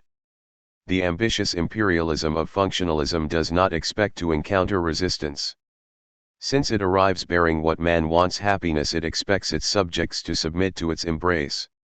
For this reason, French colonialism adopted a policy of assimilation. Lacan's seminar should be read not only as a critique of utilitarianism but also of the liberal criticisms aimed at functionalism and utilitarianism. The problem is not simply that it is presumptuous to think we know what another man, a colonial subject, for example, wants, because only he can know that for himself. Nor can we say that the problem is that man is more than the rationalist engineers will allow. Lacan does not begin by adding qualities, filling out the picture of man, but rather by noting that man is, in a manner, less than the utopians realize. What makes him less is the fact that he is radically separated from, and cannot know, what he wants. The difference between the utilitarian and the Lacanian subject is the difference between 0 and -1, between a subject who is driven to seek the maximization of his pleasure in his own greater good, and a subject for whom pleasure cannot function as an index of the good, since the latter is lost to him. The psychoanalytic subject, in short, being subject to a principle beyond pleasure, is not driven to seek his own good. This obliges psychoanalysis to reformulate its ethics on the basis of another principle, that of the death drive. This Freud does, adducing the superego from the collapse of utilitarian logic. He begins The Economic Problem of Masochism, 1924, with one of his characteristically concise and devastating observations: if the aim of life were the obtaining of pleasure and the avoidance of pain, then the pleasure principle itself would become dysfunctional, and masochism, including the moral masochism that rules our ethical conduct, would be incomprehensible. This reasoning is extended in Civilization and its Discontents, where Freud founds the superego not on some oceanic impulse to merge our destiny with the destiny of others, i.e., to seek our happiness in the happiness of all, but in the horrified recoil from this impulse, in the moral revulsion it elicits in us. Beyond the good neighbor principle, we can most profitably pursue the psychoanalytic critique of utilitarianism by returning simultaneously to our discussion of Clérambault and his Moroccan photographs. We were, recall, troubled by the fact that our account of the historical privileging of utility did not generate an adequate description of the photographs. Too much was left unexplained. What was it that thwarted our project?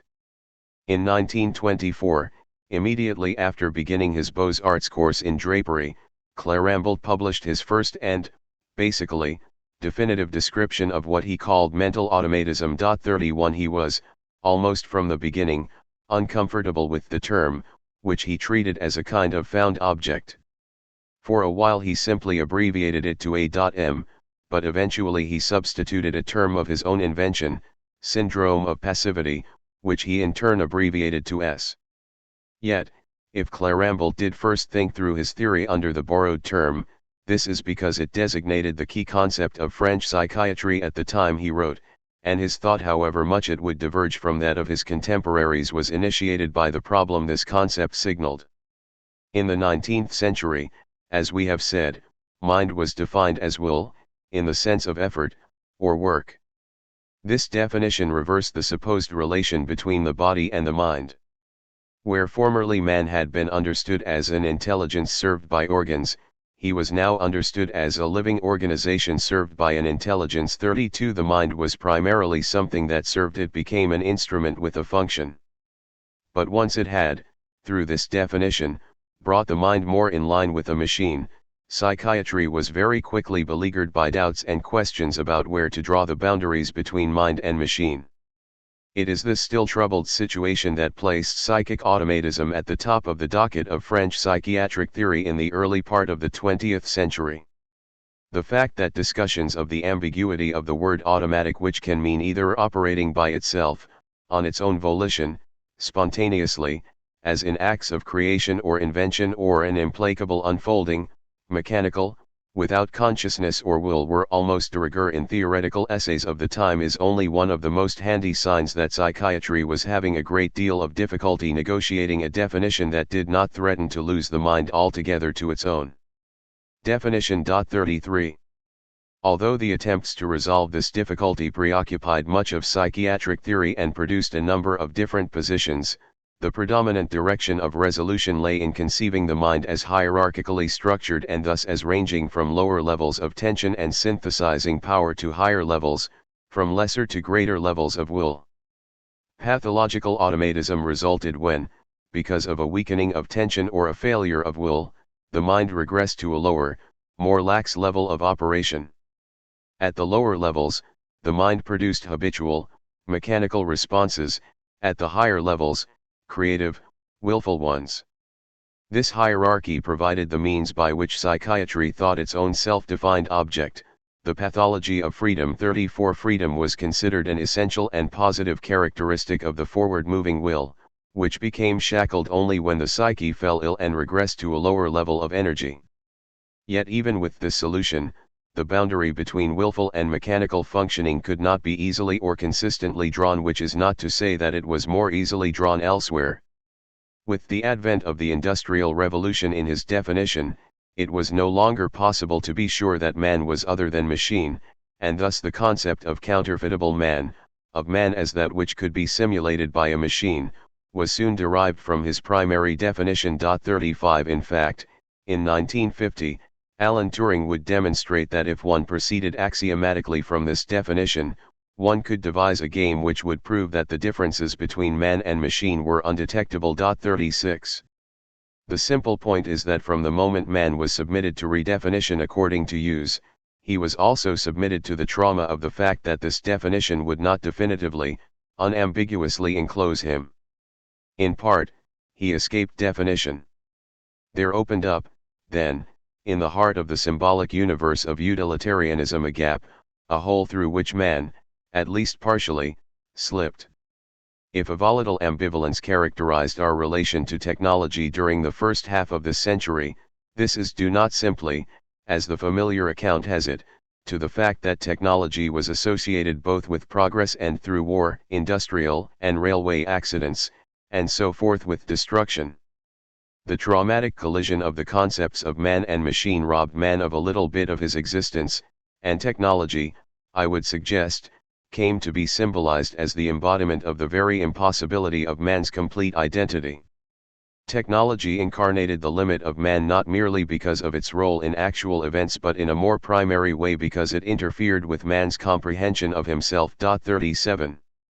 Though this fundamental failing of comprehension may always, as here, attach itself to historically contingent conditions, it is, nonetheless, a structural necessity, and, as Freud argues in Civilization and its Discontents, it is what falsifies the principle on which the utilitarian project is based. Confronted with utilitarianism's moral command, "Thou shalt love thy neighbor as thyself," Freud reacts with undisguised and unabashed incomprehension, with feelings of surprise and bewilderment. Why should we? 38 One should not mistake this reaction for a lack of altruism. Freud does not hesitate to agree with Bentham that we are basically altruistic, that we would be willing to sacrifice for the other. But would the other be willing to sacrifice for us? This is the question upon which the ethics of psychoanalysis turns. This question does not remain in Civilization and its Discontents, however, an empty point, a simple void in our understanding. Rather, it is filled out with a shocking, a scandalous, image, that of a malign, noxious neighbor who will spare us no cruelty in the accrual of its own pleasure. This neighbor, Freud tells us, is our superego, sadistic source of our moral law. He thus shatters all our images of a humane and equitable law that would proscribe acts of violence and oblige acts of charity, and installs instead this principle strictly outlawed by Bentham as unprincipled of caprice, arbitrariness, destruction. Moral order is established, according to psychoanalysis, not in obedience to some reasonable or compassionate command to sacrifice our pleasure to the state, but because we recoil before the violence and obscenity of the superego's incitement to jouissance. 39 To a boundless and aggressive enjoyment. The recoil before the commandment to love thy superego as thyself does not open up the floodgates of our aggression or our enjoyment. On the contrary, it erects a barrier against them, and places out of reach the object of our desire. In resisting the superego, then, we insist on separating ourselves from, rather than surrendering to, this incomprehensible part of our being. We insist, in other words, on prolonging the conflict with ourselves. The sole moral maxim of psychoanalysis is this: do not surrender your internal conflict, your division. This is an extraordinary account of moral law, which we can understand only by continuing to clarify its opposition to utilitarianism. We passed perhaps too quickly over the utilitarian rejection of caprice. Recall Durand's example of the person who would tamper with classical sculpture. Finding the head of one preferable to that of another, this person would switch them. Admiring the form of one of the limbs, he or she would multiply it, producing, for example, a statue with 4 arms or 4 legs, creating, as Durand says, a monster.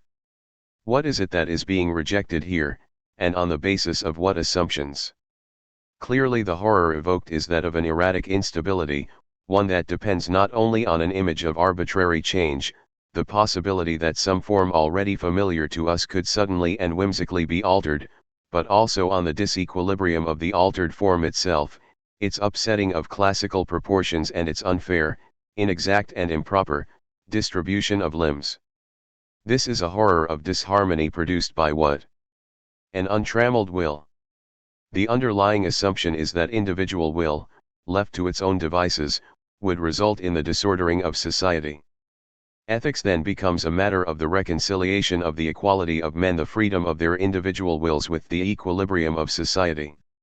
Reciprocity is offered as the only resolution of this ethical conundrum. Durand's example implicitly relies on the symmetry of the bodily form to secure the rightness of reciprocity. It also depends on there being a consensus of opinion about the value of classical sculpture, on its seeming, therefore, to be objectively preferable to whatever form would be confected by the whimsy of personal taste. Similarly, Bentham argues in an introduction to the principles of morals and legislation that caprice is as a principle inferior to utility. Since only utility is subject to public debate and verification, caprice relies on unfounded and non-discussable tastes. The communities of Bentham and Durand are intersubjective orders bound together by the sharing and exchange of objects, language, opinions, property, services, and most notoriously women. For, in fact, Claude Lévi-Strauss makes use of this same modern model of ethics. In his famous analysis of kinship relations, he conceives the incest taboo as a kind of utilitarian command: man must renounce the immediate pleasure of endogamy for the greater pleasure of exogamy and the stability his sacrifice avails him. Psychoanalysis's opposition to this ethical model is predicated on a very different understanding of the prohibition of incest as the foundation of society. Unlike utilitarianism, which tacks onto the interdiction of pleasure a list of rewards, extended kinship relations, women, property, trade routes, unites dehabitations, Salin-Jean 40 happiness itself, psychoanalysis detaches its interdiction from any promise of pleasure. It raises the ethical field, sweeps away all good objects. The psychoanalytic interdiction does not make reward the condition of sacrifice. One must obey the interdiction unconditionally. Pleasure is, then, of no use in securing commitment to moral law. What is crucial for psychoanalysis is not the reciprocity of individual subjects in their relations to a contingent realm of things, but the non-reciprocal relation between the subject and its sublime, inaccessible thing, that is, that part of the subject that exceeds the subject, its repressed desire. Nor is the figure of the woman central to moral law, the daughter, who will be exchanged and thus made accessible to the larger community, but rather the mother, who must remain, according to the interdiction, inaccessible to the subject. The moral interdiction bears, in other words, on an impossible object, not, as in utilitarianism, on an actual object that one might otherwise possess, the mother, who is impossible because she is already unattainable.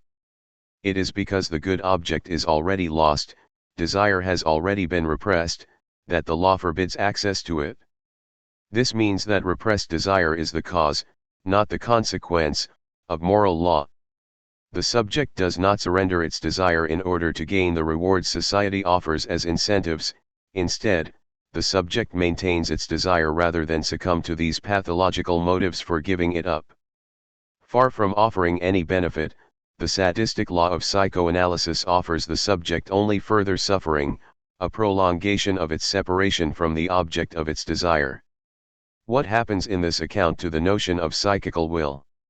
No longer conceived as a purely positive force opposed to or manipulated by external social laws, will comes to be conceived as a force in which the law is always already immanent.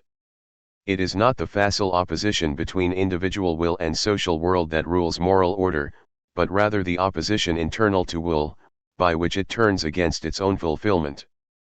This is a morbid will, but one whose morbidity is essential rather than accidental. We are not here resuscribing to evolutionary psychology's notion of a pathology of freedom, whereby the basic freedom of will is restricted through some accident. Psychoanalysis looks askance at this notion of a freedom that is not only regularly infringed but also defined by contingent causes and conditions. For, this freedom is always conceived as the subject's ability to act in its own best interest, while this interest is always determined by specific circumstances. It is freedom itself that is reconceptualized by the psychoanalytic concept of will. The subject's only freedom consists precisely in its ability to disregard all circumstances, causes, conditions, all promises of reward or punishment for its actions. The subject determines itself not by choosing its own good, an illusory freedom, since the good determines the choice, not the other way around, but by choosing not to be motivated by self-interest and thus by acting contrary to its own good even to the point of bringing about its own death. It should be obvious from this discussion that Freud was not the first to define the freedom of the ethical subject in this negative way, as the freedom to resist the lure of the pleasure principle and to submit oneself to the law of the death drive. Kant paved the way for psychoanalysis by placing the ethical imperative in a realm radically beyond the phenomenal and thus by splitting the subject between two realms, one subject to the determinations of historical conditions, the other not. Yet he also partially sealed up again the gap he so dramatically opened. Treating the categorical imperative, correctly, as a statement, he abridged linguistic law by neglecting to consider the statement's enunciating instance. While utilitarianism argued that one must act in such a way that everyone would benefit from one's actions, Kant argued that one must act in such a way that no one would benefit. In fact, psychoanalysis tells us, someone the other always benefits from the sacrifice of enjoyment and always at the subject's expense. By making this point, psychoanalysis means to reinstate the superegoi other as the enunciator of the law and to restore the division of the subject that Kant's gesture threatens to conjure away. For, when the marks of enunciation are erased from a statement and it thus appears to come from nowhere, its addressee can presume to occupy the vacant enunciative position. The addressee takes itself as the source of the statement. This is precisely what happens in Kant. He supposes that the ethical subject hears the voice of conscience as its own. 41. Why does psychoanalysis insist on exposing the cruel enunciator, the sadistic superego, who speaks the moral law? Because it wishes to demonstrate the ethical necessity of hearing the otherness of this voice and of maintaining our distance from it. It is always and only this division of the subject that psychoanalysis insists on, not only because the attempt to establish an ethics on the basis of its disavowal is mistaken but more importantly because it is unethical. The principle of the maximization of happiness on which the ethics of utilitarianism is based is a product of this disavowal. It is also responsible for some of the most violent aggressions against our neighbors. Fantasy and fetish. In a finely argued essay on the nuclear sublime, 42, Francis Ferguson deals with the same relationship that concerns us here, the relationship between the egalitarianism that propelled the utilitarian demand for an extension of property relations and the aesthetics/ethics of the sublime relation of the subject to an extimate 43 object that is in the subject, yet more than the subject. As part of her argument, Ferguson offers a fascinating reading of Mary Shelley's Frankenstein in which she suggests that Victor Frankenstein's invention of his sublime monster must be seen against the background of his family's philanthropic, territorial imperialism, its steady assimilation of more and more wards into the family. In this light it seems that the invention of Frankenstein represents his attempt to construct an object that cannot be shared, an inalienable object that would depend solely on his consciousness and would thus attest to its uniqueness. The invention of the monster, in other words, bespeaks a dissatisfaction with the limitations imposed by the labors and utility of the overcrowded world of the 19th century at a point when the rights of man had been so massively extended that Victor seems to imagine his identity ebbing because his rights, his freedom have to be shared. Recoiling at the way the notion of individual freedom seems stretched too thin to accommodate its various claimants, 44 Frankenstein flees the claustrophobic world fostered by utilitarian values and seeks refuge in the sublime dream of self-affirmation. It is more broadly suggested that Frankenstein's path is paradigmatic, that the sublime becomes in the 19th century a kind of escape from the Gothic overcrowding of the intersubjective world of property relations. Following Freud, I will argue that the reverse is true.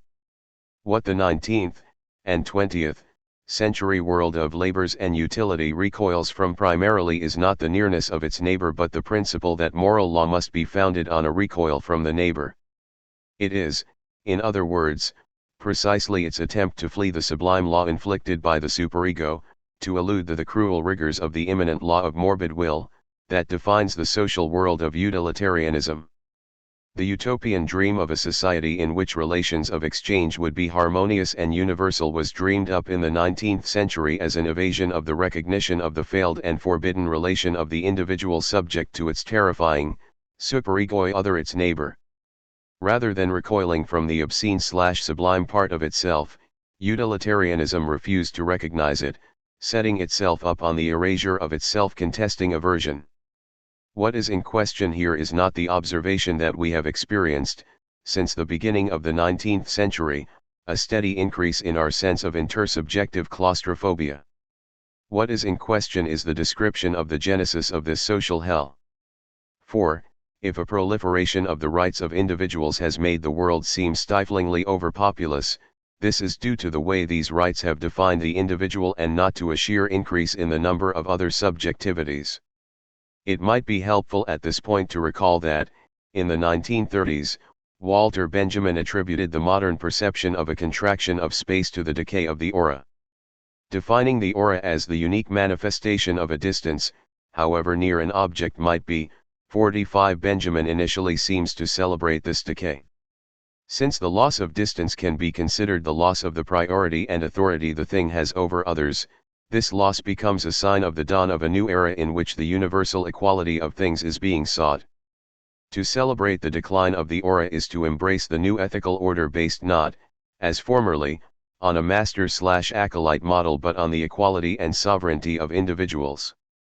Yet it is clear from the start that Benjamin is ambivalent about the disappearance of this auratic quality, that he would like to see it restored in some way. Through his notion of the optical unconscious which bears witness to something in the photograph, the film, the person, that lies beyond the photograph, film, or person, he begins to give back to the object its aura, its distance. And in his description of Eugene at Get's photographs, his ambivalence appears especially acute. Praising them for initiating a liberation of the object from the aura, he pinpoints the power of these photographs of empty locations in terms that suggest their possession of an aura. He likens these locations to scenes of crimes, to places that harbor some guilty secret. Notice, these photographs contain no evidence of crime, it is precisely of evidence that they are empty. This lack does not lessen our suspicions about the crime, rather it is the source of them, or, to put it another way, it is not the evidence of suspense but the suspension of evidence that grips us in these photographs. Benjamin finds the photographic practice of at Get exemplary, makes it the proper definition of the task of the photographer, which he gives as follows: to uncover guilt, in his pictures 46. Benjamin thus calls for the inscription of what Lacan refers to as a symbolic relation.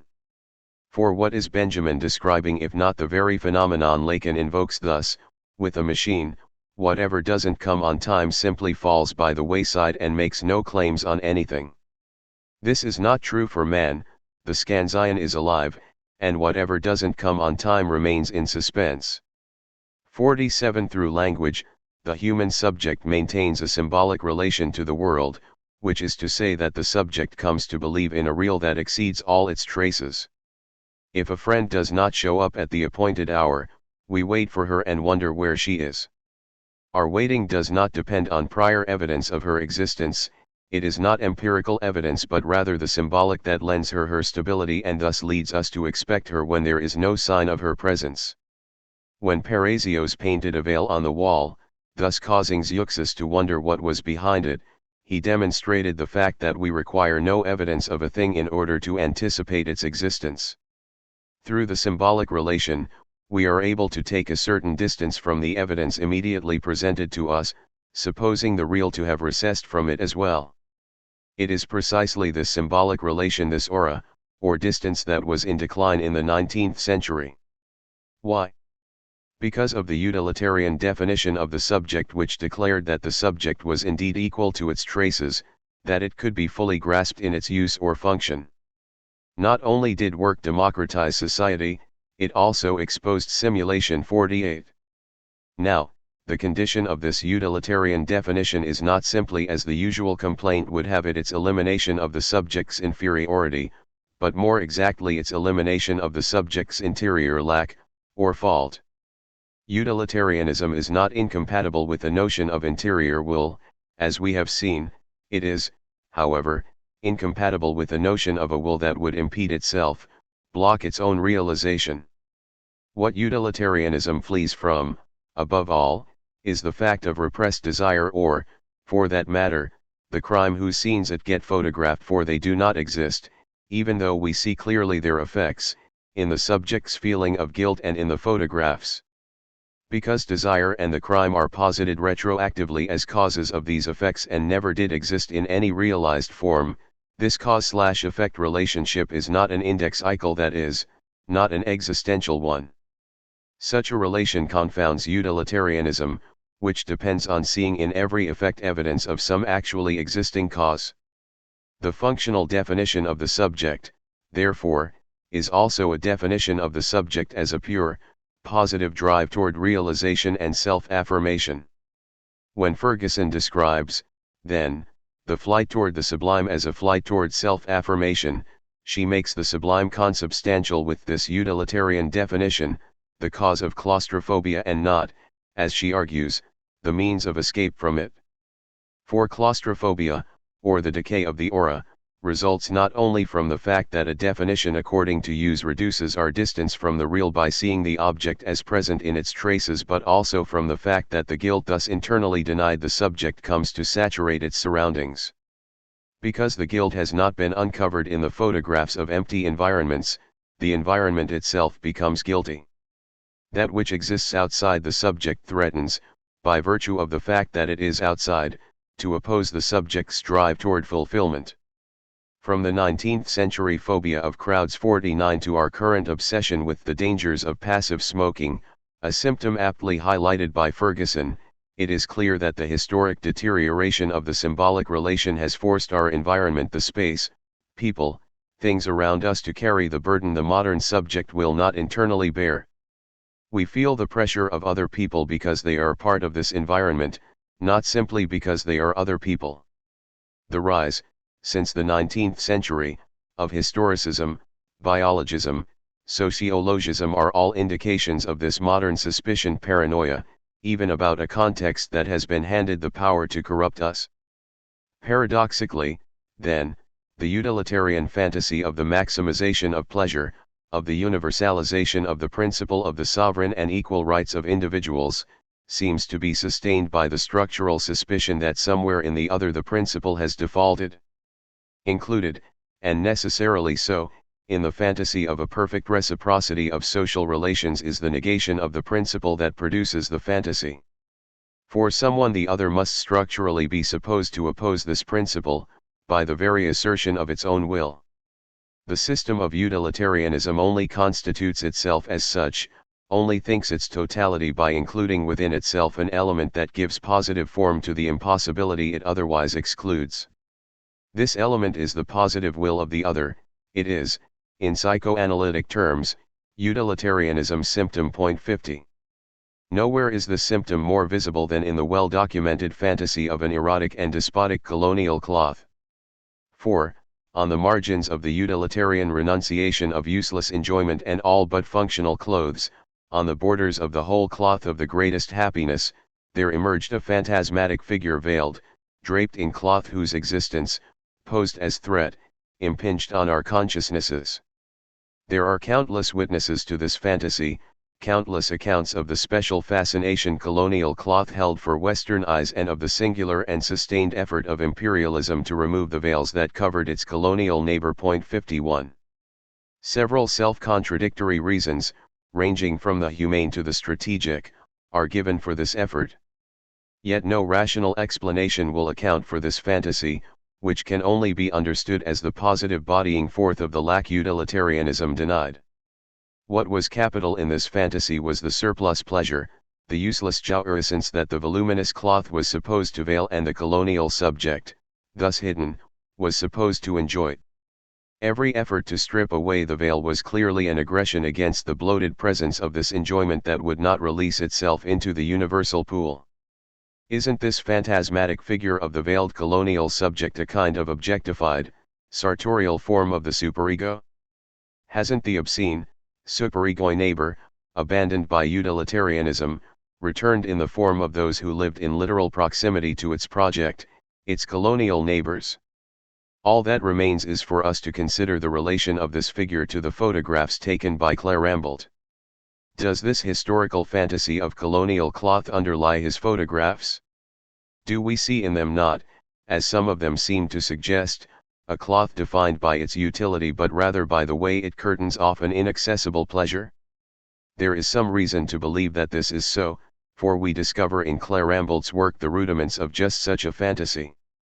Cloth was of interest to Clairambelt not only as an ethnographic issue but also as a clinical one, for in the course of his psychiatric studies, he noticed that several of his women patients expressed a peculiar passion for cloth. On the basis of these observations, he isolated this passion as a definable clinical entity, a specifically female perversion that resembled, in many respects, the male perversion of fetishism. Clairambelt wrote very confidently, however, about why the two perversions ought not to be collapsed, stating the fundamental distinction thus: while for the male, fetishism represents an homage to the opposite sex, and thus puts into play an entire fantasy of love, of union with the opposite sex, the perverse female passion for cloth is rooted in the very refusal of this fantasy. The dream of union, of shared love, plays no role either in the genesis or in the sustaining of the perversion. With no more reverie than a solitary gourmet savoring a delicate wine, 52 the woman enjoys the cloth for itself, not for any imagined connection it might have with the opposite sex. Not because it has any existential or symbolic relation to a male object of desire. In other words, Clairambelt conceived the female passion for cloth as selfish. The perversion that simply uses cloth to obtain orgasmic pleasure is seen as useless in terms of its ability to secure the common happiness of men and women. It is for this reason that Clairambelt refers to the perversion as an asexual fetishism. What is missing from it is the sexual relation. Is this not, mutatis mutandis, a clinical version of the colonialist fantasy of a cloth that acted as a barrier to union, of a surplus sexuality? Is this symptom not the exception, the surplus sexuality that makes the utilitarian dream of reciprocal relations possible? And are we not, then, presented with this very fantasy in Clairambelt's photographs? My brief answer is, yes and no. Although this fantasy does indeed provide the historical basis of the photographs, we find in them, I would argue, not simply another aversion of the fantasy but precisely a perversion of it. For these 40,000 photographs focused on one rigidly adhered to object choice cloth betray not simply a fantasy of cloth but a fetishization of it. But how is such a distinction to be drawn? Freud formulated an exact, if too concise, definition of the difference between neurosis and perversion. Neurosis, he said, is the negative of perversion. It is perhaps this definition that Lacan had in mind when he distinguished the neurotic fantasy from perversion. Thus, perversion, he said, is an inverted effect of the fantasy. In the perversion, the subject determines himself as object in his encounter with the division of subjectivity. 53. Starting from the formula for fantasy, A, that is, the split subject, in some form of relation, to an object, A, we can easily derive the formula for perversion, A. But what does this mean? In the fantasy, the subject establishes a relation to the object cause of its desire, A, that presentifies the subject's loss. Although this loss is presented in an externalized form and represents a misrecognition of the subject's internal impossibility, the subject does, nevertheless, constitute itself in relation to this objective lack. In the colonialist fantasy of cloth, for example, the utilitarian subject developed a desire to see what lay behind the veil or to stop the excess pleasure concealed by it. The pervert, however, refuses all recognition of his own lack, even in external form. The pervert places himself in the position of never being deprived with regard to knowledge, and most particularly knowledge concerning love and eroticism. 54. Or, as Freud says of one variety of pervert, what other men have to woo and make exertions for can be had by the fetishist with no trouble at all. 55. For he is certain about love, about what the other wants. The pervert, then, places himself in the real, the only place where nothing is lacking, where knowledge is certain. That is, rather than position himself in relation to the imaginary form of the object A, he positions himself as the object A, in its real form. While imagining itself whole, the neurotic subject of the fantasy becomes split in relation to the doubled form imaginary and real of the object A. The pervert, on the other hand, evades this division by making himself the agent of a division outside himself. This is why fetishism is, as Freud claimed, particularly favorable. 56. For studying the splitting of the ego in the process of defense, as a perversion, it explains it, unfolds the split onto a flat surface and thus conveniently displays it for the analyzing eye. I know very well, but just the same here we see laid out before us the splitting of the two eyes in the statement, but what we do not see is the instance of enunciation, the pervert, who positions himself safely outside this division. To take another example, if the Chinese man mutilates the woman's foot and reveres it, it is the foot that wears the mark of this division, not the Chinese man. My thesis is that in taking his photographs, Clérambault did not always position himself as the colonialist subject confronted with an objectified image of his own loss. He also sometimes positioned himself as the gaze of the Moroccan other. This must not be interpreted in a psychologistic sense as an instance of empathy or compassion for one's neighbor. It must first of all be recalled that this Moroccan neighbor is a structural supposition, not a reasonable or compassionate presumption. Second, it is a disavowal of lack, not a feeling of fraternity, that precipitates the perverse positioning. Entering into a kind of complicity with this other, photographing the cloth to meet the satisfaction of its gaze, he turned himself into an instrument of the other's enjoyment. Clérambault was certain about just what sort of cloth the other preferred. Usually it was silk, not for whatever connotative value silk had, but for its stiffness. Stiffness, solidity, these were the characteristics most consistently sought. Clérambault recorded his admiration of the North Africans for the way they left their clothes out after washing them, allowing them to become stiff and dry. 57 This same admiration is expressed, apparently, in the photographs, for here we see not a cloth that flows from or hugs the outline of the body, not a cloth elaborately embellished, symbolically erotic, but a material whose plainest, best photographed feature is its stiff construction. Viewed from the vantage of the supposed Moroccan other, from this perverse, fetishistic position, the cloth of the photographs is not, as it is in the fantasy, the object cause of desire. It does not beckon us to peer behind it, or to imagine a hideous enjoyment concealed by it. This is why there are no photographs of the unveiling of the figures or, indeed, of any action taken toward them. There is no or strikingly little fantasy space in these photographs, that is, no virtual space suggested by the figures. No promise of a future knowledge to which they may provide the key. The photographs are precisely cut off from such a space, which would only be generated if the cloth were to occupy the place of the object A. The cloth is not a presentified image of loss, but rather a solid presence, a barrier against any recognition of loss. If the perverse beholder of these images remains still, inert, before them, this is due not to the failure of any will to know but, on the contrary, to a refusal of failure, a refusal of subjectivity that turns the pervert into an inert object devoted to the fulfilling of the will of the other. But if Clairambelt, as fetishistic photographer, refused to assume his subjective division, he did in typical perverse fashion make himself, through his photographs, the agent of this division. Who or what became the subject of this split? In order to answer this question, it is important to recall Freud's several warnings against possible misunderstanding.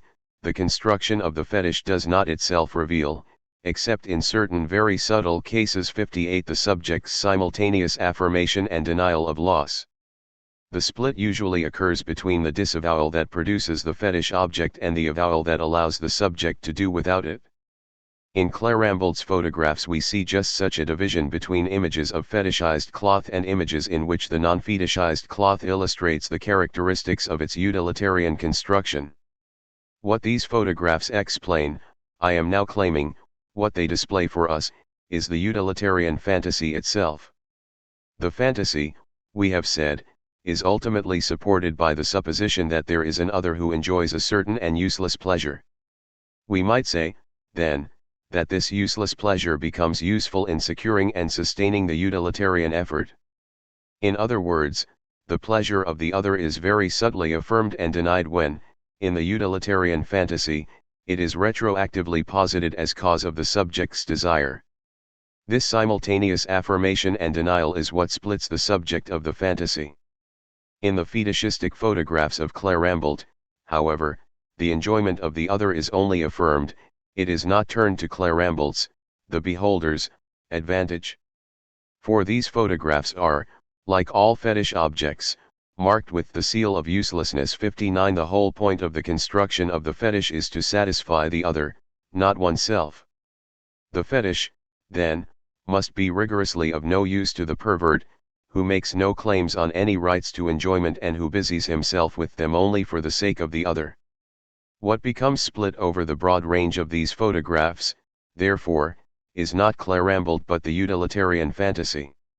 For the division of these photographs into two groups, those that demonstrate the usefulness of cloth and those that rigorously deny it any usefulness, corresponds to the division between the statement or fantasy of utilitarianism, of the ethical value of useful pleasure, and the useless pleasure of our neighbor, which enables, at the same time as it is neglected by, the fantasy. By not converting the other's supposed enjoyment into an image useful to utilitarianism, by laying the two alternatives side by side, the photographs taken by Clairambelt expose what the fantasy obscures, its strict dependence on the supposition of the other's obscene enjoyment. Not an enjoyment that can be corralled by use, but one threateningly outside the bounds of utility. This is not to say that these photographs constitute a radical, deconstructive practice. Clearly, they participate in the utilitarian project, but they do so in a way that makes one of the fantasy's necessary preconditions more obvious, less subtle. In 1926, 3 years after they began, Clairambelt's lectures on drapery were abruptly stopped by the authorities at the École des Beaux-Arts. Since the popularity of the lectures had not diminished, Clairambelt was at a loss to understand his dismissal. He therefore wrote an incredulous letter to the authorities in which he reiterated the full scope and originality of his project. His teachings, he stressed, aimed not merely at a comprehension of the drapery but also at an exact rendering of the fold. 60. Fold was capitalized in that curious way Clairambelt had of allowing ordinary words to pop up in uppercase. From their refusal to revoke their decision, we can only guess that the authorities saw only too clearly what Clairambelt meant, that his doubling and splitting of his project into a consideration of cloth's usefulness and his fetishization of its useless, overbearing presence were precisely the problem. Clairambelt's lectures, his explanations, were perhaps too painfully clear in their demonstration of a split to which utilitarianism had to remain blind. 5. Vampires, breastfeeding, and anxiety. Jean-Jacques Rousseau, Émile. Do you wish to bring everyone back to his first duties? Begin with mothers. You will be surprised by the changes you will produce. Everything follows successively from this first depravity: mothers who despise their first duty and no longer want to feed their children. The whole moral order degenerates. But let mothers deign to nurse their children, morals will reform themselves, nature's sentiments will be awakened in every heart, the state will be repeopled. This first point, this point alone, will bring everything back together. Point 1. Mary Wollstonecraft, Thoughts on the Education of Daughters with Reflections on Female Conduct in the More Important Duties of Life. I conceive it to be the duty of every rational creature to attend to its offspring. The mother, if there are not very weighty reasons to prevent her, ought to suckle her children. Her milk is their proper nutriment, and for some time quite sufficient. Point 2. Let these two probably the most prominent examples stand as indications of a phenomenon that was widespread in the 18th century, an insignia, we might even say, of Enlightenment thought, the advocacy of breastfeeding. This phenomenon is currently the subject of much speculation by historically informed literary theorists intent on establishing its links with the political, philosophical, and literary themes of the period. While I, too, will urge a consideration of these links, I do not propose to attempt an explication of either the external causes or the meaning of the phenomenon. For to do so would be to ignore its most essential aspect, the aura of anxiety that surrounds it.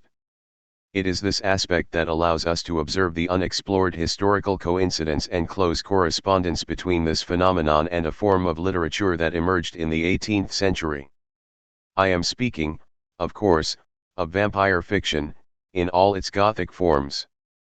I will argue that the political advocacy of breastfeeding cannot be properly understood unless one sees it for what it is, the precise equivalent of vampire fiction.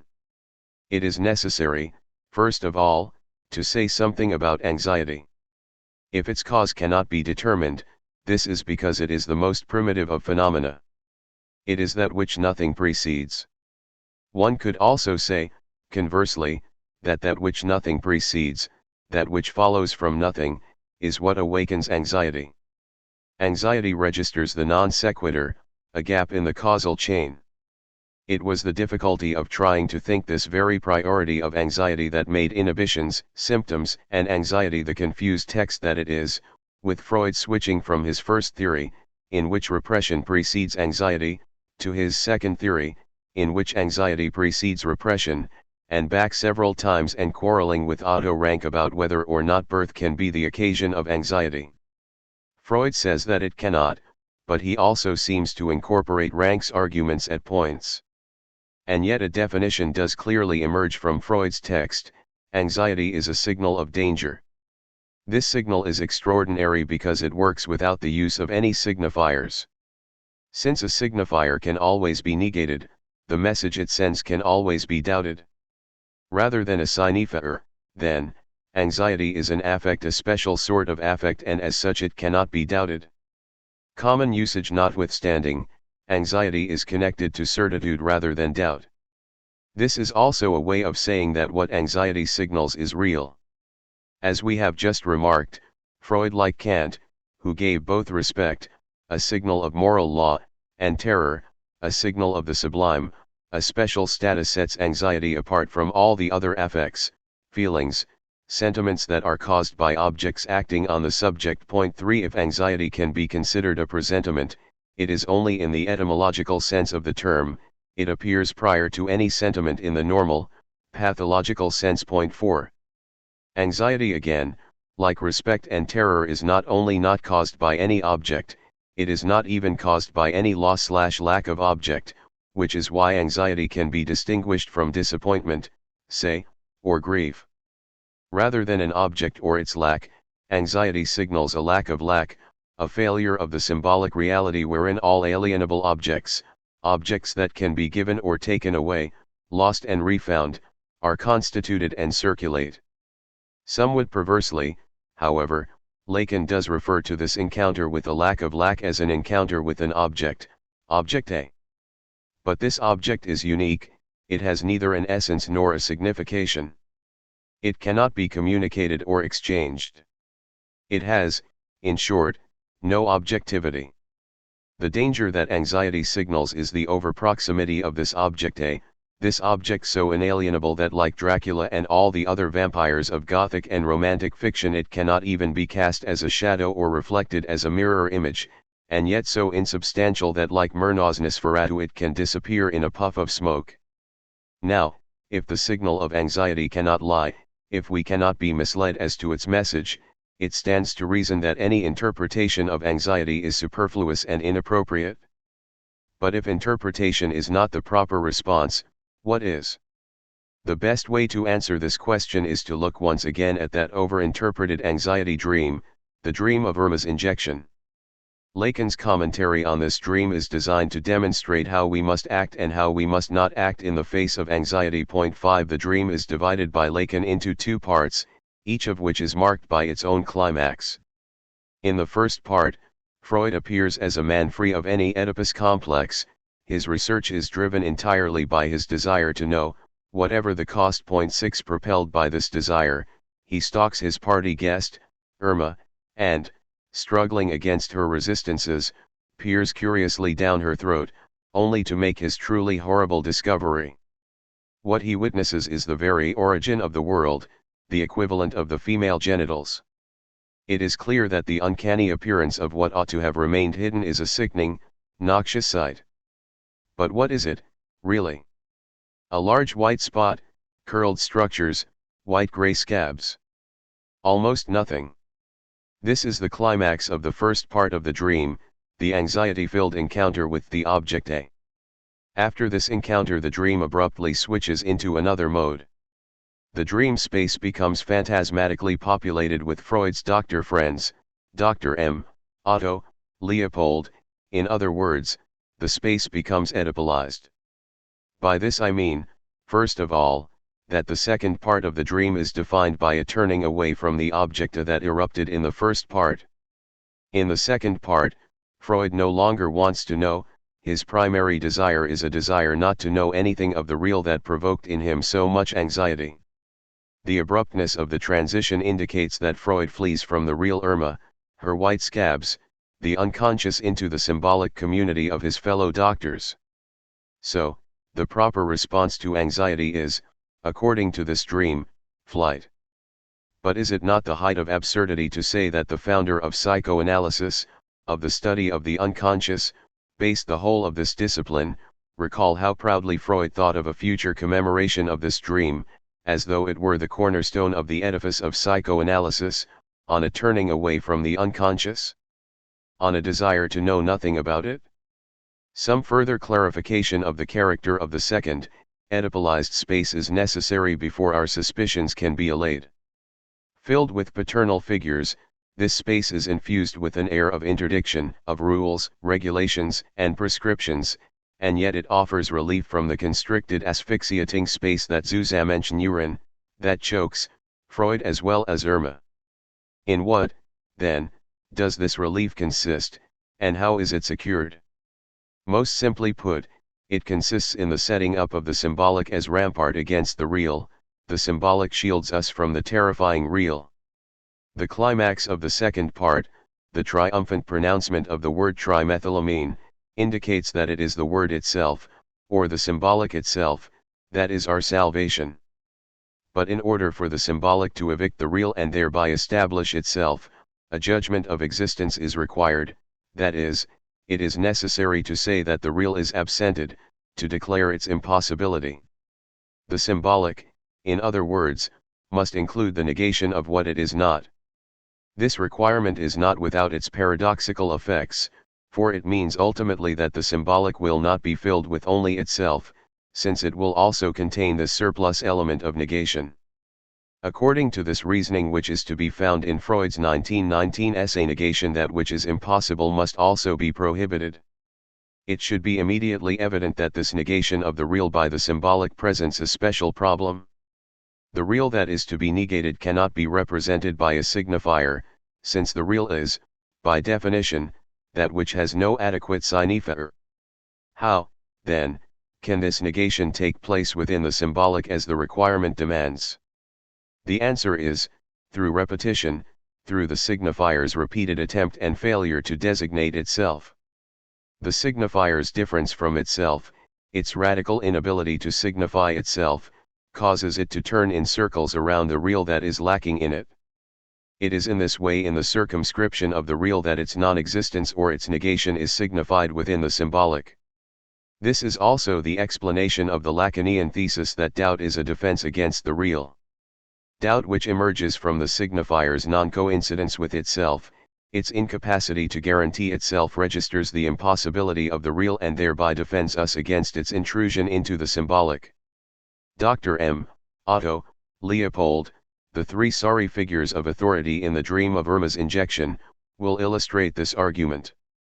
Their supposedly professional probings and pronouncements are simply ridiculous. Whatever principle of diagnosis one may represent is quickly transgressed by the other, who proposes a different and contradictory principle. These fellows are simply not credible as standard bearers of their profession. But have we not entered here into that place so often evoked by Lacan, the place where tracts are made in order to be taken as false? As so many, including Foucault, have noted, laws are made to be broken, prohibitions to be transgressed, but through its very violability the law simply binds us closer to it. The law has an irrefutably positive force to which every transgression, which defines itself in terms of the law while dreaming itself beyond it, attests. It is wrong to assume, however, as so many, including Foucault, have, that the fundamentally negative character of the law is in this way refuted. For the transgression of the law's interdiction of specific, named acts in no way violates the law's other, more basic interdiction of the real. This interdiction, unlike the first type, is never named by the law but is inscribed in it nevertheless, in the law's very inability to authorize itself. 7 The Foucauldians have simplified the Freudian thesis about negation by rendering it as that which is negated must be named and by failing to realize that that which is impossible must be negated without being named. In the psychoanalytic version, the symbolic order defends against the real by substantifying its negation in the interdictions and doubt that defines symbolicity as such. We have thus described the space of the second half of Freud's dream as an Oedipalized space both because it instantiates an avoidance of the real, a desire not to know anything about it, and because this avoidance necessitates an impotent, violable, that is, Oedipal, law. It is now necessary to confess a considerable complication of this argument. We have called that from which Freud takes flight the objecte, but though we have refrained until now from saying so, that which marks his avoidance of this dramatic point, the absence of the real, is also called objecte. The objecte is both real and a positivization of the symbolic's failure to say the real, it is both real and imaginary. What is the explanation for this terminological conundrum? If the symbolic must inscribe its lack of foundation in the real, the inaccessibility to it of some knowledge of this real, then, we are obliged to admit that it also thereby inscribes the real itself, since it is precisely there where we do not know, that enjoyment, jouissance, a pleasure in the real, arises. Jouissance is a kind of secondary gain obtained where knowledge fails. 8 As Lacan says at the beginning of television, saying it all is literally impossible, words fail. Yet it's through this very impossibility that the truth holds onto the real. 9 This statement demonstrates a Mobius strip kind of logic, for in the last analysis it means that the real is its own negation, its own prohibition. The real encounters itself in its own lack, its exclusion from the system of signifiers. 10. In his dream of Irma's injection, then, Freud does not simply flee from the unconscious or from the real of Irma's desire, he holds onto them. This is the reason psychoanalysis can claim to found itself on the unconscious and on the desire of the woman, precisely because it so rigorously registers their inaccessibility. We could say, then, using the Lacanian definition of sublimation, that psychoanalysis raises the unconscious and the woman's desire to the dignity of the thing. It is in its refusal to interpret them that psychoanalysis maintains them, for there where they are interpreted they cease to be. But if in order to preserve itself psychoanalysis has to register its own radical inability to know, does it not consign itself to skepticism? Must we place Freud among his foolish mentors, equal to them in his ignorance of the truth? No, psychoanalysis is not a skepticism. By not declaring merely that the good, which would be a standard of our actions, cannot be known but insisting further that it must not be known, psychoanalysis commits itself to what Lacan refers to as a belief without belief, to a belief in an other whose very existence is dependent on our lack of knowledge. The problem of evil is only worth raising as long as one has not fixed on the idea of transcendence by some good that is able to dictate to man what his duties are. Till that moment the exalted representation of evil will continue to have the greatest revolutionary value. 11. It's because radical doubt undermines the position of every would-be master and every stated good that the problem of radical evil must be raised. Psychoanalysis shares this position with a certain strain of Enlightenment thought, which celebrated evil while attempting to secure the individual subject's freedom from authority. For both psychoanalysis and this mode of thinking that originated in the 18th century, the exalted evil referred to is synonymous with the subject itself, since it is the subject that seems to pose the greatest threat to the established social order. One should not be too quick, however, to equate this conception with the standard reading of the Romantic opposition between the individual and society. Romantic notions are fundamentally recast by this conception, which sees neither the subject as the external cause of society's corruption, nor society as the corrupter of the pure, innocent subject. Instead of an external opposition between the subject and society, we must learn to think their necessary interrelation. The very existence of the subject is simultaneous with society's failure to integrate, to represent it.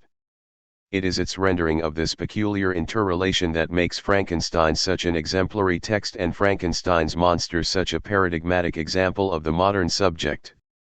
While it gives rein to the fantasy that things might have turned out otherwise, that society would have been spared the monster's maleficence if only it had treated him with more kindness, if only the young de Lacy had not rushed into the cottage just as the monster was about to reveal his true character to the blind, old de Lacy, Frankenstein also exposes the truth on which this fantasy depends.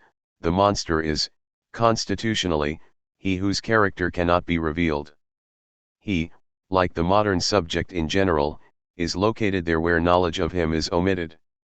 His monstrosity is therefore structural, not accidental. This is why the common belief that Victor Frankenstein invented the monster is in error. If the monster were, in fact, the product of a scientific invention, he would have awakened at the end of chapter 4, but he does not. It is only at the very beginning of chapter 5 that the baleful yellow eye first opens. If Frankenstein had succeeded in his scientific project, this success would have been recorded as the climax of a series of steps and discoveries, as the end product of a causal chain of effort and effect. But at the end of the chapter in which these discoveries are recorded, the invention remains uninvented. That Frankenstein has failed is apparent in the opening of the following chapter where the thing that he strove to animate lies lifeless at his feet. It is only then and in the absence of any indication or sense of agency on Frankenstein's part the inventor is described as a passive witness of the event that the monster comes to life. There seems to be only one reading of this narrative pacing. Frankenstein's invention did not go awry, as the standard reading claims, it failed. It is only insofar as it failed, only inasmuch as Frankenstein's scientific efforts fell short of their goal, that the monster appears, the embodiment of this failure. It is therefore misleading to call the creature Frankenstein's monster, as though it were the hero's botched invention, rather than the botching of his invention, as though it were not precisely the lack of that belong-to-me aspect so reminiscent of property, in Lacan's phrase, that provided the creature with its essential definition and made him so uncanny. In response to anxiety's signal of danger, one flees or avoids the real. But one flees into a symbolic whose hedge against the real is secured only through its negation of the real, that is, through its failure to coincide with itself, to guarantee itself. The subject, like the Frankenstein monster, is the failure that maintains the symbolic, prevents it from collapse. But we claimed earlier that in his discussion of the dream of Irma's injection, Lacan made clear not only the proper but also the improper manner of accomplishing this avoidance. Despite the many insights with which Lacan credits him, Erik Erikson is, to some extent, used to illustrate an improper response, a certain deafness, to the signal sounded by the dream. There is, of course, a major difference between Erikson and Freud regarding the characterization of the second space of the dream. Lacan's understanding of this space as symbolic reality in its function as shield against the traumatic real, as being simultaneously salutary for the subject and the place of its non-integration, would make no sense at all to Erikson, for whom reality is that into which the healthy ego is integrated. He therefore comprehends this space differently, as the place of the regression of the ego. Rather than focus on all the broad and basic differences between Lacanian psychoanalysis and ego psychology, however, let us note that Lacan chose to derogate Erikson's interpretation of Freud's dream with the term culturalist. What most disturbs Lacan is Erikson's digging into Freud's life and culture in the hopes of finding some additional facts that will push the interpretation beyond the limit demarcated by Freud.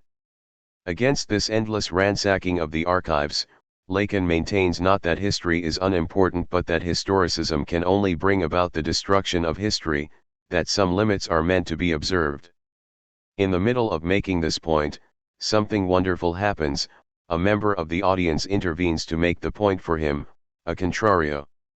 At the very moment Lacan asks us to confront the horrifying real that threatens to choke Irma and Freud, the moment Lacan points to the suffocation, the gasping for breath that evidences the overwhelming presence of the real, Madame X. We can give her a more descriptive name, Madame Culturalist, or Madame Historicist interjects the following observation: in the old days, 3 or 4 people were needed to pull on the laces of a corset to tighten it. 12. Here we have a clear example of an avoidance of the real, but not of the sort at which we have been aiming. In place of a negative judgment of existence, the establishment of a second symbolic space that would announce its non-real status, I am no longer anything, is the way Lacan phrases it, Madame. Historicist offers no judgment on the riddle's existence. She forecloses rather than repudiates it. No anxiety disquiets her, nothing signals the danger that faces Irma and Freud. What Freud confronts in his moment of anxiety is a gap in symbolic reality, a point that interpretation, the logic of cause and effect, cannot bridge. In response, he does not bridge it, he records its unbridgeability and in this way circumscribes it. Madame Historicist does not come up against a gap, she sees only an uninterrupted chain of signifiers that she interprets by assigning them a place in another causal chain. The drying up of the breast. Now, it is precisely the sort of historicist interpretation that we must guard against while considering the 18th century advocacy of breastfeeding. For there is ample evidence that this advocacy expressed a profound anxiety, that it situated itself at the very limit of interpretation. If we return to the Rousseau and Wollstonecraft texts previously cited, we will find that each utters its plea for the maternal breast as a safeguard against what? Against the suffocation, the strangulation the child will suffer without it. Rousseau thus rails against the child's being prevented from breathing, its being more cramped, more constrained, more compressed than in the amnion, its being garroted, all as a result of its being deprived of its mother's breast. 13 And Wollstonecraft speaks of such a child as being overloaded, as being in a state of unalleviated bodily pain, and later contends that it is easy to distinguish the child of a well-bred person, that is, of a mother who honors her duty to breastfeed her child if it is not left entirely to the nurse's care. These women are of course ignorant, and to keep a child quiet for the moment, they humor all its little caprices. Very soon does it begin to be perverse, and eager to be gratified in everything. 14 Both Rousseau and Wollstonecraft understand the deprivation resulting from the mother's neglect of her duty to breastfeed as a deprivation of deprivation. This understanding is then reiterated in their subsequent warnings against the excesses of motherly devotion. It is a cruel mother, Rousseau warns, who plunges her children in softness. The encouragement of breastfeeding seeks to submit the child not to the mother but quite the contrary to social law. But we have promised to come to terms with this phenomenon by establishing its corollary in vampire fiction. That the encounter with the vampire is always anxiety-ridden would seem to be undebatable. And yet even this seemingly obvious fact is in danger of being lost by those analyses that attempt to define the Gothic depiction of this encounter as a form of sentimental fiction. As we argued earlier, anxiety is not an affect or a sentiment like others, it has, for the reasons stated, an exceptional status. The Gothic world is, in fact, only conceivable as the elimination of sentiment. If vampirism makes our hearts pound, our pulses race, and our breathing come in troubled bursts, this is not because it puts us in contact with objects and persons others who affect us, but because it confronts us with an absence an other who threatens to asphyxiate us. And rather than making us more at home in our bodies, rather than anchoring us to bodies conceived as the agents of our intelligence, the makers of sense, vampirism presents us with a bodily double that we can neither make sense of nor recognize as our own. In what, essentially, does the phenomenon of vampirism consist? The first thing to note is that it is a matter of an oral relation, of a jouissance attained through sucking. One might spontaneously think of the child in its oral parasitic relation to its mother as the image of vampirism. But as Lacan along with all the narratives and iconography of vampirism makes clear, it is not the child who is the vampire. 15 The image of the child at the mother's breast is not one that elicits anxiety. Vampirism is located beyond this point where the child maintains itself in relation to a partial object, an object of desire. It is only at the point where the fantasy enabling this relation to the partial object no longer holds that the anxiety-ridden phenomenon of vampirism takes over, signaling, then, the drying up of the breast as object cause of desire, the disappearance of the fantasy support of desire. The drying up of desire is the danger against which vampirism warns us, sending up a cry for the breast that would deliver us from this horror. 16. The breast, like the gaze, the voice, the phallus, and the feces, is an object, an appendage of the body, from which we separate ourselves in order to constitute ourselves as subjects. To constitute ourselves, we must, in other words, throw out, reject our non-selves. Our discussion of the Freudian concept of negation has taught us, however, that this rejection can only be accomplished through the inclusion within ourselves of this negation of what we are not within our being, this lack of being. These Freudian objects are, then, not only rejected from but also internal to the subject. In brief, they are extimate 17, which means they are in us that which is not us. It is precisely because the subject is defined in this way, or, as we will argue later, when the subject is defined in this way, that it stumbles into the dimension of the uncanny. The special feeling of uncanniness is a feeling of anxiety that befalls us whenever we too closely approach the extimate object in ourselves. In his theorization of the uncanny, Freud, influenced by the literary works on which he drew, underlined the privileged relation uncanniness maintained with the gaze. But as vampire fiction demonstrates, the uncanny can also manifest itself as an over-proximity to the extimate breast. Normally, when we are at some remove from it, the extimate object appears as a lost part of ourselves, whose absence prevents us from becoming whole. It is then that it functions as the object cause of our desire. But when our distance from it is reduced, it no longer appears as a partial object, but on the contrary as a complete body, an almost exact double of our own, except for the fact that this double is endowed with the object that we sacrificed in order to become a subject. This would mean that the vampire is not only a creature that menaces the breast as object cause of desire, but that it is also a double of the victim, whose distorted bodily form indicates its possession of a certain excess object, the breast once again, but this time as source of jouissance. The most vivid confirmation of this thesis concerning the double is given in Bram Stoker's Dracula, in that horrifyingly obscene moment when we are startled to witness Mina Harker drinking from the breast of Dracula. Desire, society itself, is endangered by Mina's intimacy with this extimate object. but it is Alfred Hitchcock's Rebecca, a 20th century version of an 18th century form, the female Gothic 18, that best illustrates the fact that the object which completes the subject, filling in its lack, is also always a disfiguring surplus. In this film the paradox functions as a plot device when the baby with which Rebecca was supposed to have been pregnant when she died is revealed to have been a fatal cancer. The reference to Rebecca reminds us that the breasted, vampiric double is not only a creature with too much body, it is also a body too much, that is, as a double of the subject, it always stands in the way of or crowds out the subject's own actions.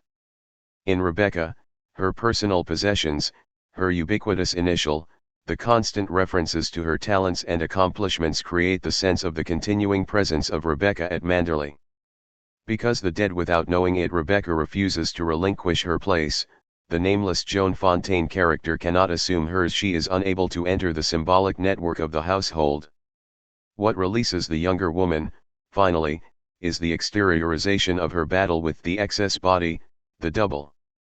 That is, at the moment when Rebecca's body is found at the bottom of her boat, thus raising questions about the other body buried in her name and in her grave, at the moment when the body too much becomes objectivized as a narrative conflict rather than the psychical conflict it had been up until this point, the second Mrs. de Winter begins to escape the hold of the first.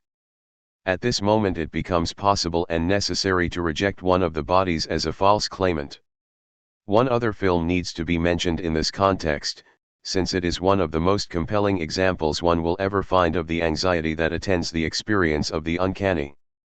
The film's title, La Jetée, Chris Marker, 1964, names the primary location of the narrative, the jetty at Orly Airport, as well as the danger that threatens completely to overwhelm not only the diegetic characters but the diegesis itself, a little piece of reality, a childhood memory that has not been rejected, thrown out, by the hero. Despite the fact that the film is often viewed as a film about the hero's need to remember, it is clear that the opposite is true. This is a film about the necessity of forgetting. 19 At the end of World War III, the world in which the hero lives is on the edge of complete extinction. It cannot take flight, remain stuck in place. Why? The world has survived, barely, the nuclear war, but what it cannot survive is the hero's refusal to reject this memory. It is he who has condemned his world to destruction. The world is in danger as long as the memory endures. On every level La Jetée reproduces the phenomenon of running in place so typical of the anxiety dream, not only in the film's insistence on still, unanimated images. There is no illusion of movement in this photonovel composed of still photographs, except at one point where the woman whose image the hero refuses to surrender opens her eyes to look at the hero, an image of desire rather than anxiety, but also in the dark backgrounds that limit the visual field to a very small part of the frame, in the narrative suggestion that the world that has at least temporarily survived is restricted to the narrow corridors of an underground existence, and, finally, in the time loop structure of the narrative itself. The hero travels back in time to a traumatic scene that he witnessed as a child. There he learns that he is the man whose death he witnessed. A primal scene, but one in which death is substituted for birth. Here, as in the primal scene, the problem is the presence of a body too much. Instead of the formula for fantasy, we get the shriveling up of the distance separating the two terms results in the collapse of the fantasy structure. La Jetée should make it clear, however, that the procrastination or postponement 20 again the phenomenon of running in place that typifies the reaction to the uncanny, is not to be understood, as theorists from Otto rank on have understood it, in epistemological terms. The hesitation is not a matter of uncertainty but of illegality. The presence of the uncanny registers an abandonment of prohibitions, an unabandoned embrace of jouissance. In La Jetée the hero allows himself to enjoy the woman. But things do not work out very well for those who enjoy, for, as it turns out, when nothing is prohibited, then everything is prohibited. The negativism of psychotics is proof of this. 21 Libidinal cathexis is withdrawn from the world, producing the psychotic experience of the end of the world. Since every affirmation is founded on a negation, No future is possible in La Jetée as long as the hero clings to rather than negates the image of the woman. Officially, of course, I am not claiming that La Jetée is a vampire film, only that it is a pedagogically useful illustration of the anxiety, hesitations, postponements, digressions that characterize vampire fiction. But why do those superimpositions, those curious, distorting superimpositions of images, there is a frequent overlapping of images that produces a doubling rather than movement, so often assume those wing-like bat-like shapes? One final point must be made concerning the phenomenon of anxiety, and I will make it by returning to Rebecca. Like so many of the female Gothics of the 18th and early 19th centuries, this film centers on a woman's encounter with a female double who haunts an old, ruined, or anachronistically styled house. The manner of haunting obeys a formula. While the whole house is rendered uncanny by the presence of the undead female double, there is one room in the house, one forbidden, barred room, that is the particular site of uncanniness. One could understand this formula as exemplifying an en-abîme structure, a part of the house, the closed-off room, replicates in a miniaturized, condensed form the house as a whole. Thus, within it, the experience of the uncanny is particularly intense. But this reading misses the point entirely. In Rebecca, however, the point is more difficult to miss. Which is the forbidden room here? The first answer that suggests itself is the beach house. This is the one place that Max places off limits. This answer is extremely odd, however, since the beach house is not a room, not, properly speaking, a part of the house. It is strangely a supernumerary space that has, as it were, subtracted itself from Manderley. But if this were so, if the beach house were subtracted from Manderley, then it follows that Manderley would be missing a space, that all the remaining rooms would fail to fill up, to complete the house. And this is precisely the case. Within Manderley there is one room, one exceptional space whose primary function is to mark this emptiness. This space is Rebecca's bedroom. Both the beach house and Rebecca's bedroom have an exceptional status, but while the beach house marks a surplus, Rebecca's room marks an absence, a deficiency. By clearly delineating these two spaces, Rebecca simply reveals the paradoxical function of the forbidden room in Gothic fiction generally. This room marks simultaneously a surplus and a deficit, an outside and an inside, a particular room within the house and the house as a whole. What the barred room bars, first of all, is the rest of the house, that is, by withdrawing itself from the rest of the house, it marks the limit that allows the house to constitute itself as a whole, but a whole from which this room is absent. It is the opening up of this empty space that makes the wind whistle and the living dead blow through the uncanny house. It is also this loss that creates the sense peculiar to the ruined Gothic mansion that all its known rooms do not exhaust its space, that there is always one more room, one uncannily extra space lying hidden from sight. The child's unwitting witticism so often repeated by Lacan bears repeating in this context. I have three brothers, Paul, Ernest, and me, because it is an accurate description of this uncanny phenomenon of the barred room that subtracts itself from the others only to appear among them in the form of an excess. To complete the argument begun a moment ago, the element, the room, does not contain the set, the house. By reproducing it in condensed form, it constructs the house by negating it. The barred room is an extimate object, the most horrible part of the house, not because it is a distillation of all its horrifying features but because it is without feature, the point where the house negates itself. But let us return to the two forbidden spaces in Rebecca, for their differences will help us to make our final point. The bedroom is ruled over by Mrs. Danvers, Rebecca's devoted private maid, who keeps everything just as her mistress left it. In one scene in the bedroom, Danvers encourages the new Mrs. de Winter to sit before the vanity as Rebecca always did upon her return from an evening out. A photograph of Maxim faces Rebecca's empty seat, her brushes are arranged within reach. As Danvers relates the details of how she would brush her mistress's hair, she begins to act out the gestures she describes. What is the effect of this scene? A very strong sense of Rebecca's absence. A relation is set up between Danvers, all the personal items in the frame, and the seat in front of the vanity where Rebecca does not sit, that is, the place where her absence is signified. As we know from Saussure's famous example of the 8:45 Geneva to Paris train, something can be registered as missing only if it is assigned a place in a differential network. It is only absent as a signifier in relation to other signifiers. It is therefore not the unique presence of Rebecca that we miss in the scene but the way she fits in with the other objects. If Danvers were fired, the room rearranged, we would no longer half expect Rebecca to return. She would then be fully dead, and not simply absent. Her absence, in other words, is registered as a matter of sense, of signification, not of being as such. A parallel scene is played out in the beach house. Here as well things are as Rebecca left them almost. Dust has settled on everything here, cobwebs have formed.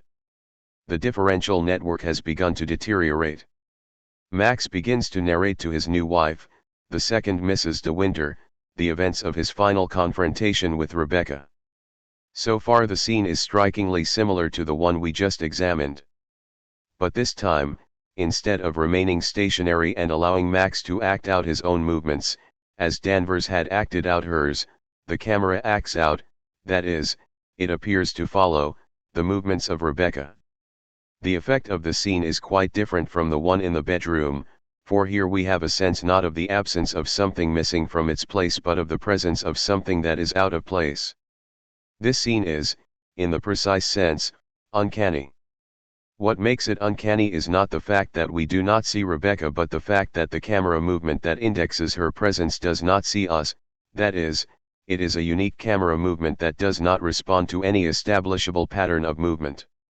It cannot be placed into any differential system of movements, any field/reverse field, moving/stationary, or other system.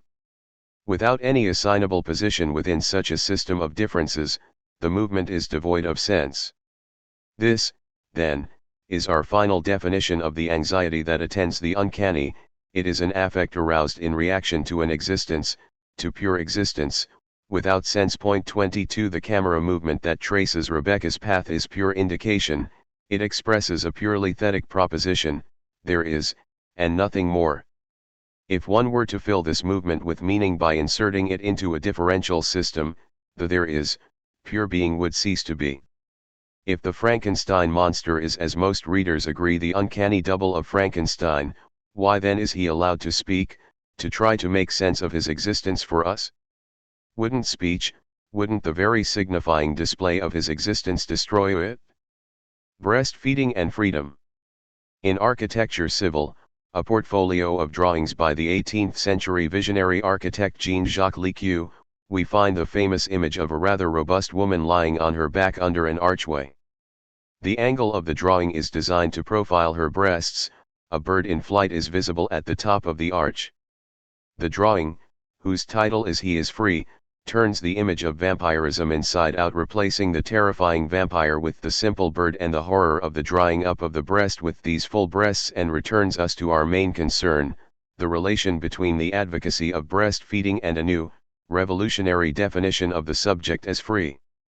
We have been arguing that this advocacy must be viewed as a manifestation of anxiety, especially similar to that expressed in vampire fiction.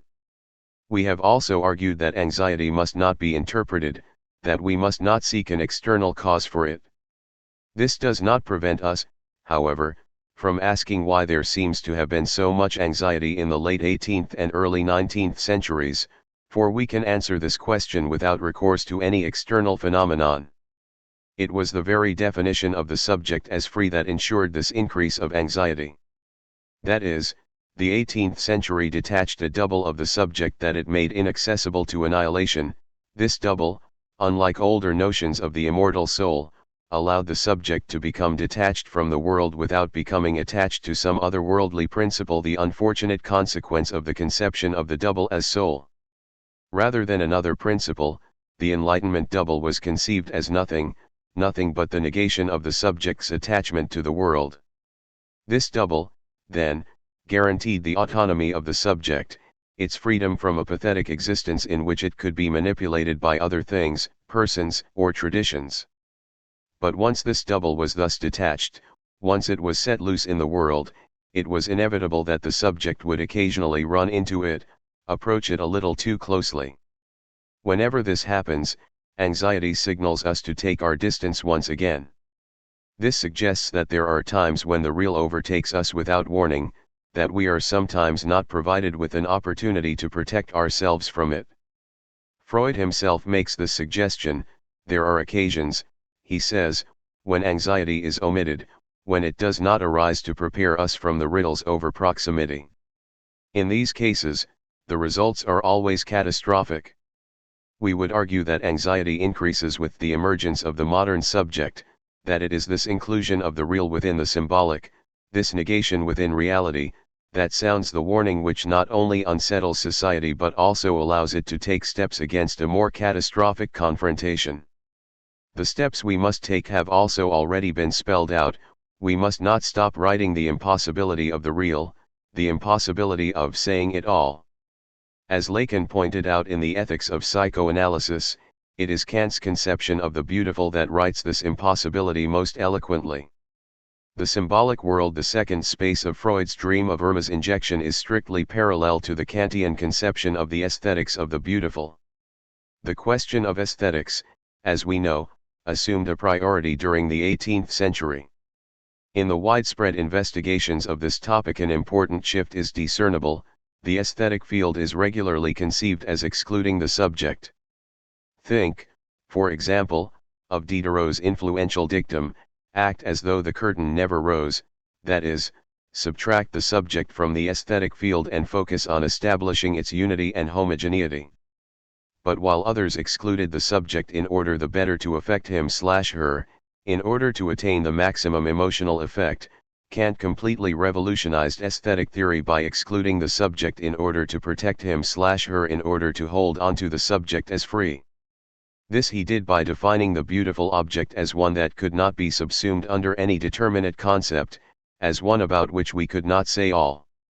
Kant thus made the beautiful the signifier of a limit, a barrier against the real. With this, the object, the nothing that guarantees the subject's freedom, was prohibited from being spoken and thus from being lost. Before the Kantian revolution, as we know, the question of rights was determined vertically. Rights were assigned and assured by a power beyond man. With the Kantian revolution, some have argued, this question was determined horizontally. It was assumed that the rights of one individual were only curtailed by those of another. 23 This made one subject the limit of his neighbor, that which prevented him from achieving all that he might.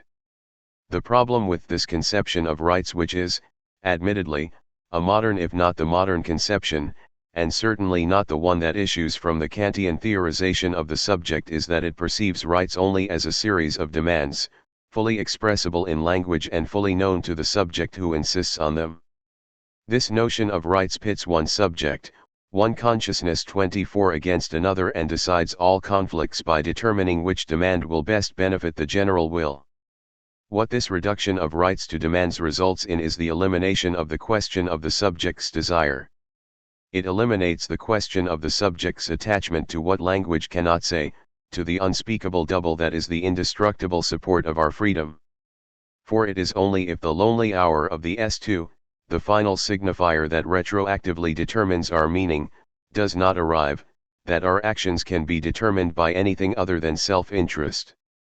So, if the advocacy of breastfeeding, as I have argued, is not to be understood as a demand but as a cry for the object cause of desire, then it could only have been properly answered by assurances of the subject's freedom. It would be naive to suppose, however, that the historicism which turns a deaf ear to anxiety is only a current danger. It is clear that this same historicist response was a possibility contemporaneous with the anxiety-filled cry itself.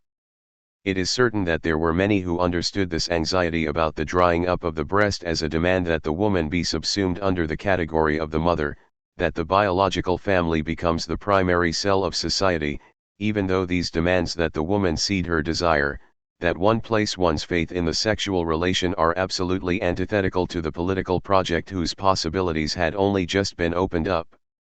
Victor Frankenstein is probably one of the most instructive illustrations of this sort of contemporary historicist reaction to the celebration of breastfeeding. As many critics have pointed out, Frankenstein is a novel about motherhood in which Frankenstein plays the role of an extremely bad mother. But what is it that makes him so bad? Not the fact that he refuses the demand of his child, but that he interprets his cry as a demand. Earlier we asked, rhetorically, if the monster's attempt to justify his existence wouldn't entail the destruction of that existence, knowing well that it would. Now we must note that it is no coincidence that it is to Frankenstein that this justification is offered. It is he alone who hears the monster's long speech, the whole of which is set out in quotes, since it is from Frankenstein, and not the monster, that we, along with Walton, hear it. If Frankenstein is able to quote this long tale verbatim, we can only imagine that this is because he takes the monster literally. He refuses to question the words of the monster in order to discover what he wants to say, what he desires. In other words, to Frankenstein, the monster is not the uncanny being we have taken him to be. To Frankenstein, the scientist, there is no pure being without sense, no desire. After the initial shock of seeing this monstrous embodiment of his failure, Frankenstein treats the creature as just another being whose rights threaten to abridge his own. It is no wonder, then, that he interprets the monster's cry as a demand, and of a very specific sort, a demand for a sexual relation. If he refuses to grant this demand, it is not because he doubts its validity or attainability. In fact, we can surmise that he believes in this relation, that he believes that one subject must complement the other or engage him in a battle to the death. This last is the only relation he can imagine having with the monster, and so he refuses him, thinking the monster's profit can only mean his loss. Under the circumstances, the novel could only have ended as it did, with Frankenstein's melancholy journeying to the ends of the earth. For, deprived of the ballast of the object, the object cause of desire that lends things their only value, their desirability, the subject is condemned to wander in pursuit of one thing after another, without any hope of freedom, that is, without any hope of choosing a path that is not dictated by the objects themselves. At one point Frankenstein refers to the monster as "my own vampire." We know that what he had in mind was closer to the vulgar image of the child sapping its mother's strength with its demands than to the horrifying Gothic image of the menacing double. We now see that he would have been better off had he felt some of the anxiety that vampires aroused in many of his contemporaries. 6. The unvermogender other, Hysteria and Democracy in America. The Teflon Totem. You don't have to know the plan of a building in order to bang your head against its walls. As a matter of fact, it is precisely through your ignorance that you guarantee such accidents. I couldn't help recalling Lacan's observation, a kind of ironic re-echoing of Dr. Johnson's refutation of Bishop Berkeley, as I watched the various episodes of television's comically repeated battle with what it called the Teflon president. Every idiotic blunder, every bold-faced lie that was caught by the cameras was played and replayed on the nightly news, juxtaposed with an image that directly contradicted, and thus exposed the falsity of, the president's words. But though by this means it could decisively refute one statement after another, the medium could not by its own incredulously tendered admission menace the position of the president himself. Ronald Reagan emerged virtually unscathed by all these proofs of the incompetence and mendacity of his speech. It was as though America had acquired its own Shroud of Turin, immune to all the doubts produced by fiber analysis. Let's not stoop to lazy name-calling by noting merely that it was television that proved the bigger imbecile here. Analysis is doomed unless one can name the precise failing involved. In this case we must point out, more precisely, that it was its own realist imbecility that television ended up exposing. Point 1. This malady received its clinical designation in the seminar on the Purloined Letter, where Lacan used it to explain the police's failure to locate the object of its methodically misdirected search, the Queen's stolen letter. Why couldn't the police find this object so obviously displayed? Because they were looking for it in the wrong place.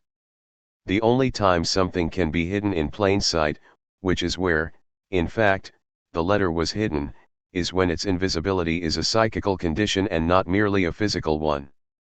The police comb geographic space and neglect completely the intersubjective to or signifying space, which is where the letter remains unobserved. The realist imbecility, then, is just this sort of error committed in the service of a referential plenitude. As Barthes describes it in his essay The Realistic Effect, this imbecility results from a tampering with the tripartite nature of the sign, a sacrificing of the signified the dimension of intersubjective truth in favor of the referent. Point 3 The sacrifice of the signified is, moreover, strictly dependent on the effacement of a statement's marks of enunciation. In other words, the particularity of the enunciator must be abolished for the referential illusion to take hold, for it to become possible to believe that it is the referent alone that determines the truth value of a statement. The reign, since the 19th century, of objective history is a consequence of this belief, of this effacement of the signifying trace of the authorial voice. Reality thus appears to be freestanding, to be independent of and prior to any statements one can make about it. History, then, follows reality. It emerges from the fact that something happened then, something existed there. The sole function of history is to tell the tale of what once had been. Barthes, who wrote his essay on the reality effect in 1968, cites the then current success of the Tutankhamun exhibit to illustrate the way this having been their quality that history attributes to things continues to induce the most massive response, the way it continues to structure our world and dictate our actions. His excellent example of the modern rage for the referent lacks only the properly ludicrous dimension of a more recent example, again provided by American television. Toward the end of December 1989, major and local television networks all at once dispatched their camera crews and news staffs to Aspen, Colorado. What was the purpose of this not insignificant expenditure of time and money? In each case it was to obtain one very specific image, that of the now empty spot in front of Bonnie's restaurant where Ivana had confronted Donald Trump. Now, it is precisely this imbecilic devotion to the referent that made television news the dupes in their battle with Reagan. So absorbed were the news staffs in pinning down the president's lies and errors, his referential failures, let us call them, that they neglected to consider the intersubjective dimension of the whole affair. They forgot to take account of the strength of the American audience's love for Reagan. If you know anything about love, then you perforce know something about Lacan. You know what he means when he says that love is giving what you do not have. He means that what one loves in another is something more than the other, some unamiable thing that exceeds any of the other's manifestations, anything he has to give. We accept someone's gifts and ministrations because we love him, we do not love him because he gives us these gifts. And since it is that something beyond the gifts that we love and not the gifts themselves, it is possible to dislike the gifts, to find fault with all the other's manifestations, and still love the other, as the behavior of the hysteric makes clear. The unamiable excess, the exorbitant thing that is loved, is what Lacan calls the objecte, and so we might say that television didn't have to know anything of Lacanian theory in order to bang its head against this object. What television attacked was the president's statements, what it left intact was the objecte, the instance of enunciation, that very thing which the realist imbecility always and necessarily, as the condition of its possibility, disregards. It is this object that allowed Reagan to be Reagan.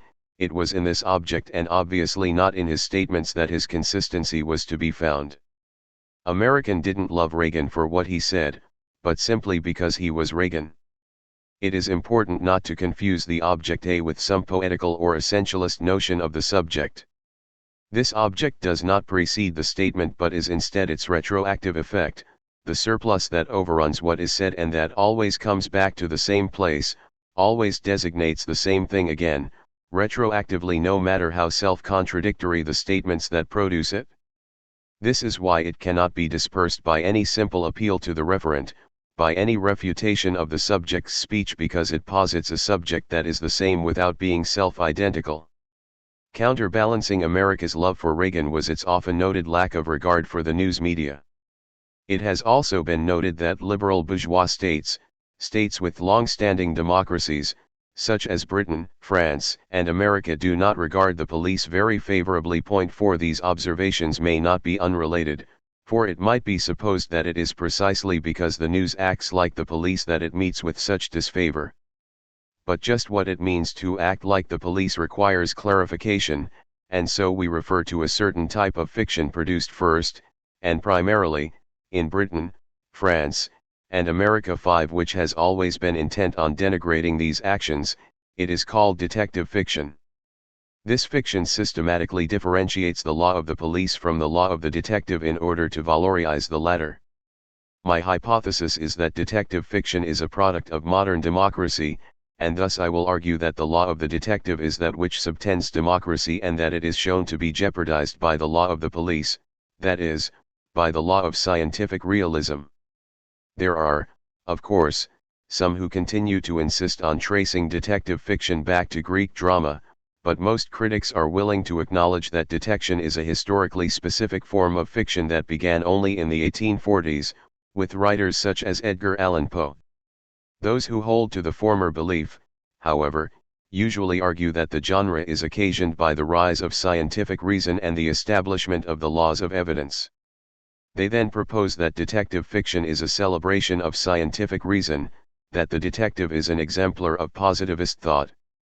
What proponents of this argument ignore is the fact that scientific reason is only there in detective fiction to be ridiculed and subverted.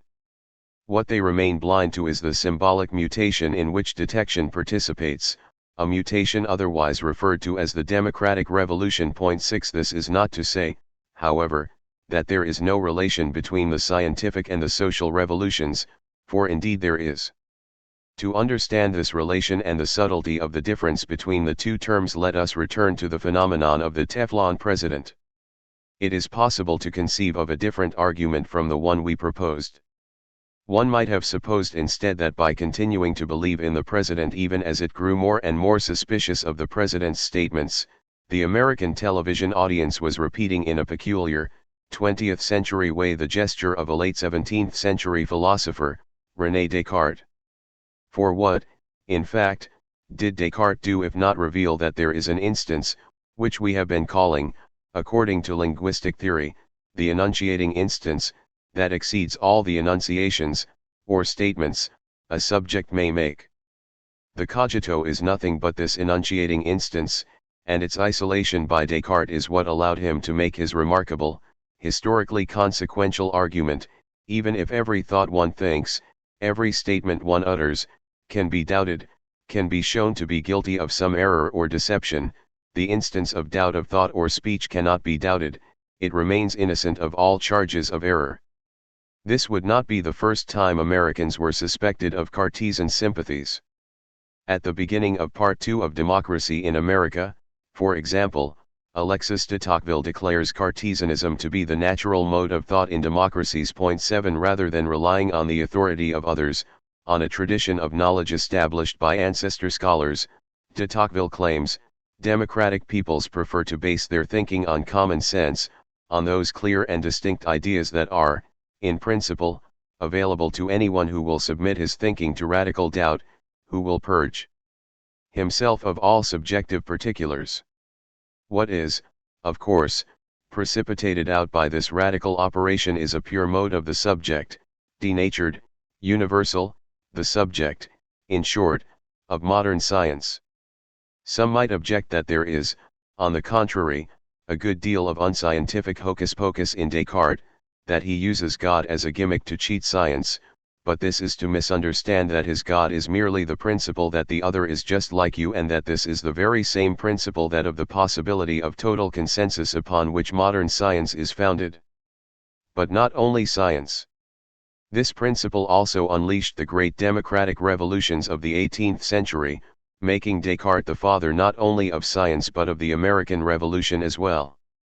For no one would have thought of fighting for the rights of a universal subject, a subject whose value is not determined by race, creed, color, sex, or station in life. No one would have thought of waging a war on behalf of liberty and justice for all subjects if Descartes had not already isolated that abstract instance in whose name the war would be waged, the democratic subject, devoid of characteristics.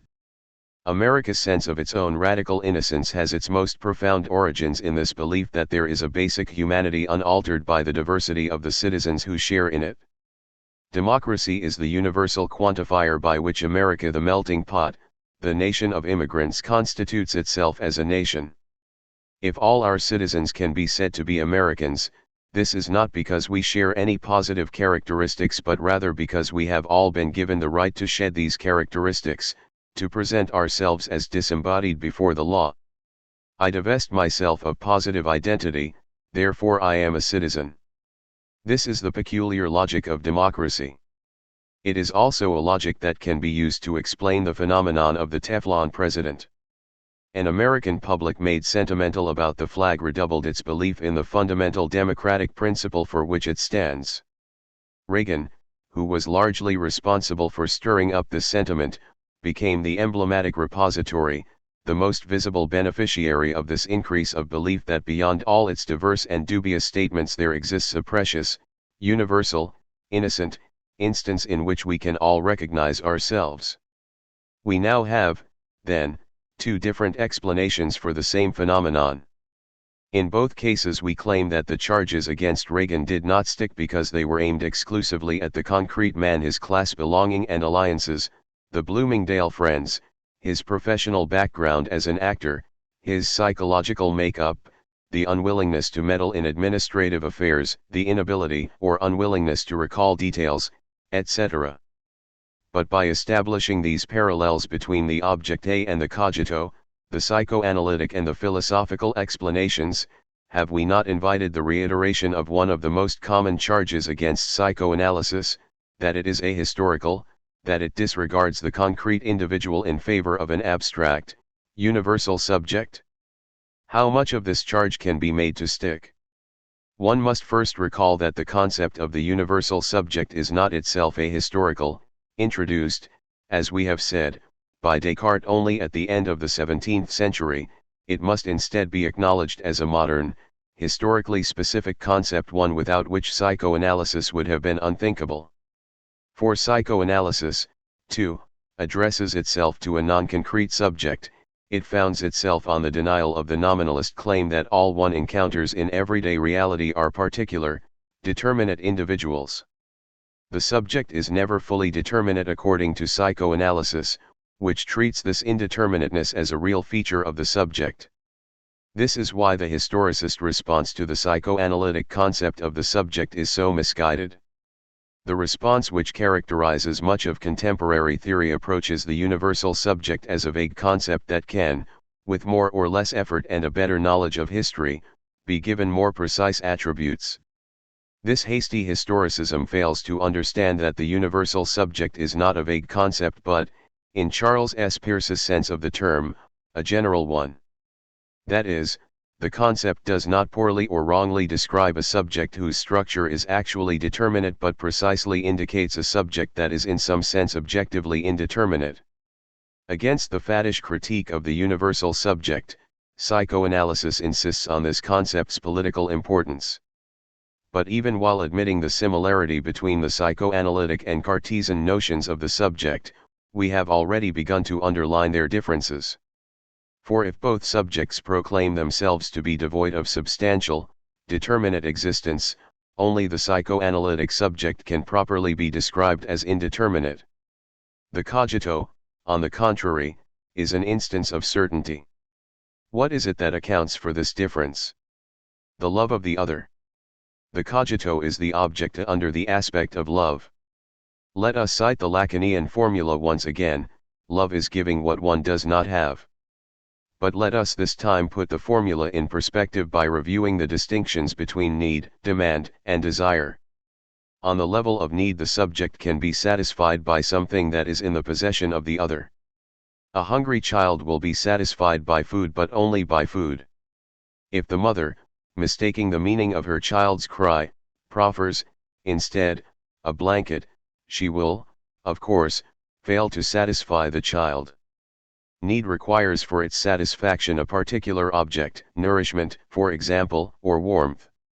It is not a matter of indifference which, one cannot be substituted for another. It is on the next level, that of demand, that love is situated. Whether one gives a child whose cry expresses a demand for love a blanket, or food, or even a scolding, matters little. the particularity of the object is here annulled, almost any will satisfy as long as it comes from the one to whom the demand is addressed. Unlike need, which is particular, demand is, in other words, absolute, universalizing. The indifferent objects are all received as signs of the other's love. But what does this mean?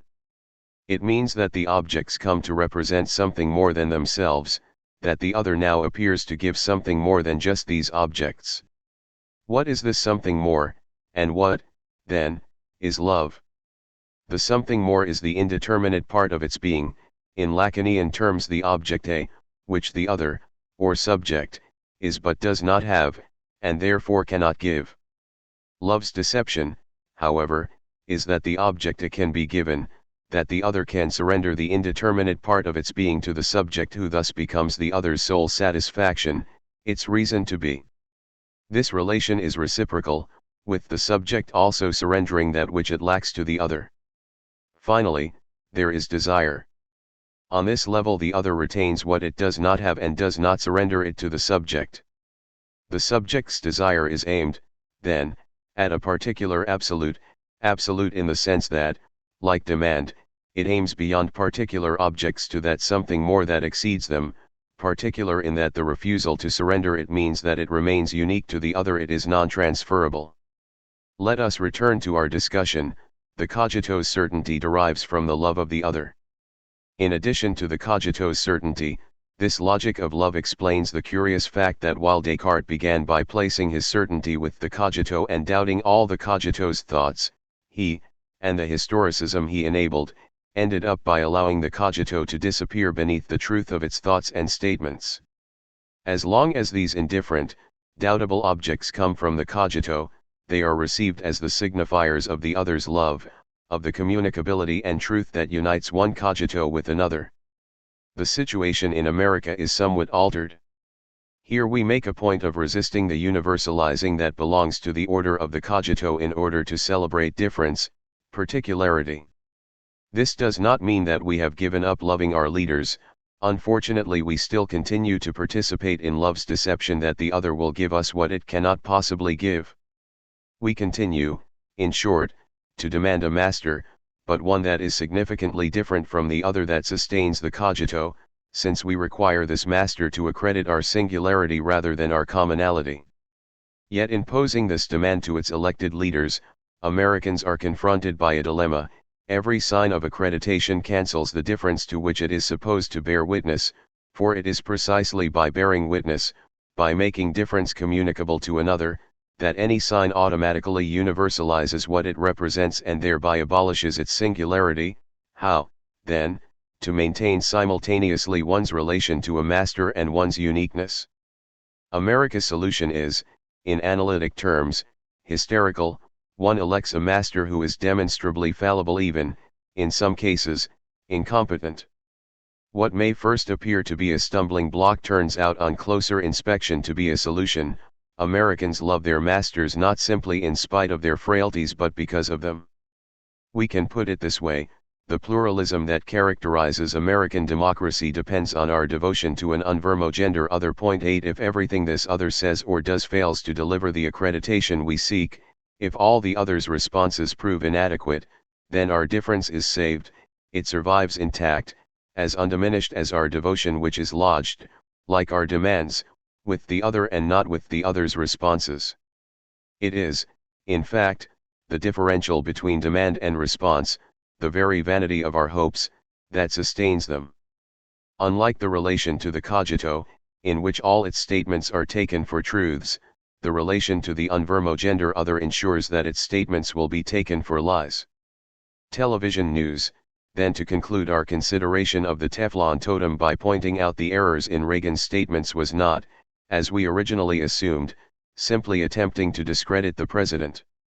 Rather, by discrediting him, it sought to sustain our appeals to him. Like Dora, who dedicated herself to procuring for her invalid father, the news dedicated itself to hysterical, televisual displays designed to keep the American demand for a master alive. It must be made clear, however, that the paradox that supports the peculiarly American relation to its masters is, in some sense, specific to democracy as such. Democracy hystericizes the subject. This observation can be sustained by reference to a number of ineliminable paradoxes, but we will cite only one, that provided by the practice of universal suffrage. According to the terms of this stated right, every citizen is given the opportunity to express his or her individual will, every citizen is given a vote that counts. The paradox is that it only counts as one, as an abstract statistic. The individual's particularity is thus annulled by the very act of its expression. 9 If one's difference is, by definition, that which escapes recognition, then any recognition of it will always seem to miss the mark, to leave something unremarked. The subject of democracy is thus constantly hystericized, divided between the signifiers that seek to name it and the enigma that refuses to be named. The problem with the American form of democracy is that however visibly it decries the actions of the other, it still continues to believe in the other's power to sanction the vast array of differences to which its citizens lay claim. This belief encourages that narcissism of small differences against which Freud and all the other critics of bourgeois individualism have for so long warned us. This narcissism fuels that single-minded and dangerous defense of difference that so totally isolates us from our neighbors. And yet this belief in the other who authorizes convinces us, despite every indication to the contrary, that this isolation can, in principle, be peacefully maintained, that the other presides over a non-conflictual space in which all differences can harmoniously coexist. Lacan's systematic assault on American ego psychology and, beyond this, the American way of life is mounted in defense of a different notion of difference. Not one that demands to be attended to now, recognized now, but one that waits to be exfoliated in time and through a relation to others. This other difference will emerge only once our appeals to the other have been abandoned, once we accept the fact that there is no other of the other. Nothing guarantees the other's certainty, consistency, or completeness.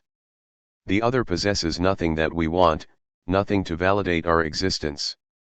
That the time for understanding this notion of difference has not arrived in America is everywhere apparent, from local phenomena like that of the Reagan/News relation to our basic conception of the role of the law. In America it is assumed that the law of democracy is one that withdraws, that recedes as far as possible, intervenes as little as possible in order to allow the individuality of each subject to flourish unhampered. Big government is urged to retreat, to assert itself merely as the neutral agent overseeing the protection of the individual. To illustrate this principle, let me recall for you the way America has been, to a large extent, spatially disposed. With the Land Ordinance of 1785, Thomas Jefferson, another father of democracy, decreed that the Western territories would be laid out according to a grid plan adapted from several important eastern cities. This was a Cartesian gesture if ever there was one, for the grid disregarded all characteristics of topography and submitted America to an abstract law. The argument made to defend the plan, and the reason it was so widely accepted, was that it was thought to be the least obtrusive, most neutral way of legislating the carving out of space. The grid does not rule in advance the sort of building, city, or whatever will come to occupy any particular quadrant.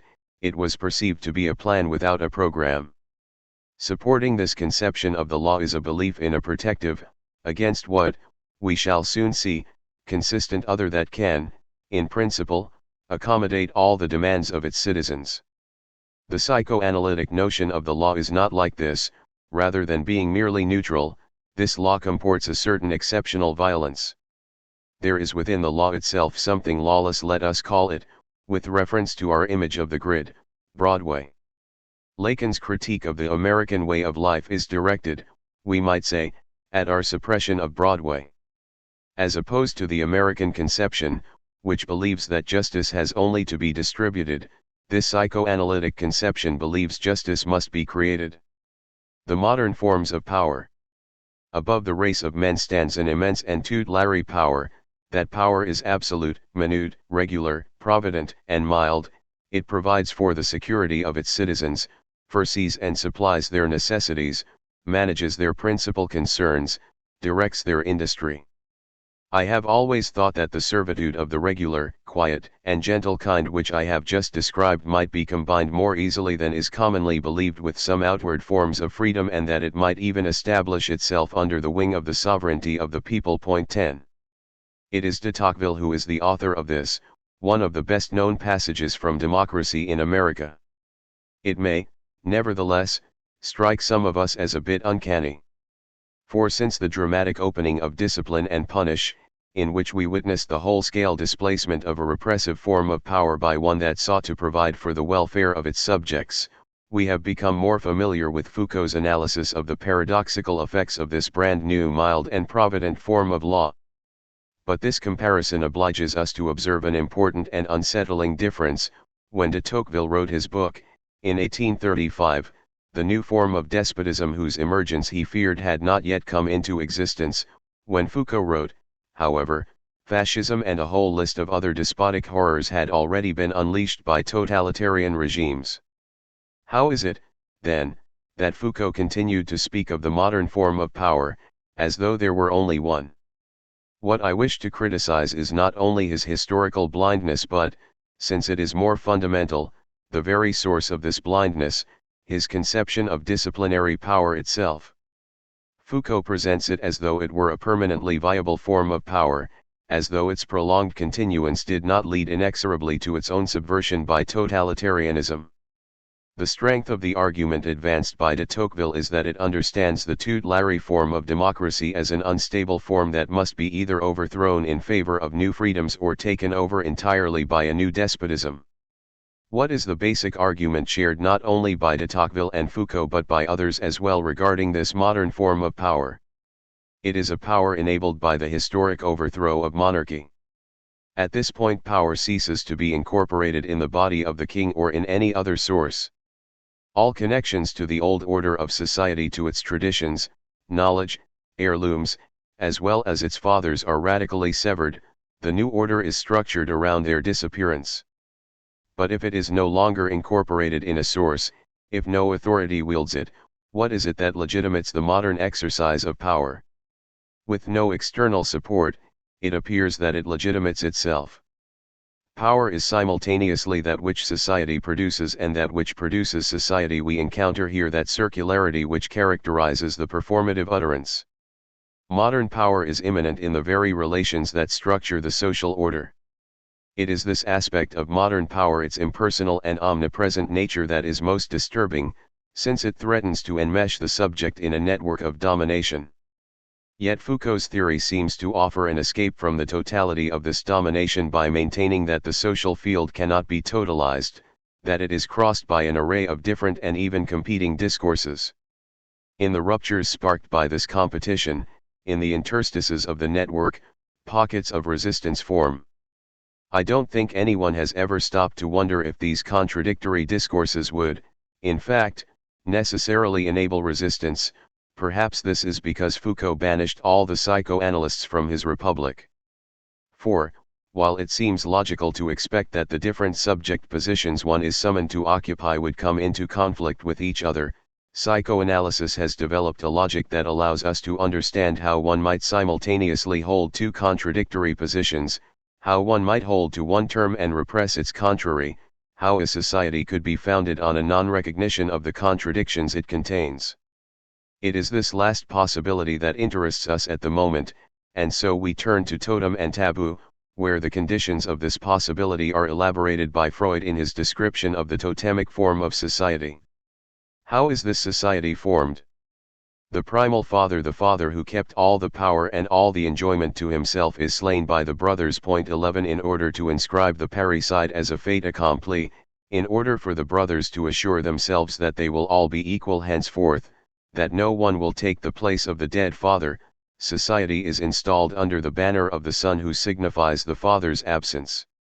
Since the primal father is the principle of jouissance, of excess enjoyment, the signifier of his absence will be the son who promises to protect society from the trauma of jouissance's return. The son stands for the evacuation, or drying up, of excess enjoyment, and thus for the possibility of pleasure's even apportionment. In Lacanian terms, it is the objecta that the son evicts, for if you recall, it is that object which is the excess in the subject, which causes the subject to be eccentric to, or other than, itself. This eviction of excess pleasure forms the son as an ideal father, mild and provident in de Tocqueville's words, kinder and gentler in Peggy Noonan's point 12. He is the place to which all our questions are addressed, the place of knowledge. He is therefore often imagined under the traits of the educator. Think for example of Noonan's ideal, America's new education president. The ideal father installs a badly needed certainty in the place of the devastating uncertainty, the crisis of legitimation, that follows in the wake of the primal father's murder. Now, it seems to me that Foucault's description of modern power resembles this description by Freud. Discipline and punish begins with the spectacle not of monarchical power, as Foucault claims he has isolated only a moment and not the structure of this earlier form of power, but with the spectacle of the obscene, traumatizing jouissance of the primal father constructed retroactively by the Society of Brothers. The body of Damiens is ripped apart, totally shattered in order to feed his enjoyment. His parricide is then marked in Foucault's text by a recitation of some of the rules for the house of young prisoners in Paris. Reading these rules, we can see that the law has now assumed a tutelary form. It instructs, it guards, it protects, and it guides the prisoner throughout his day. Not only that, it constructs the day and the prisoner along with it.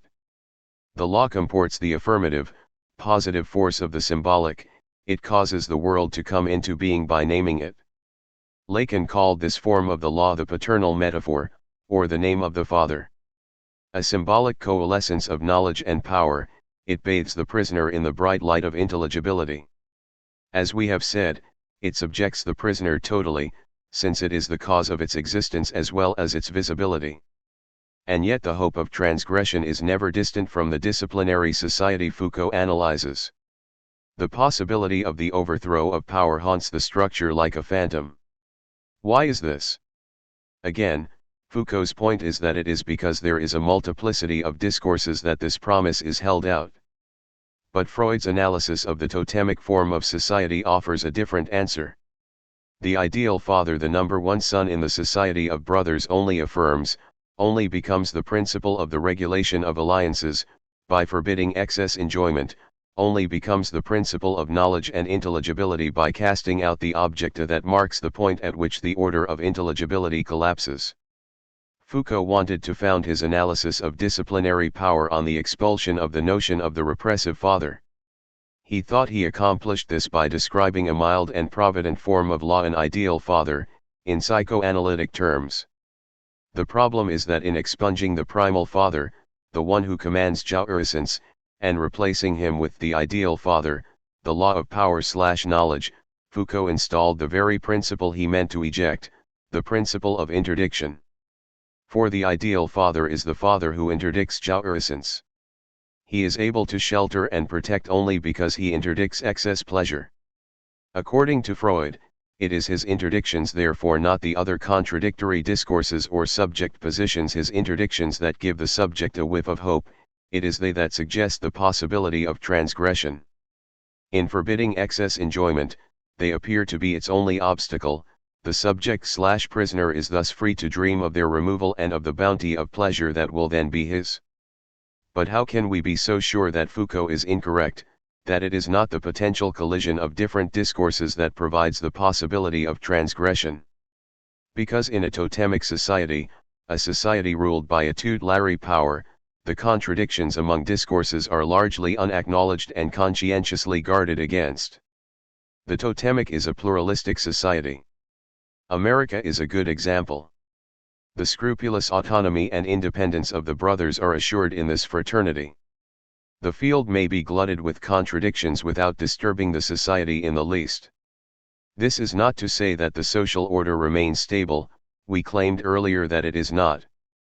As Freud makes clear in Civilization and its Discontents, the more one renounces enjoyment, the more one is obliged to renounce it. Every sacrifice of pleasure strengthens the demand for sacrifice. In a society ruled by a provident power, an ideal father, interdictions grow more and more numerous. Witness the fresh lot of interdictions that besiege us daily, barriers from gates, to moats, to attack dogs have begun to encircle our homes and to forbid entry to any strangers. Injunctions are posted on everything from walls to milk cartons: don't smoke here, don't smoke there, don't eat this, don't eat that, and above all, don't abuse your children. If you need any proof that a tutelary power is fundamentally the signifier of the death of the primal father, the one who enjoys, you will find none better than this current obsession with child abuse. The primal father is primarily the father who seduces the child. At least this is the guise under which he appears most often to psychoanalysis, in the complaints of the hysterics. More generally, we could say that the campaign against the primal father is visible in the increasing abhorrence of the pleasure of others. In fact, the intolerable other is pleasure in today's society. What have increased as of late are interdictions. These are the mechanisms that construct the phenomenon that Foucault calls surveillance. You may have recognized here what we earlier called the unvermogender other. The ideal father is a man without means. The only way to be master of desire, which is what the ideal father is supposed to be either impotent or dead. The fraternity this father constructs is equally impotent, paralyzed by the interdictions that are required to stave off the conflict between the brothers. The best literary illustration of this is James Joyce's Dubliners. Language, country, religion. 3 ideal fathers and a slough of interdictions. Such a society cannot continue indefinitely. The law of the ideal father is eventually repealed, and the despotic primal father returns. A totalitarian regime takes over. It is essential to recognize that totalitarianism is not simply the reinstatement of some earlier form of despotism, a reversion to an especially brutal monarchical order, for example. If, as we stated at the start, totalitarianism is a specifically modern form of power, this is because it is dependent on the democratic revolution's privileging of the individual, of the people rather than the king, or some other leader. The totalitarian leader's power comes from below. As Foucault would say, his is only the power that the people confer on him by placing him in the position of their ego ideal, as Freud says in Group Psychology and the Analysis of the Ego. This is so clearly the case that Gustave Le Bon does not bother to say very much at all about the leader of the totalitarian group, and, though Freud notes this as a criticism, neither does he. Yet where Le Bon had focused on the relations among the members of the group, Freud insisted that it was their common, pre-existing relation to the leader that determined the totalitarian formation of the group. Psychoanalysis does not, however, as is sometimes proposed, argue that all groups are basically totalitarian in nature. Instead, it provides an analysis that allows us to see how totalitarianism follows but not inevitably from democracy. But under what conditions can democracy be maintained and totalitarianism forestalled? Lefferts' formula is still the best: power is and remains democratic only when it proves to belong to no one. When it proves to belong to no one. 13. The phrasing is exact, but in need of elaboration, for by itself it admits of more than one interpretation.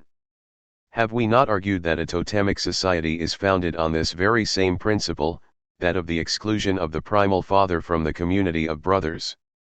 And hasn't Foucault made the same argument about the modern, disciplinary society, that no one need occupy the central tower in the panopticon, no one need possess power, for power to exert itself?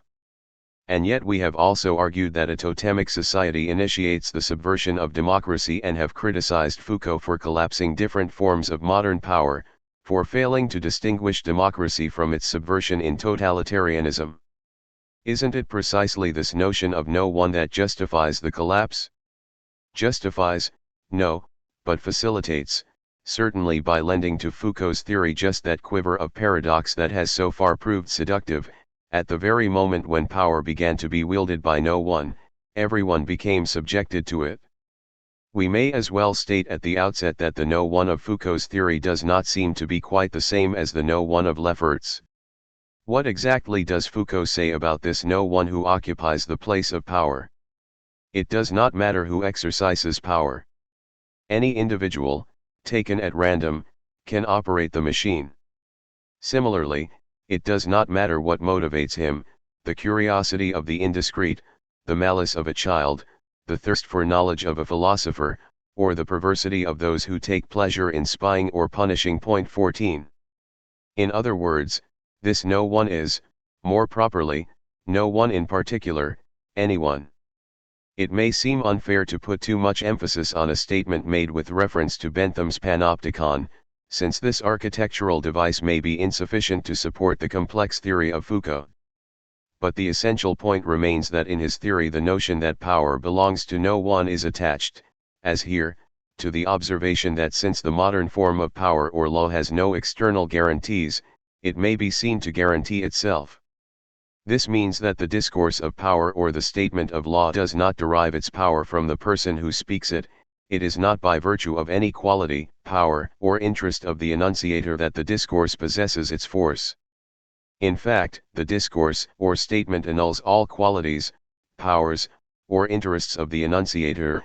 It effaces all contingent characteristics in order to fill this empty, anonymous space with its own tautological truth. The enunciator coincides with his function, that of enunciator. The bureaucracy automatizes and disindividualizes power, creating as its product the anonymous, impersonal bureaucrat. From this angle the paradox of the modern form of power begins to look more familiar. Is this not the same paradox that is manifest in scientific statements, historical narratives, maxims, that 19th-century class of utterances whose badge of truth was their erasure of all the traces of their enunciation? If Foucault's work was so easily accepted as a theory of the 19th-century novel, this is because the realist novel had already been theorized in his terms. It had already been argued that the narrator was nobody in particular, nobody but a generalized consciousness. And if, despite all the well-meaning and careful attempts, by Foucault and others, to dispel the paranoid interpretations of his theory, power, as he described it, still seems inescapable, then this is surely the result of the fact that by announcing themselves in such a neutral, general form, that is, as coming from nowhere, the discourses of power seem to embrace everyone in their address. When Lefort says that power belongs to no one, he means something different from this. His no one is attached not to the fact that the law guarantees itself but to the fact that there are no guarantees. Democracy, Lefort argues, is the dissolution of the ultimate markers of certainty.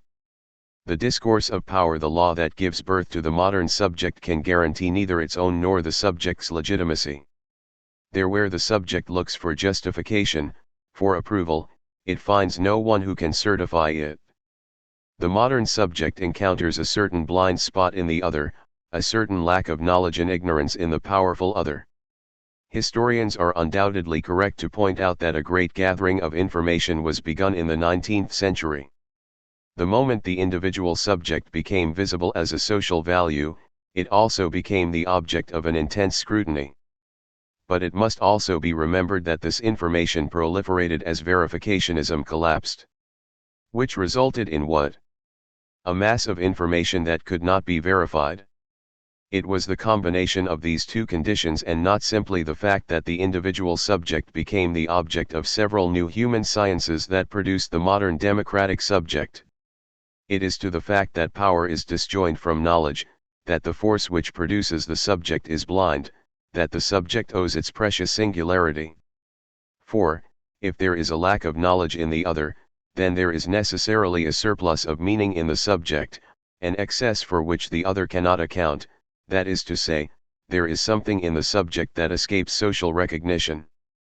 How to conclude? The space inhabited by indeterminate subjects will never be harmonious.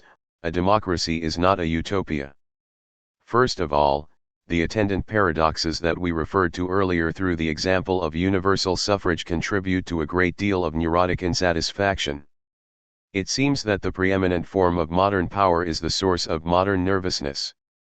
Additionally, since there where the markers of certainty are erased, enjoyment breaks out.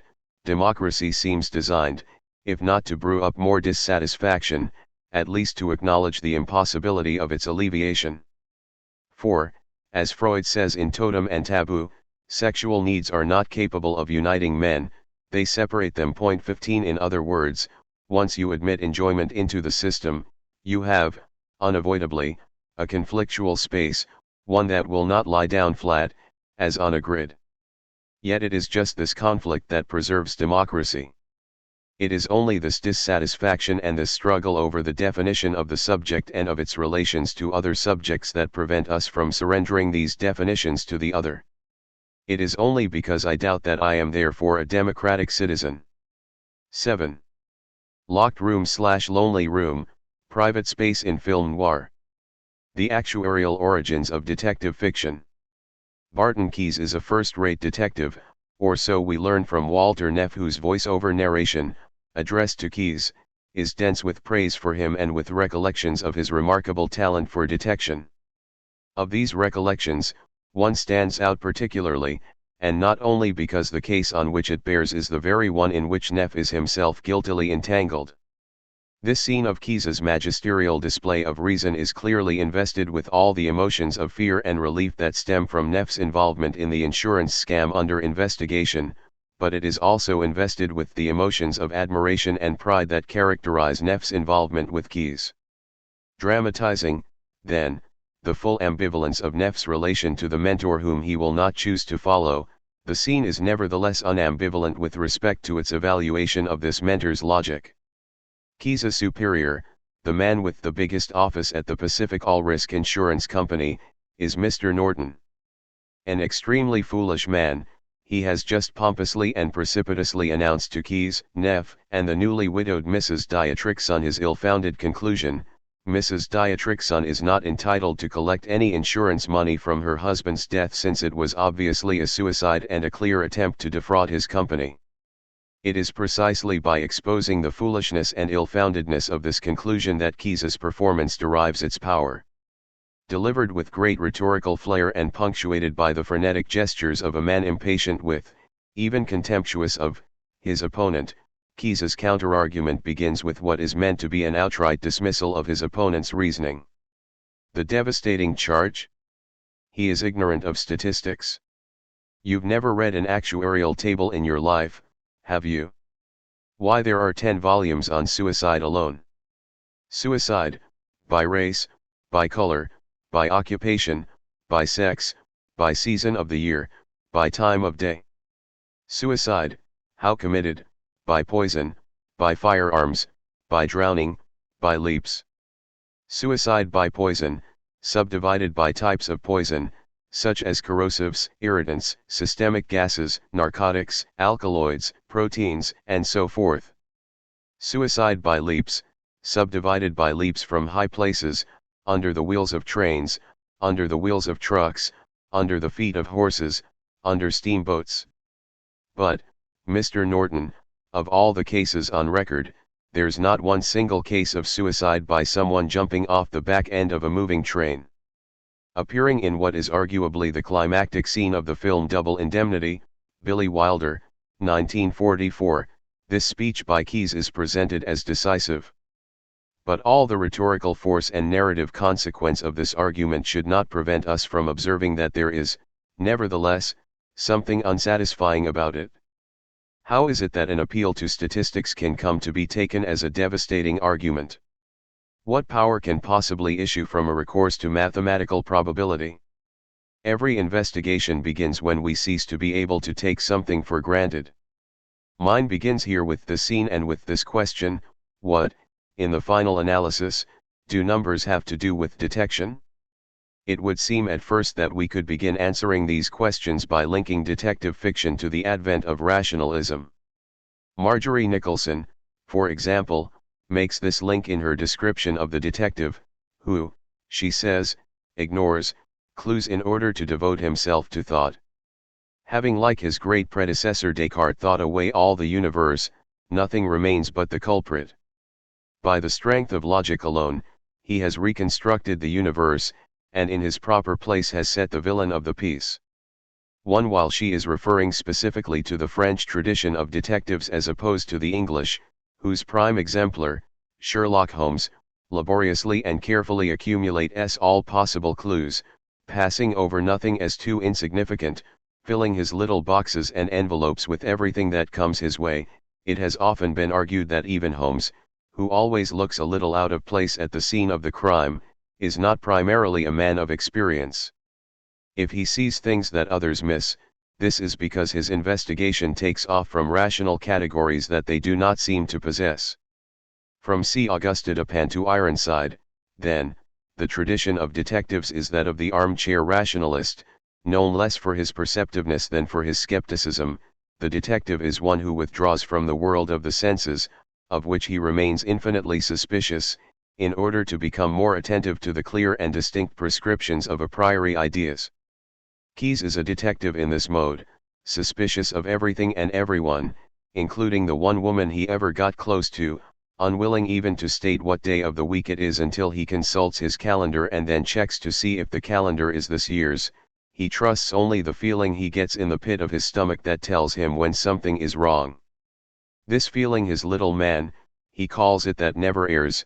How are we to understand it if not as a remnant of the Cartesian tradition, a somewhat hypochondriacal version of the cogito?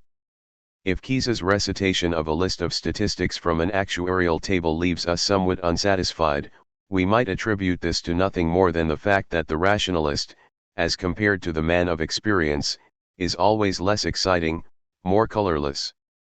Detectives, insofar as they are rationalists, are never far from insurance men, claims adjusters.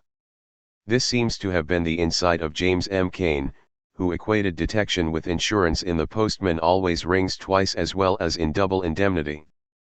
But this insight overruns the work of Cain, for the connection between detection and insurance can be established historically. The origins of detective fiction coincide, it turns out, with what Ian Hacking has termed the avalanche of numbers. According to Hacking, there was an exponential increase in the printing of numbers between 1830 and 1848, the precise moment at which the detective story emerges, as a passion for counting both things and people incited the Western nations. Point to this new number lust was an immediate response to the various democratic revolutions demanding that people be counted. The increased interest in numbers had a double-edged effect. The first was corrosive. Statistics had a mordant effect on the image of the monarchical body that had held the old, pre-modern nations together. Point 3. The second was constitutive. Statistics served to individualize the bodies of the citizens, to create more and more kinds of people. As Keyes's speech illustrates, after the avalanche of numbers, there were no longer simply people who attempted suicide and others who did not. Instead, there were those who attempted suicide by poison, subdivided by types of poison and subdivided again by race, by color, by occupation, and so on, and all sorts of others who did not. Entire bureaucracies grew up around these numbers, to count, cross-reference, and analyze them. But it was not merely numbers that were being manipulated by these bureaucracies, it was people, their happiness and well-being, that were primarily at issue. The interest in numbers was part of the modern nation-state's concern for the welfare of its population, with whose well-being the state's own was now intimately linked. What statistics calculated was the felicity of citizens, and what they aimed at was indemnification against every sort of infelicity, every accident and misfortune. Statistics structured the modern nations as large insurance companies that strove, through the law of large numbers, to profit from the proliferation of categories of people, the very diversity of its citizens, by collectivizing and calculating risk. Point 5. Murder is one of the risks that increased at an alarming rate as modern cities grew ever more populous. It would seem that one could never protect oneself from the randomness of a violence such as this. Nothing would seem more to escape foreknowledge than murder, Vitellet once observed, but as a statistician he demonstrated that there was more stability in the area of moral deviancy than in that of procreation or mortality. Point 6. The terrifying exactness with which crimes reproduce themselves was a matter of enormous fascination to populations who were made aware for the first time of the statistical regularities of crime.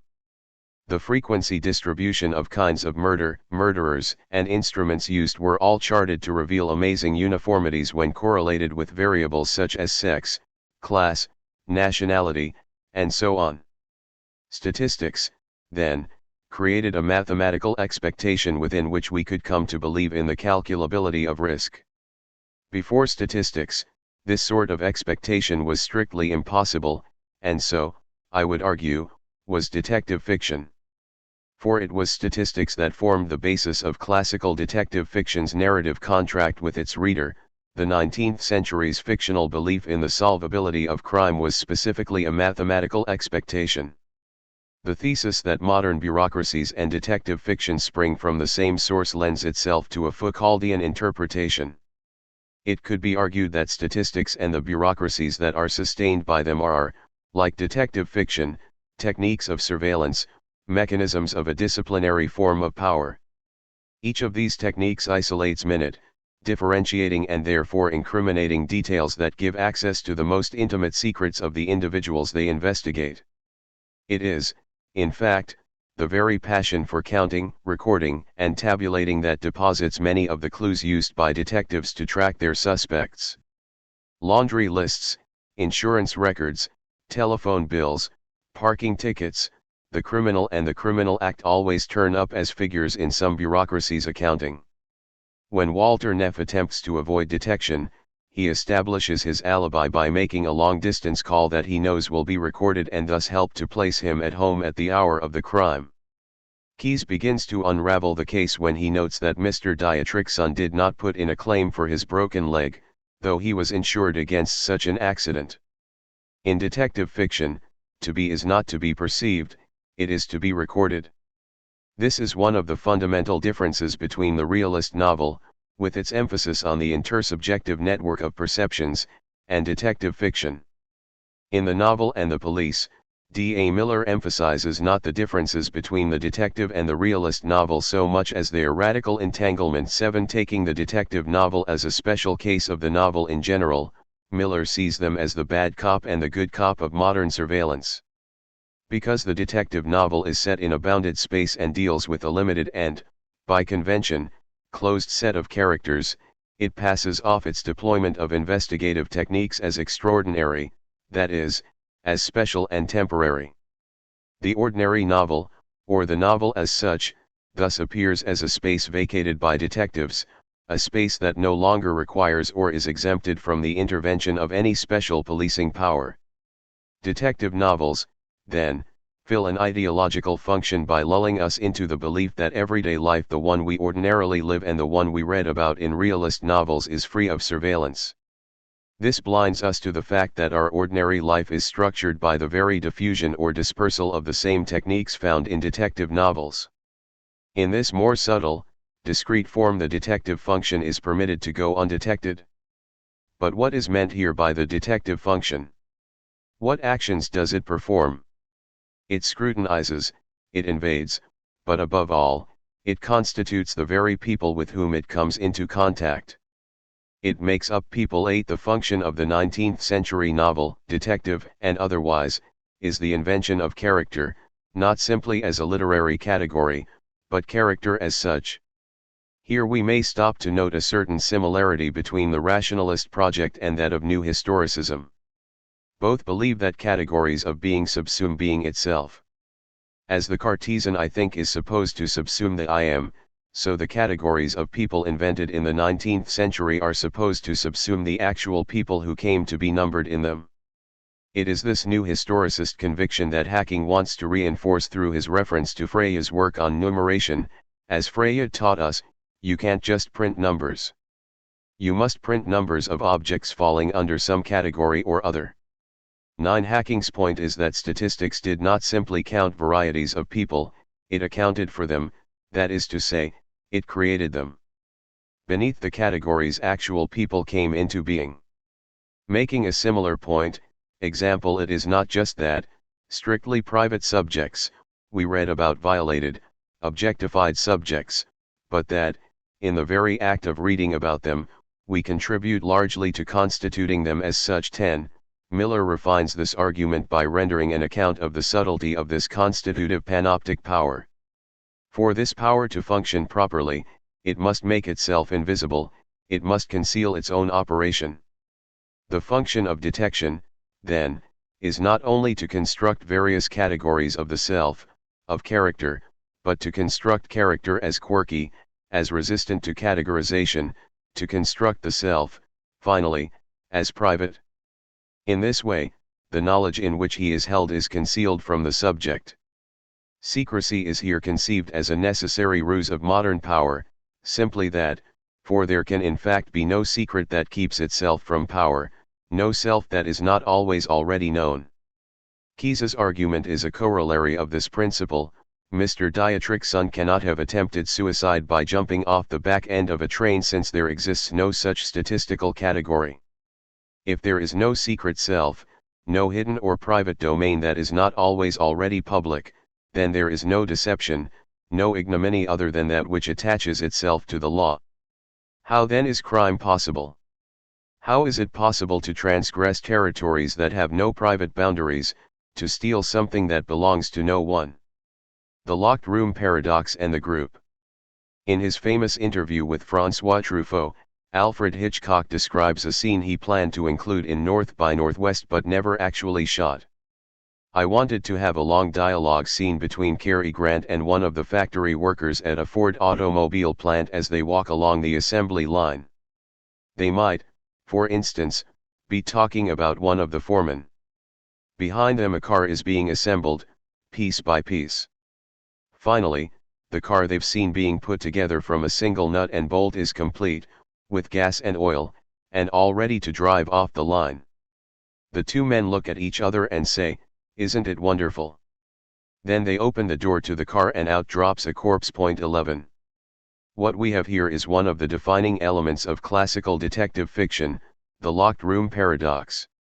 The question is, where has the body come from? Once the complete process of the car's production has been witnessed, once the measures of the reel are made tight, once a perimeter, a volume, is defined once and for all, there is nothing to lead one to suspect that when all is said and done, some object will have completely escaped attention only later to be extracted from this space.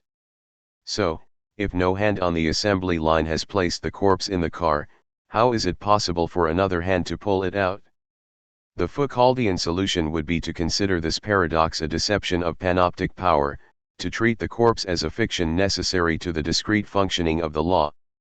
One merely subscribes to the illusion of depth created by this fiction when one believes that something can escape power's meticulous inspection. Lacan devotes his seminar on the Purloined Letter to a completely different treatment of the locked room paradox.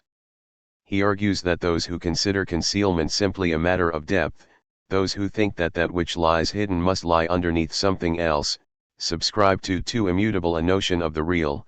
13 Since what is concealed may just as easily lie on the surface.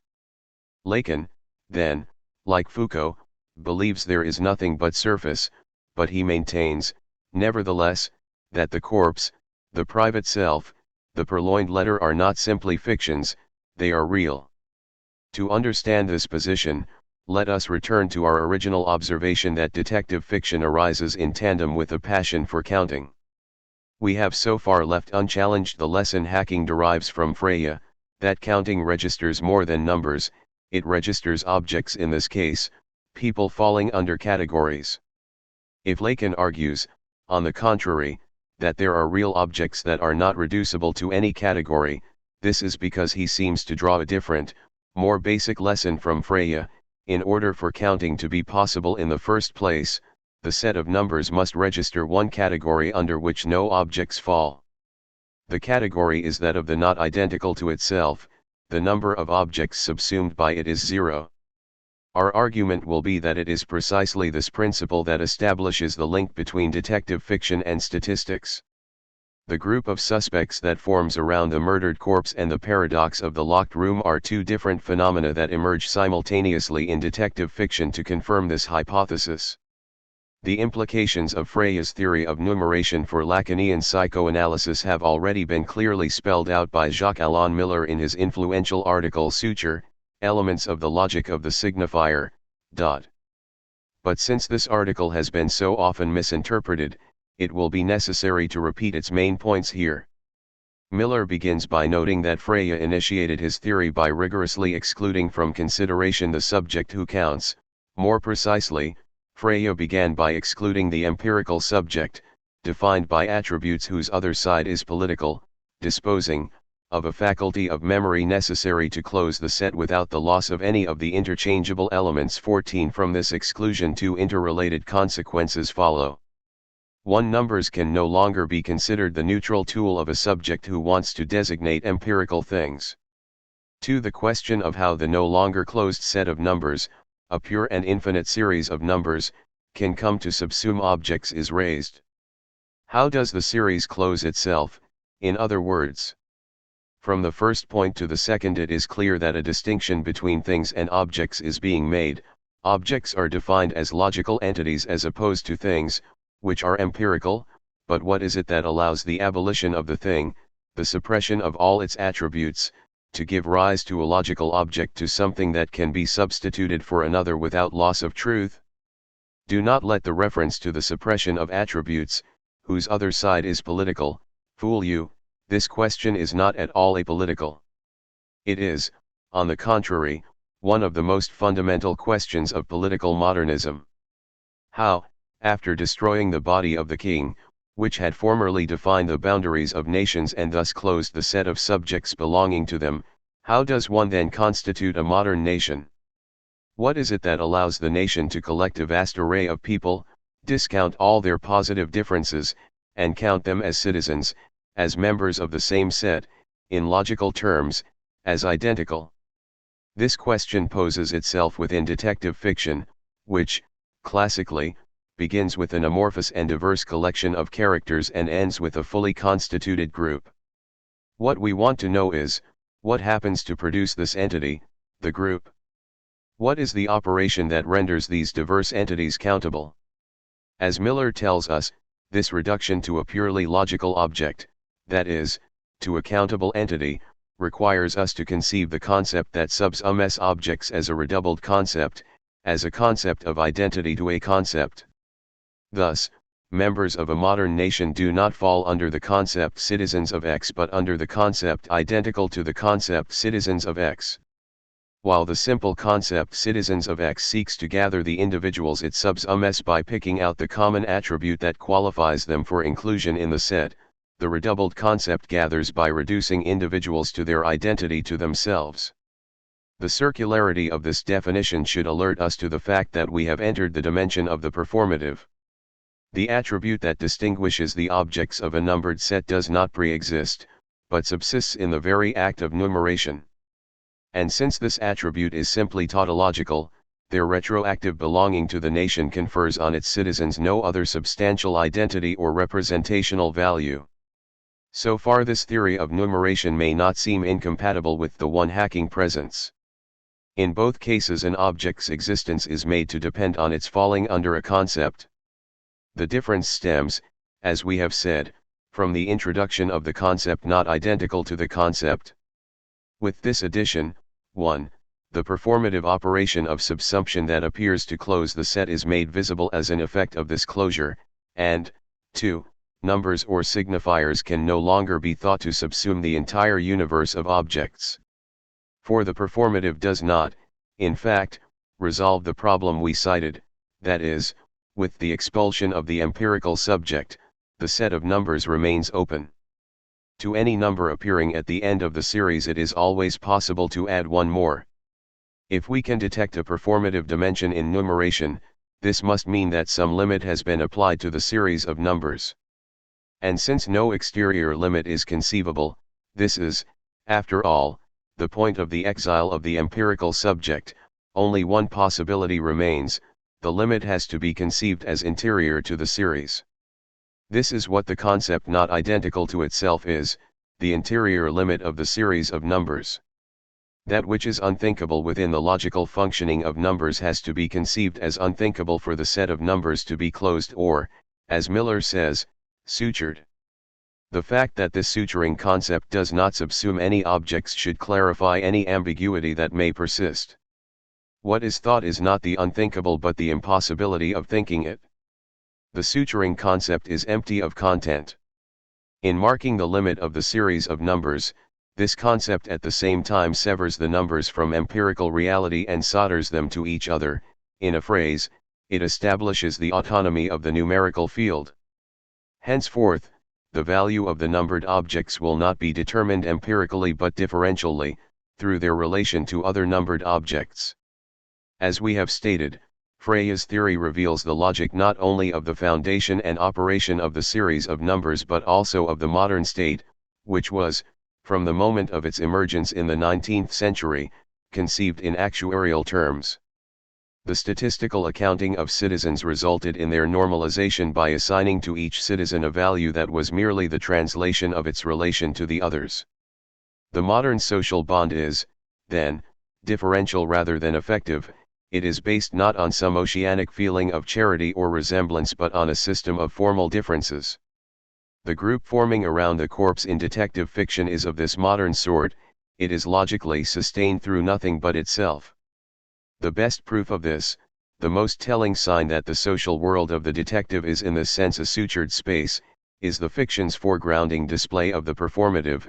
In classical detective fiction it is the narrative of the investigation that produces the narrative of the crime. On this basis we will want to claim that the relations of the suspects to each other are not emotional, familial, or economic. They are not the molecular affinities which structure bourgeois society, the ones that reveal themselves to be the last sociological cement between individual persons in a situation in which class divisions no longer exist and despotic methods are not yet binding. 15. But if the relations among the suspects are, as we are arguing, differential, what then is their relation to the corpse? It is here that detective fiction appears to offer a more sophisticated explanation of these differential relations than that offered by historicists. For by producing a corpse at the very center of the group, detective fiction acknowledges that the differential relations that sustain the group depend on an internal limit to the series of suspects.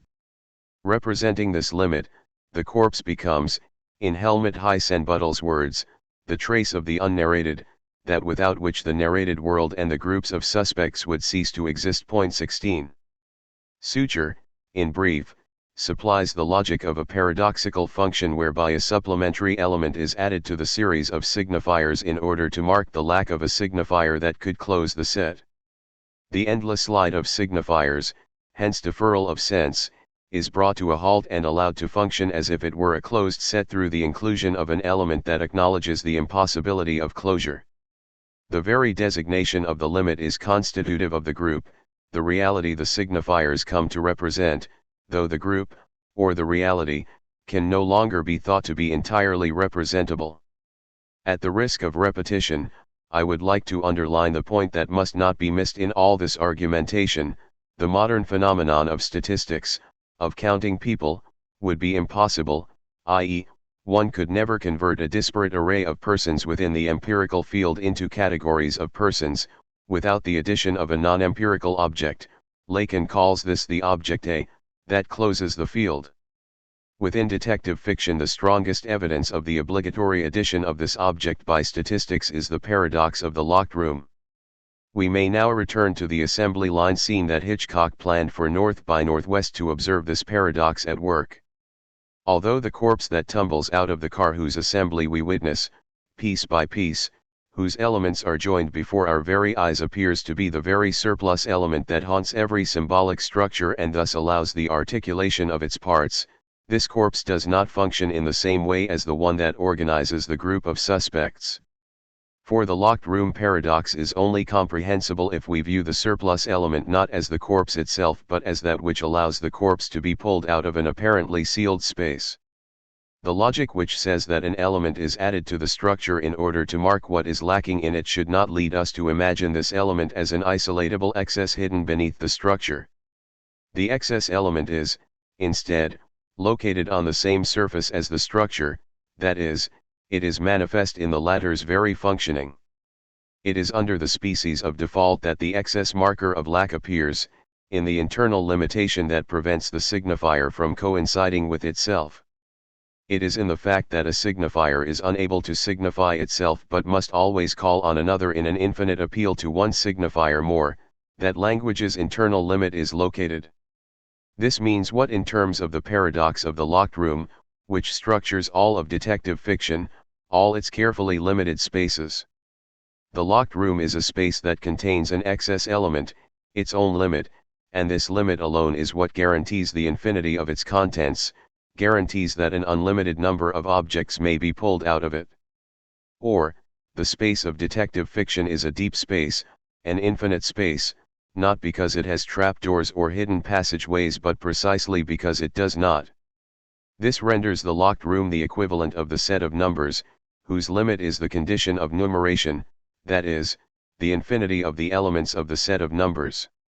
This paradoxical notion of space is incomprehensible to the dim-witted police, whose realist imbecility consists in their failure to count the limit as an element of the space, as internal to it.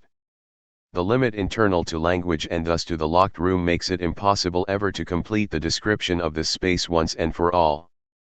The full details of this bounded yet abyssal space can never be enumerated, their list will never be countable as long as language depends for its meaning on the interpretation of language, on a supplement of meaning. The corpse that tumbles out of the car at the Ford assembly plant is just to suggest a supplement. If the locked room is always breached, this is not because every private space has always already been intruded upon by the public power of the symbolic, but because within the symbolic the real always intrudes, limiting the symbolic from within and producing its infinite commodiousness. As the one who extracts a letter, a clue, a corpse that was literally undetectable before he arrived on the scene, as the representative of the always open possibility of one signifier more, the detective is the upholder of a particular law, the law of the limit, specifically, the limit of knowledge. The law that governs detective fiction is, then, one that remains hidden, that supports itself on no external guarantees, operates by not revealing itself in any positive form. We might even argue that the detective distinguishes himself from the police by virtue of his passion for ignorance, not for eliminating it. For while the police search for the telling clue, the index in the belief that at this point reality impresses itself on the symbolic, brushes up against and thereby disambiguates it, the detective approaches the index as the point where the real makes itself felt in the symbolic, that is, the point at which the symbolic visibly fails to disambiguate itself. Dashiell Hammett's Bodies Piled Up contains an excellent illustration of this point. Here the modus operandi of detection is explicitly described thus: from any crime to its author there is a trail. It may be obscure, but since matter cannot move without disturbing other matter along its path, there must be a trail of some sort. And finding such trails is what a detective is paid to do. 17. While this description sounds as though it belongs more readily to the genre of the police procedural, the clue upon which the solution pivots belies this assumption. As long as it is believed that it was these bodies piled up in room 906 that were the murderer's targets, the investigation remains stalled. In order to solve the crime, someone must first realize that the murderer mistook room 906 for the room of his intended victim, who was actually registered in room 609. How does the investigation arrive at this realization? By noting that the murderer would, when he glanced at the hotel register, be looking at it upside down. But 609 read upside down still reads 609. Yes, the reasoning goes, but the murderer in his furtive haste would have forgotten this and would have automatically made an adjustment for the error that, in fact, did not exist. The detective, like the police, believes that the criminal leaves traces in endless incriminating details. What he denies and what is denied by the previous example is the possibility of deducing the criminal from his traces. The detective does not refute the belief that the criminal author reveals himself completely and exclusively in his criminal works, he simply, but critically, denies that the evidence itself can account for the way it gives evidence. There is a gap, a distance, between the evidence and that which the evidence establishes, which means that there is something that is not visible in the evidence, the principle by which the trail attaches itself to the criminal. The registration of the room number 906 does provide a clue essential to the solution of the crime, but however exhaustively we examine this piece of evidence, we will never arrive at the principle of how it leads us to the criminal perpetrator. Here interpretation must intervene, interpretation that, Lacan says, is desire. All of a sudden it becomes possible to understand what he means. To say that the detective manifests his desire in interpreting the clues is not to say that in the absence of complete knowledge a historical or personal bias directs the interpretation. Desire is not an impurity that threatens the objectivity of the detective, but the quasi-transcendental principle that guarantees it. In other words, desire does not impose a bias but supposes a gap. The detective reads the evidence by positing an empty beyond, a residue that is irreducible to the evidence while being, at the same time, completely demonstrated in it. Interpretation means that evidence tells us everything but how to read it. Beyond the evidence, in other words, there is no other reality, nothing except the principle that guides our reading of it. One of the primary imperatives of detective fiction may be stated in the following way: desire must be taken literally. This imperative is a positive and more complete restatement of the well-known stricture against the introduction in detective fiction of some new reality, a trapdoor or a suspect who is not already known to the reader for the purpose of solving the crime. This stricture does not mean simply that the culprit must be one from the known gallery of suspects. It also means that he is himself not to be reintroduced as another reality, a substantial entity beyond the trail of evidence he leaves. The culprit is consubstantial if not with the evidence per se, then with the reading of it, he is no more nor less than this. The desiring detective, then, concludes by taking the culprit's desire literally, seeing the way it manifests itself in the clues. In this way does the detective make buffoons of the police, who busy themselves with the senseless task of ignoring desire and taking the evidence literally, conflating signifiers and signifieds. The gap that necessitates interpretation, that prevents the signifier from signifying itself, is caused, as we've argued, by the absence of one signifier, a final signifier that would establish an end to the chain. It is because this final signifier, or number, is missing that detective fiction and statistics are, as we have been arguing, possible. On the other hand, the absence of this signifier makes the sexual relation impossible. This signifier, if it existed, would be the signifier for woman. As anyone with even a passing acquaintance with the genre knows, the absence of this signifier is evident in detective fiction not only in the non-totalizable space that produces the paradox of the locked room but also in the unfailing exclusion of the sexual relation. The detective is structurally forbidden any involvement with a woman. In the middle of writing this, I take a break to watch Columbo on TV. He is badgering, patronizing one of the characters, which means, according to the formula, that this character is the guilty suspect. Columbo asks this man, who is running for Congress, for an autograph for his wife. As everyone knows, the wife of this most uxorious of detectives is simply the condition of the impossibility of his involvement in any sexual relation. She never appears, must never appear, in the diegetic space. The congressman agrees to the autograph. Taking a piece of paper from his drawer and beginning to write on it, he asks Columbo, "What is your wife's name?" Mrs. Columbo, is the only, and from the matter-of-fact look on the detective's face, the only possible, reply. Dieter through the drive. Whereas this elision of the signifier for woman can be shown to define the fictional space of classical detective fiction, the very presence of Phyllis Dietrichson, the film's femme fatale, reminds us that double indemnity constructs a different sort of fictional world. Although it is inconceivable for Keyes, as a classical detective, to have any involvement with a woman, it is equally inconceivable for Neff, as a noir hero, to escape such involvement. One of the most theoretically compelling aspects of double indemnity is its inscription not only of this difference but of the very topological incompatibility of classical detective fiction and film noir.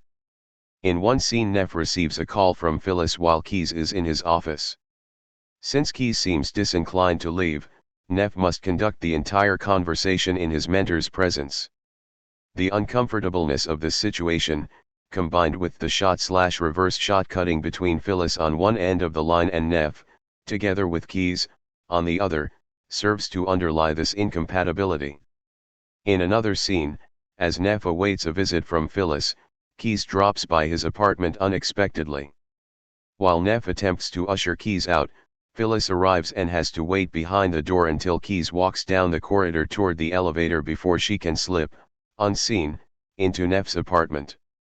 Throughout the film, Phyllis and Keys have a revolving door relationship, they do not and cannot occupy the same space.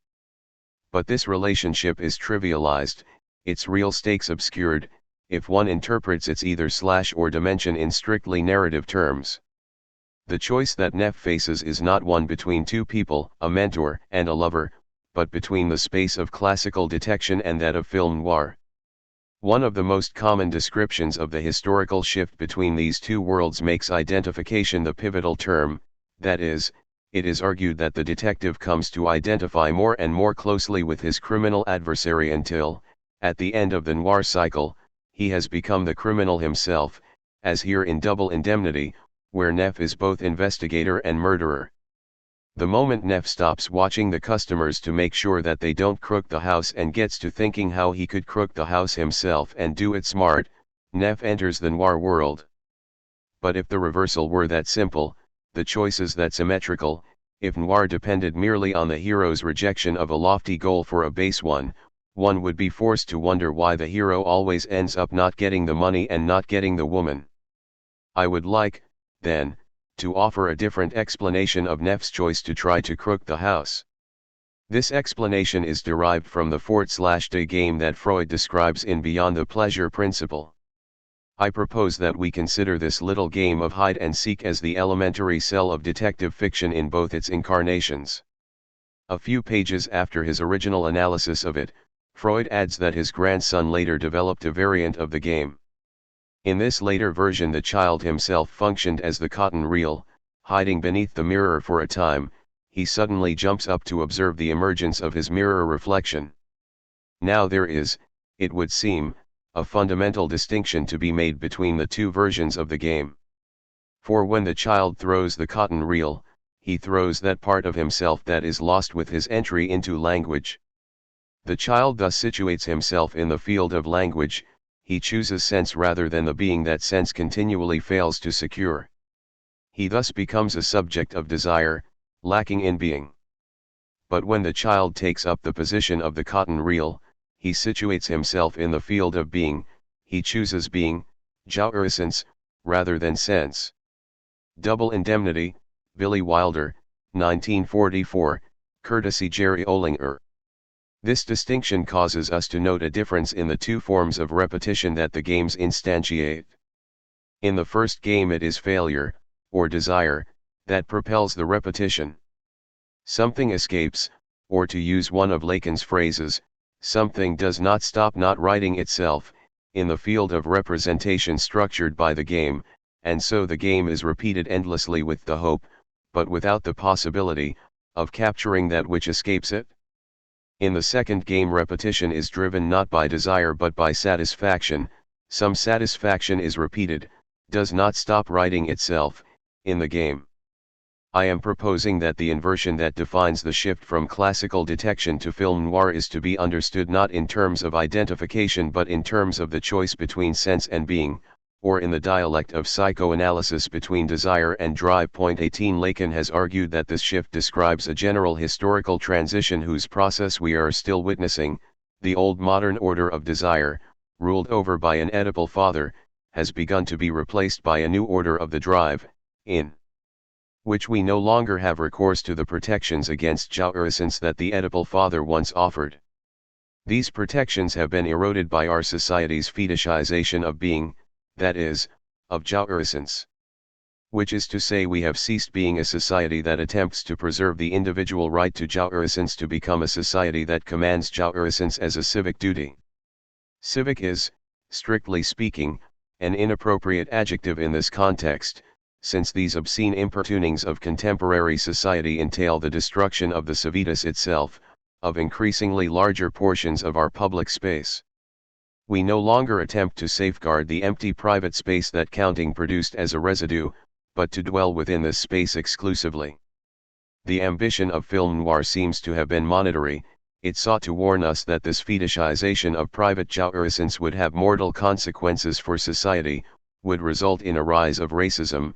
19 In ever smaller factions of people proclaiming their duty-bound devotion to their own special brand of enjoyment, unless we attempted to reintroduce some notion of community, of sutured totality to which we could partially, performatively belong.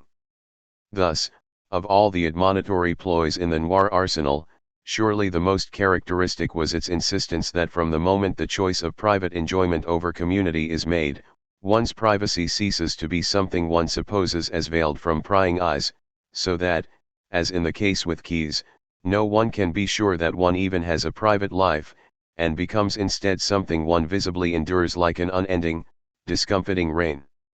In film noir, privacy establishes itself as the rule, not as a clandestine exception. This changes the very character of privacy and, indeed, of society in general, which begins with the introduction of this new mode of being to shatter into incommensurable fragments. The voice and the voice-over. If there is one feature of film noir that seems to stand in the way of the acceptance of our thesis, it is the voice-over narration, which definitively links the hero to speech and hence, we would suppose, to community, to sense. Speech, as we know, language is the death of the thing, it contributes to the drying up of jouissance. And nothing has seemed more obvious in the criticism of film noir than this association of death with speech, for the voice-over is regularly attached to a dead narrator, whether literally as in Sunset Boulevard and Laura, metaphorically as in Detour, or virtually as in Double Indemnity. But before we can contest this reading of the voice-over in noir, we must first confront a certain theorization of the voice in cinema. In an excellent article entitled The Silences of the Voice, Pascal Bonitzer makes a distinction, which will form the basis of a great deal of subsequent theorizing, between the disembodied voice of the documentary voice-over, a voice that remains off-screen throughout the film and thus never becomes anchored to a body imaged on screen, and the voice-over that at some point becomes attached to a visible body. Neff's voice, and that of other noir narrators, belongs to the latter category, and, in fact, Bonitzer uses the example of a late film noir, Kiss Me Deadly, Robert Aldrich, 1955, to great advantage in furthering his argument. Throughout most of the film, Dr. Sobrin, the arch-criminal, is absent from the screen. We hear only his off-screen voice and see only his blue suede shoes. At the end of the film, however, he appears bodily in the space for the first time and, almost immediately, is shot and falls, dead, to the bottom of the frame. That is to say, at the moment the voice is anchored to a body, it relinquishes its apparent omnipotence and is instead submitted to the destiny of the body, corporealized, it is rendered decrepit and mortal. 20 The voice, we could say, dies in the body. In opposition to this, the non-corporealized voice of the classical documentary issues from a space other than that on the screen, an unrepresented, undetermined space, thus transcending the visible, determined field. The voice maintains its absolute power over the image, its knowledge remains unimpugned. This distinction between the disembodied voice, which conveys knowledge and power, and the embodied voice, which conveys the limitation of both, is underwritten by a simple opposition between the universal and the particular, the latter being conceived as that which ruins the possibility of the former. The embodied voice, particularity and lack of knowledge line up on one side against the disembodied voice, universality, and knowledge on the other. Within this framework of nestled oppositions, another notion is introduced toward the end of the article, that of the body of the voice. Bonitzer effortlessly sweeps this notion beneath the particular flank of his oppositions, using it to argue that any voice at all, any commentary, threatens the assumption of universality upon which documentary realism depends. For though the voice may never become visibly anchored in a place, place may be audibly anchored in the voice, thus betraying it through accents that indicate its regional, class, sexual, or some other rootedness. By the body of the voice, Bonitzer means any accent that particularizes the voice, spoiling its ideal atony, hence the omniscience and authority that are assumed to define the neutral, unaccented voice-over. Once the body of the voice becomes audible, it betrays a subject fallen to the rank of an object and unmasked. The body of this voice is its death to meaning. The voice labors. It is perceived as an accent, and this accent neutralizes meaning. 21. But the films of Marguerite Duras, which Bonitzer mentions in his article, manage to perturb his argument more than they bear it out. Consider India's song. In this film the images are almost completely silent. The voices all issue from off-screen, as in a documentary, though they are all heavily accented. We can speak properly here of the laboring of the voices, their grain. Distinctly female, except for one at the end, they seem to suffer throughout the film. One could say that they are the very embodiment of everything the documentary voice is not supposed to be. They are burning voices, seemingly ephemeral, fragile, troubled. But while they appear to comment on the images on the screen, there is in what they say a constant ambiguity of reference, since they may also be commenting on their own situation. The heat. Can't bear it. No, can't bear it. We begin to be unsure whether it is the heat that suffuses the diegetic space or that which warms the off-screen space which these voices find insupportable. Sometimes they dispense altogether with any pretense of commenting on what we see on screen and speak to each other of their own situation. What are we to make of the fact that these voices are situated permanently off-screen? That they are so painfully, burningly grainy? The standard argument would probably try to convince us that they were desiring rather than omniscient voices, that they express a yearning and loss rather than power, that they reduce their bearers to a merely mortal, corporeal existence. Yet this description clearly misses its mark, for these off-screen voices cannot be construed as mortal. They are, as Duras defines them, intemporal voices. They cannot be situated in nor submitted to the ravages of time or place. This is not to deny that the voices are associated with death, but to note that this death brings no expiry, rather, in them, death persists. The voices bear the burden of a living death, a kind of inexhaustible painful/pleasurable suffering. Though film noir does not, like Duras, acoustically mark the break between image and voice, it does, I would argue, similarly tear the voice from the image in a way that remains unexplained, is effaced even by the commonplace observation that the noir hero's voice-over narration simply diverges from the truth of the image. Seeing in film noir the evidence of a post-war waning of masculine self-certainty and power, this observation reads the grain or laboring of the voice-over as well as its periodic degeticization as proof of the faltering of the hero's knowledge, his inability to control or comprehend the image, which then often seems to belie what he says. It is the pertinence for film noir of this definition of the voice-image relation that must be challenged, together with the pop psychological diagnosis of post-war male malaise that has lent it credibility. We will continue to argue instead that the aspect of this period that most concerns the development of noir is the perceptible ascendancy of drive over desire. To this shift a whole range of social policies encouraging suburban expansion and ethnic and racial segregation, mandated most notably, but not exclusively, by the Federal Housing Administration, which was founded in 1934 and gained momentum only after the war, clearly bear witness. There is no need, however, to limit our observation to these official state policies, for a number of other cultural and intellectual phenomena will just as readily attest to this shift, including the vogue for existentialism, which also reached its peak after the war. From the moment the first hard-boiled novels were translated into French in the série noire, the existentialists recognized in this new type of detective novel something of their own philosophy. What they must have seen in these novels was a commitment, similar to their own, to the priority of being, or, in existentialist parlance, the in itself over sense. For both the philosophy and the novels isolate an instance, thought to be outside and before all social relations, from which these relations are supposed to be forged by the ethical hero. The problematic of duty or responsibility that obliges the hero to make sense of his world is, as has often been noted, as central to film noir as it is to existentialism, from Sam Spade's moral code his ultimate refusal, for example of Bridget O'Shaughnessy, I won't because all of me wants to the extravagant, delirious form it takes in Mike Hammer's contempt for death itself, his mad vengeance against injustice. What has not yet been noted is that the treachery that besets all these ethical vocations, from existentialist to noir, causing them more often than not to fail, to revolve in an endless loop around the very enjoyment of their failures, is a direct consequence of the initial, fateful choice of being.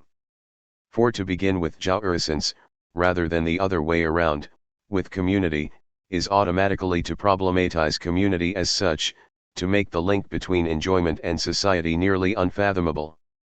How does this diagnosis of the post-war period bear on our understanding of the voice in noir? It supports our perception that however contiguous it is with the diegetic space, the space of the voiceover is nevertheless radically heterogeneous to it. It is to this fact and not to the limited knowledge of the bearer of the voice that we ascribe the apparent incompatibilities between image and voice. What is most questionable about standard interpretations of film noir is their insistence on subsuming the function of the voice under the category of commentary, since what seems to us distinctive about this voice-over narration is the way it refuses to spend itself as commentary. Certainly this narration performs the same function that every speech does, it vehicles a message addressed to another. In Double Indemnity, for example, the voice-over is explicitly addressed to Keyes. But the film also deliberately severs the speech from its addressee in order to return us repeatedly to the image of a solitary Neff, seated in an empty office at night, speaking into a dictaphone. In these scenes the destiny of the voice-over seems not to be exhausted by its function as message.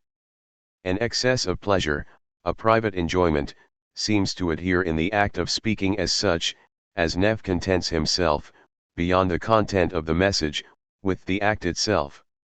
This is to say that the voice-over narration serves less to describe or attempt to describe the world that the narrator inhabited than to present that world at the point where he is abstracted from it.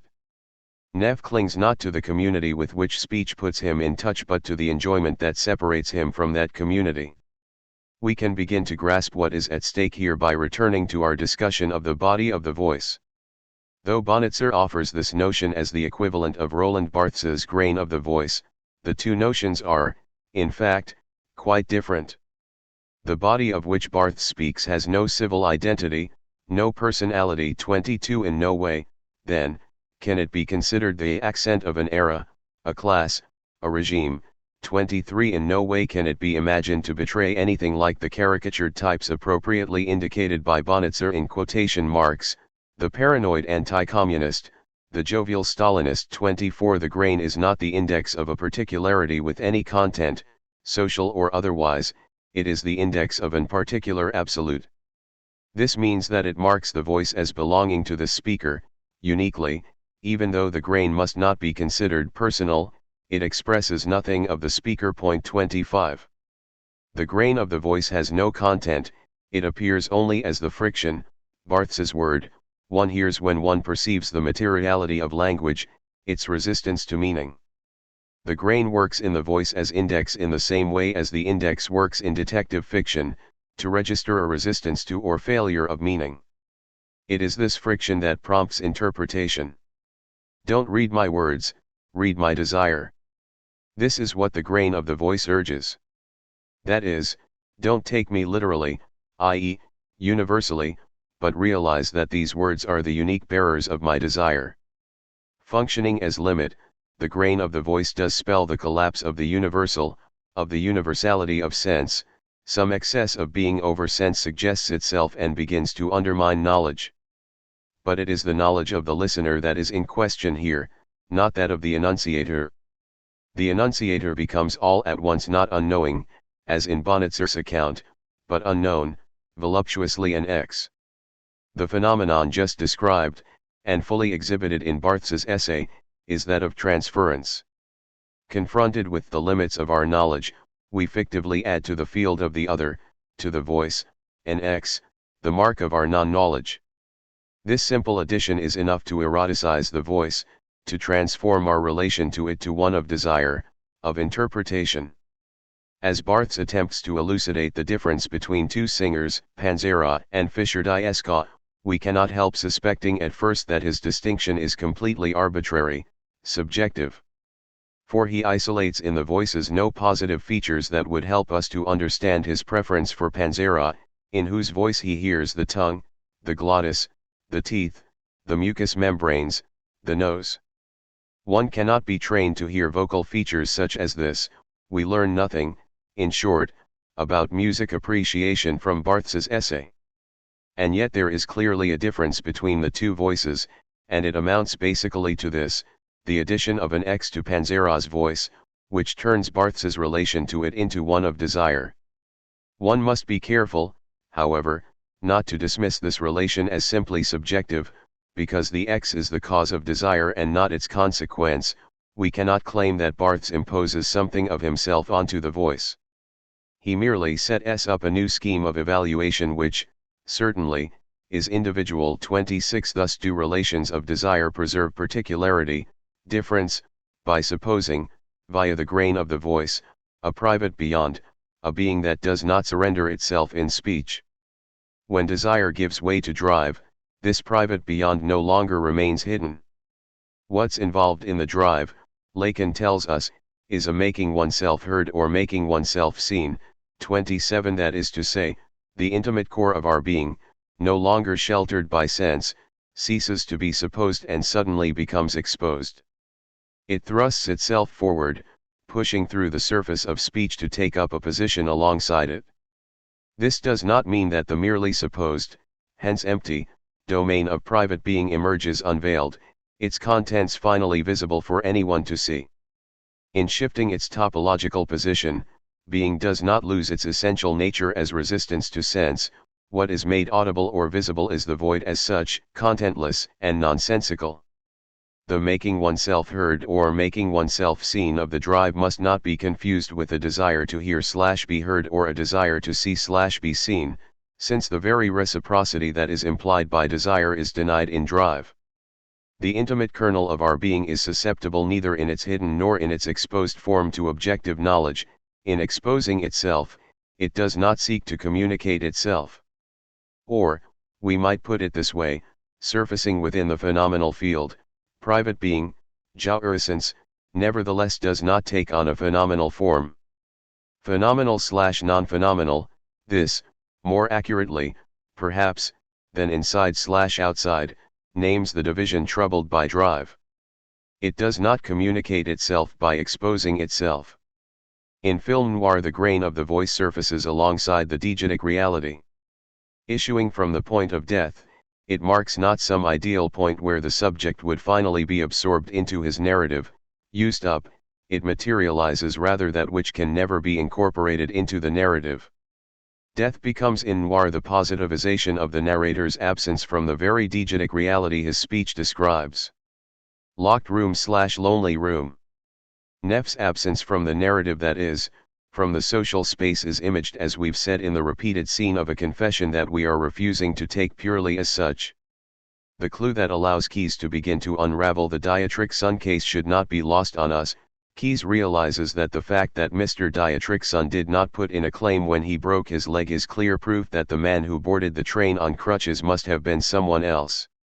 The one detail that trips Neff up, his blind spot, is the one that ultimately distinguishes him as a noir hero.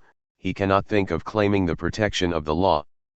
For Neff, and his like, the benevolent impotent other no longer exists, and Neff can, then, no longer seek from it what it is able to provide, protection from jouissance. Neff is thus a man who enjoys too much to surrender his words to another, when they hold for him such exquisite pleasure. The difference between the crime film and film noir amounts to this question of enjoyment. In the crime film, despite their transgressions of the law, the criminals are still ruled by the impotent other whom they, understandably, try to cheat. In film noir the reign of the other has been superseded, its law is not so much transgressed as disbanded. The emergence of the enunciation on a level with the narrative statement constitutes our proof of this. But there exists further evidence. Since it is the cloaking of the enunciative instance, its marked retreat from the phenomenal field, that defines the very space of classical detection, we would expect the surfacing of the enunciation to produce within noir a wholly different sort of space. This is exactly what happens. The infinite, inexhaustible space of the older model, exemplarily realized in the paradox of the locked room, gives way in noir to its inverse, the lonely room, such as the one in which Neff utters his confession. For Neff sits in one of those vacant office buildings, those plain and, for the moment, uninhabited spaces that constitute the characteristic architecture of film noir.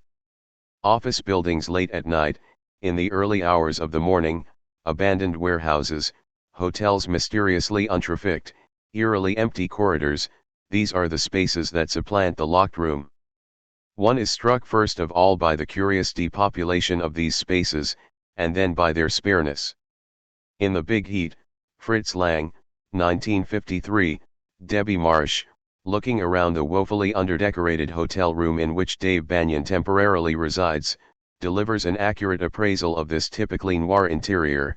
"Oh, early nothing," she quips.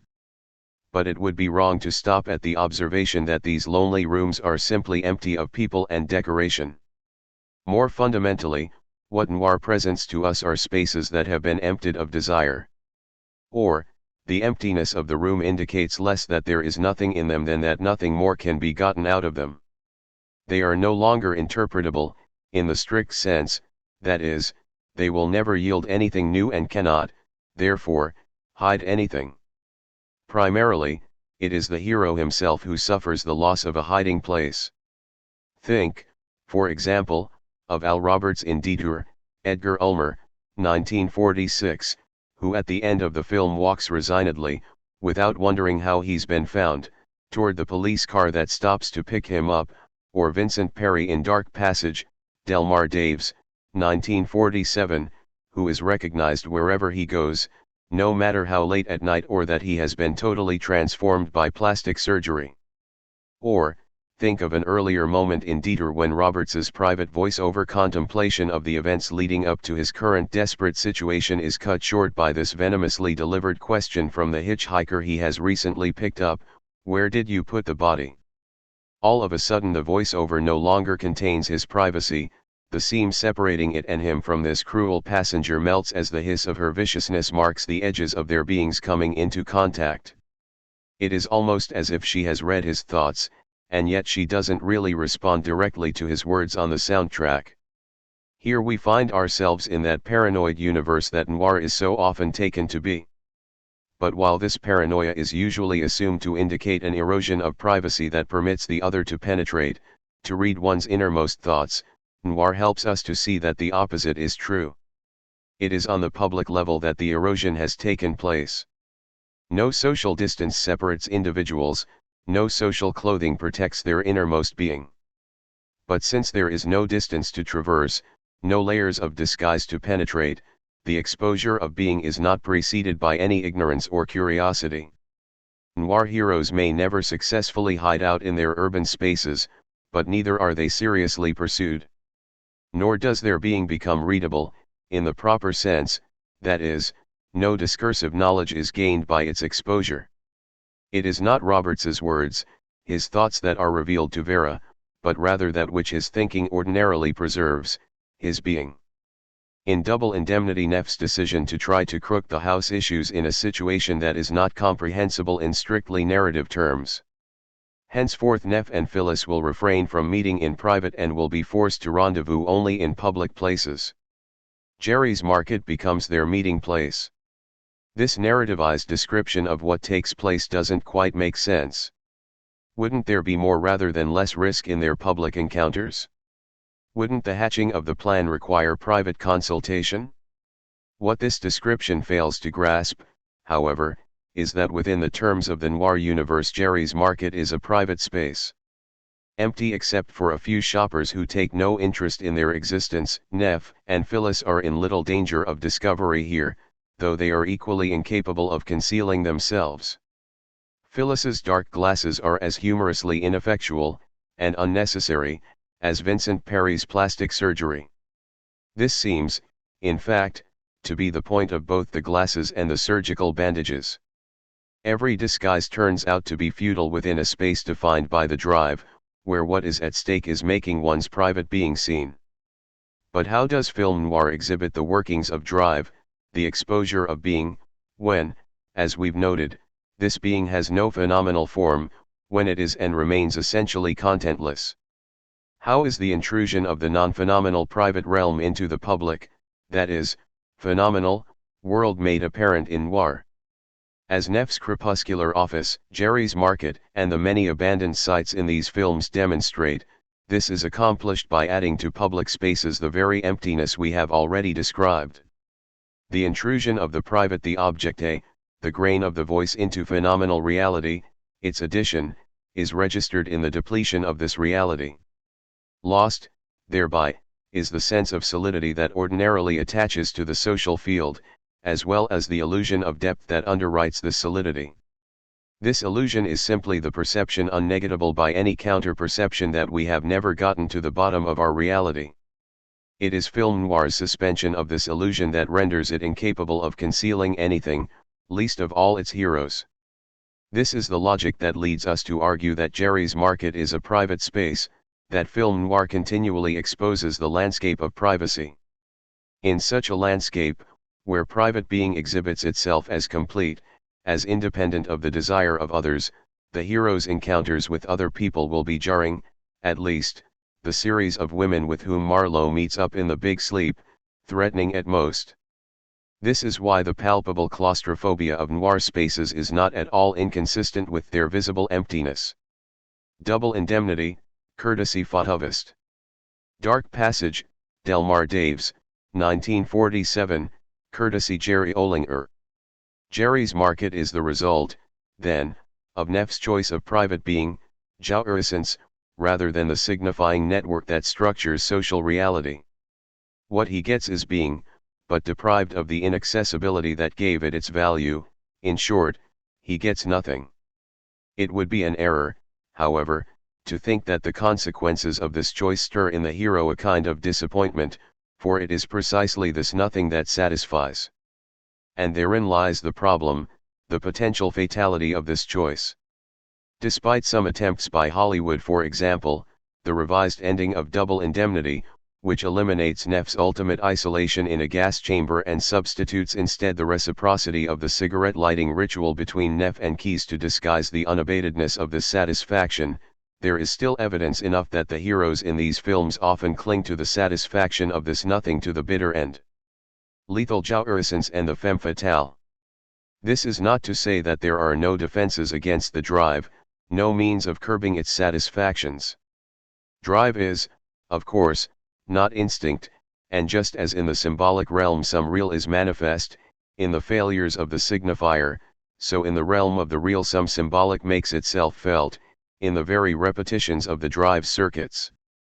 That is, the drive is not indifferent to symbolic intervention, which is available in film noir on two different levels. The first level is that of the filmic system. Here we encounter the deep focus photography and the chiaroscuro, expressionist lighting that pervade the cycle of films. The function of these devices only becomes clear when we consider them in relation to the empty, private spaces that compose the primary territory of noir. 28 Through the use of wide-angle lenses and low-key lighting, these spaces are represented as deep and deceptive, as spaces in which all sorts of unknown entities may hide. One must distinguish between the genuine illusion of depth, which is a matter of desire, of not knowing something and wanting, therefore, to know more, and the ersatz representation of depth, which is simply a matter of a technical skill in rendering, of verisimilitude if one wants to avoid being misled by the shadows and depth of field that so famously characterize the noir image. The visual techniques of film noir are placed in the service of creating an artificial replication of depth in the image in order to make up for, to compensate for, the absence of depth in the diegetic spaces. That is, these techniques are placed in the service of a defense against the drive. The makeshift domain of illusion that they create erects a facade of non-knowledge and thus of depth, as a substitute for and protection against their dangerous, and potentially lethal, lack in the noir universe itself. These techniques of deception install a kind of ersatz symbolic as bulwark against its diegetic collapse. It is only because this distinction between the technical replication or representation of depth, verisimilitude, and the illusion of depth that depends on the signifier's failure, a structural illusion, has not been taken into account in the analysis of these films that the noir universe has been perceived as essentially deceptive, though it is, in fact, a world in which nothing can lie hidden, everything must come to light. This is really the dark truth of noir. On the narrative level, the defense against the drive takes another, but no less genre-defining, form, that of the femme fatale. The femme fatale is in everyone's estimation one of the most fascinating elements of the noir world. As such, she has provoked a great deal of critical attention, especially from feminists who have wanted to see in this powerful female figure some proof that Hollywood's tendency toward a minorization of women was not absolute. These women had a kind of strength, a kind of privilege and command over the diegetic space that most of their cinematic sisters did not. And yet they seemed always to be presented from the point of view of the male protagonists. Christine Gledhill was able to see in their strength a sort of rebellion against the point of view that could only barely contain them. Thus, though the heroines of film noir, by virtue of male control of the voice-over, flashback structure, are rarely accorded the full subjectivity and fully expressed point of view of psychologically realist fiction, their performance of the roles accorded them, foregrounds the fact of their image as an artifice and suggests another place behind the image, where the woman might be. 29. The quasi-Brechtian interpretation of the women's tenuous habitation of their roles is questionable, but an important perception underlies this interpretation. The femme fatale does have an initially dependent and visibly artificial existence within this nightmarish world. Consider the scene of Neff's second visit to the Dietrichson home, arranged by Phyllis so that her husband can hear Neff's sales pitch. Her husband is not in, of course, nor is the maid, though Phyllis plays it unconvincingly as if she had forgotten that it is Nettie's day off. She has not forgotten at all, her deceit is transparent to us and to Neff. If the femme fatale is the embodiment of deceit, it is always a deceit of this order, transparent, painted on a deceit that does not disguise itself. Theoretically, nothing precludes this visible deceit from hiding another, but in the world of noir this second-order deception never takes hold. The femme fatale remains a two-dimensional figure with no hidden sides, the deception is only up front. In other words, although she, too, seems to function, for the hero this time, as a sort of proto-illusionistic element in noir's known illusionist field, she usually fails to become a proper barrier, to protect him in the way real illusion does. Rather than screening jouissance, she hoards it. 4. The femme fatale also functions in another strategy of defense. Having chosen jouissance, the noir hero risks its shattering, annihilating effects, which threaten his very status as subject. In order to indemnify himself against these dangers, he creates in the femme fatale a double to which he surrenders the jouissance he cannot himself sustain. That is, he tries to take some distance from himself, to initiate some alterity in his relation to himself, to split himself, we could say, not as the desiring subject between sense and being, but between knowledge and jouissance. Giving up his right to enjoyment, the hero contracts with the femme fatale that she will henceforth command it from him, as levy. In Double Indemnity we are not left simply to surmise the existence of this contract, we actually witness its drawing up in the scene in which Mr. Dietrichson is tricked into signing a document other than the one he thinks he is signing. The document he in fact signs is the contract that binds Neff to the will of Phyllis. Initially entered into through an act of the hero's own volition and in order to forestall his ruin, i.e., to impose restrictions on the drive's satisfactions, this document nevertheless fails to secure the hoped-for stability and instead leads Neff to his absolute destruction. The problem stems from the greediness of the femme fatale. In Double Indemnity as well as in Detour, Gilda, Kiss Me Deadly, The Maltese Falcon, to name only those films that come immediately to mind, explicit reference is made to the femme fatale's greed, her constant demand for more and more satisfaction. The more the hero devotes himself to procuring it for her, the more she delights in hoarding it. The contract thus binds the hero to a lethal relation, one that goes from bad to worse. Neff's turning down of his promotion is only the first step toward his eventual abdication of life itself. It is this progressive instability which is enabled, but not necessitated, by the contract that accounts not only for the regularity of the final, mutually destructive encounter between hero and femme fatale but for the escalation of violence in the film noir cycle as a whole. The social contract between the noir hero and the femme fatale social because it attempts to erect some community within the private space of jouissance turns out, in these cases, to be an ineffectual and ultimately deadly stand-in for the social bond that classical detective fiction had earlier described.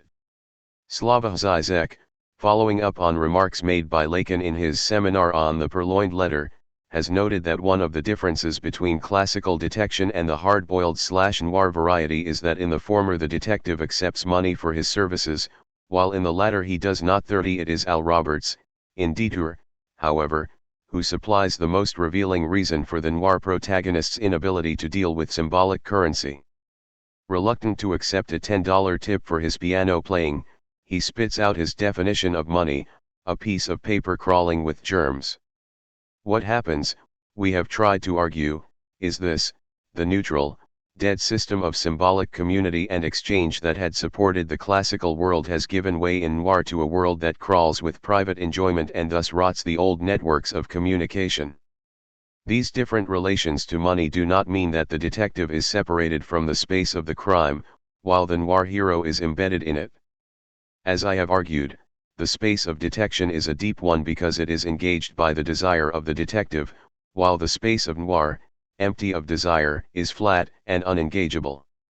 There is in noir no deep space for the hero to be embedded in, he remains wholly external to the cities through which he passes. The spaces of detective fiction and film noir reveal respectively the paradoxical logics of modernism. A bounded space is abyssally infinite and its postmodern inversion, an open or nomadic space, defined by sheer contiguity, is claustrophobically finite, encloses us within private and senseless being. This distinction requires another, between postmodernism and a second, parallel type of modernism, which is also dependent on the absence of a limit. Where in the first modern space the unlimited number of objects that come to be included there assume a universal equivalence, a commensurability, in the second objects are incommensurable. In postmodernism the modern aporia between commensurability and incommensurability is dissolved through an unbarring of the other, that is, through an annihilation of the public sphere that created this aporia. 8. Sex and the euthanasia of reason. This is what concerns me, a growing sense that in theorizing sex we are engaged in a kind of euthanasia of pure reason. I borrow this last phrase from Kant, who used it to label one of two possible responses to the antinomies of reason, that is, to the internal conflicts of reason with itself. Reason, he said, falls inevitably into contradiction whenever it seeks to apply itself to cosmological ideas, to things that could never become objects of our experience. Faced with the apparent unresolvability of these conflicts, reason either clings more closely to its dogmatic assumptions or abandons itself to, and this is the option for which Kant reserved his impassioned put down, a despairing skepticism. I will suggest that the attempt to contemplate sex also throws reason into conflict with itself, and will here declare my opposition to the alternatives we face as a result, particularly to the latter, only because in critical circles, at least this is the one that currently claims our attention.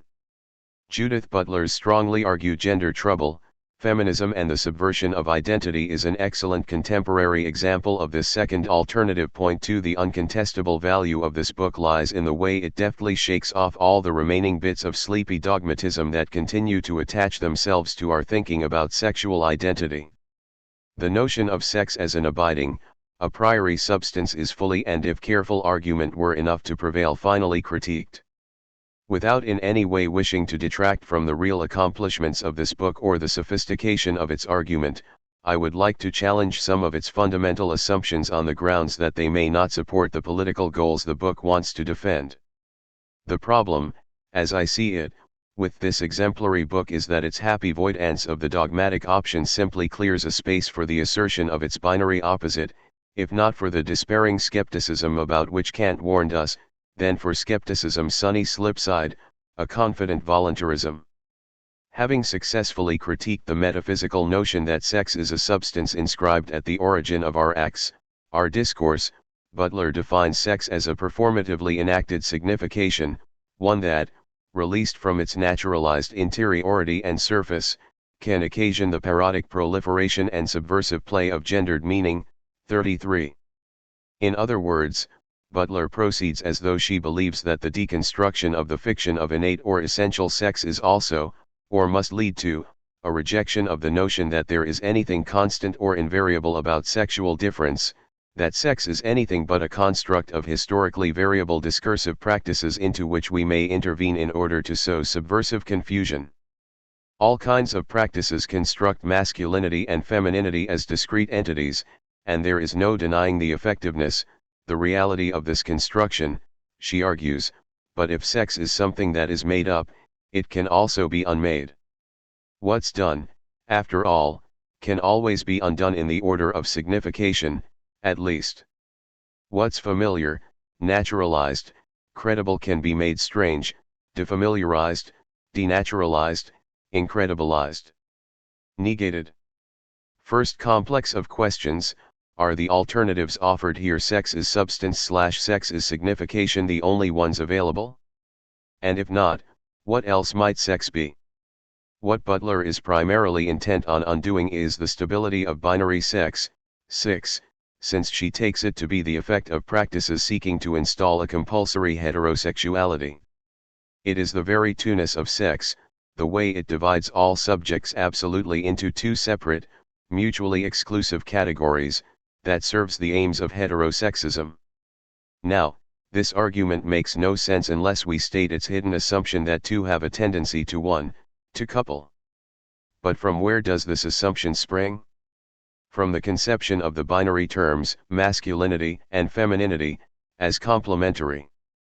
That is, it is only when we define the two terms as having a reciprocal relation, the meaning of the one depending on the meaning of the other and vice versa, that we incline them more strongly, compel them toward union, albeit one that is sustained through violent antagonisms. 4. The complementary relation is, in Lacan's terms, an imaginary one, it entails both absolute union and absolute aggression. Second complex of questions, must sexual difference be conceived only as an imaginary relation? Or, is there a different way to think the division of subjects into two sexes, one that does not support a normative heterosexuality? The stability of the male/female binary is not undone, however, simply by chipping away at the barrier that separates them, calling into question the neatness of their division. If the categories of woman, femininity, feminism cannot ultimately hold, Butler, taking a frequently advanced contemporary position, tells us, this is also due to the fact that these categories are crossed by all sorts of others: race, class, ethnicity, etc., that undermine the integrity of the former list of categories. The very heterogeneity of the category of woman is evidenced in the opposition to feminism by women themselves. There will never and can never be a feminism unified in its politics. Third complex of questions, is sexual difference equatable with other categories of difference? Is one's sexual identity constructed in the same way, does it operate on the same level, as one's racial or class identity, or is sexual difference a different kind of difference from these others? Fourth complex of questions, is the heterogeneity of the category of women, the very failure of feminism to enlist all women, similar to the failure to enlist all men in a single cause? Is the fractiousness of feminism attributable solely to racial, professional, class differences? Why can't feminism forge a unity in all of women? What is sex, anyway? My first question is also the one that initiates the inquiry of gender trouble.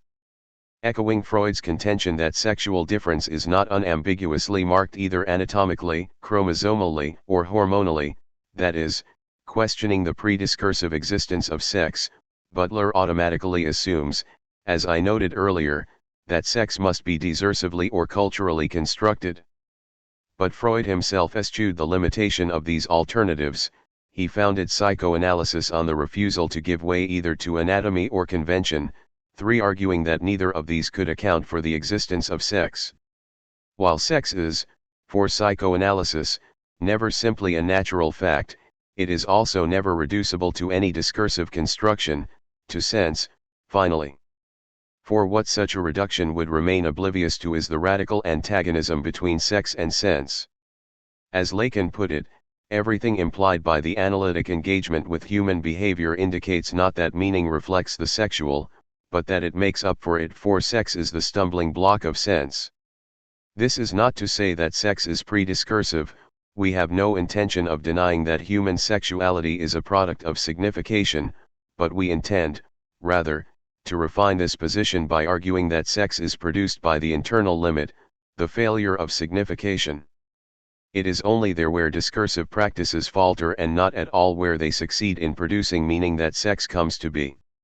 Butler, of course, knows something about the limits of signification. She knows, for example, that there is no telos that governs the process, 33, of discourse, that discursive practices are never complete.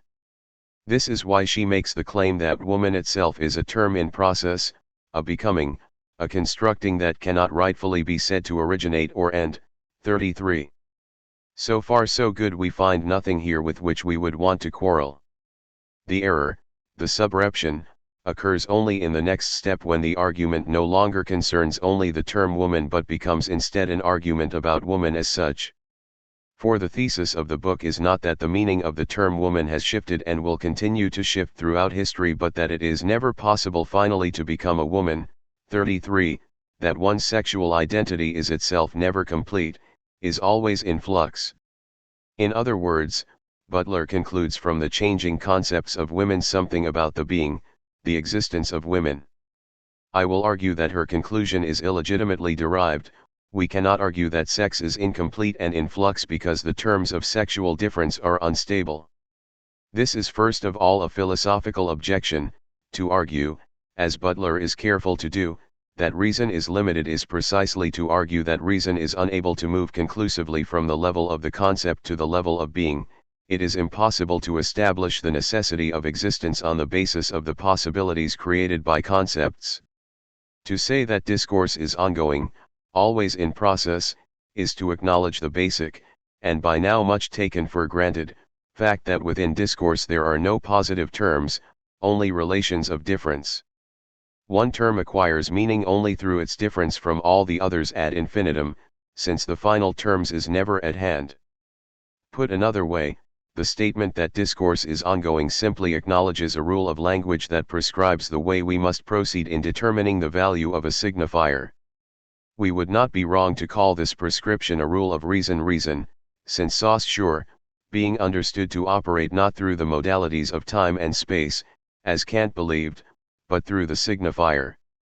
But his very rule entangles us in a genuine contradiction, an antinomy, such as troubled Kant in the Critique of Pure Reason. To be brief, we will return to these points later.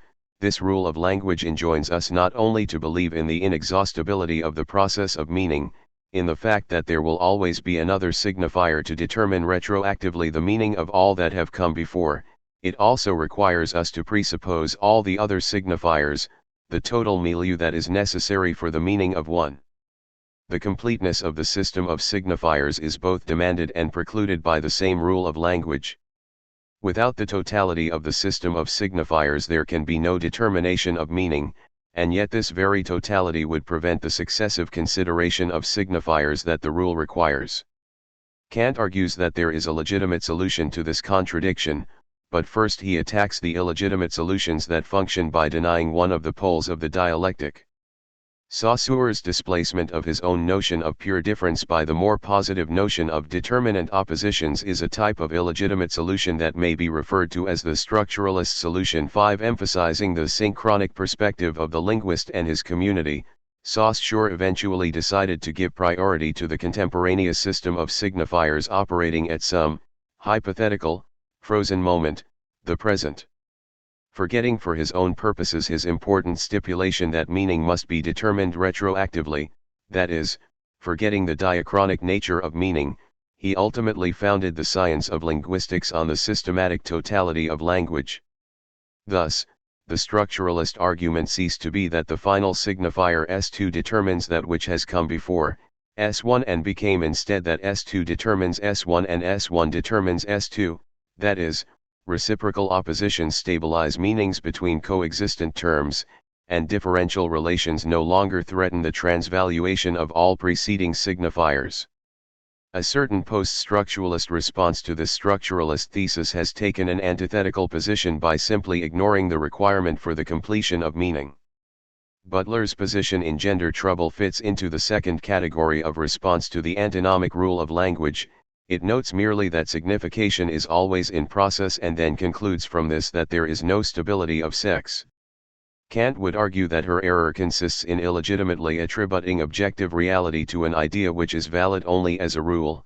288, that is, in confusing a rule of language with a description of the thing in itself, in this case with sex. But this is misleading, for it seems to imply that sex is something that is beyond language, something that language forever fails to grasp. We can follow Kant on this point only if we add the proviso that we understand the thing in itself to mean nothing but the impossibility of thinking articulating it. When we speak of language's failure with respect to sex, we speak not of its falling short of a prediscursive object but of its falling into contradiction with itself. Sex coincides with this failure, this inevitable contradiction. Sex is, then, the impossibility of completing meaning, not, as Butler's historicist/deconstructionist argument would have it, a meaning that is incomplete, unstable. Or, the point is that sex is the structural incompleteness of language, not that sex is itself incomplete. The Butler argument converts the progressive rule for determining meaning, the rule that requires us to define meaning retroactively, into a determined meaning. The Kantian/psychoanalytic argument, like this other, wants to desubstantialize sex, but it does so in a different way. First, it acknowledges rather than ignores the contradiction of the rule of reason. Then it links sex to the conflict of reason with itself, not simply to one of the poles of the conflict. This constitutes a more radical desubstantialization of sex, a greater subversion of its conception as substance, than the one attempted by the Butler position. For sex is here not an incomplete entity but a totally empty one. It is one to which no predicate can be attached.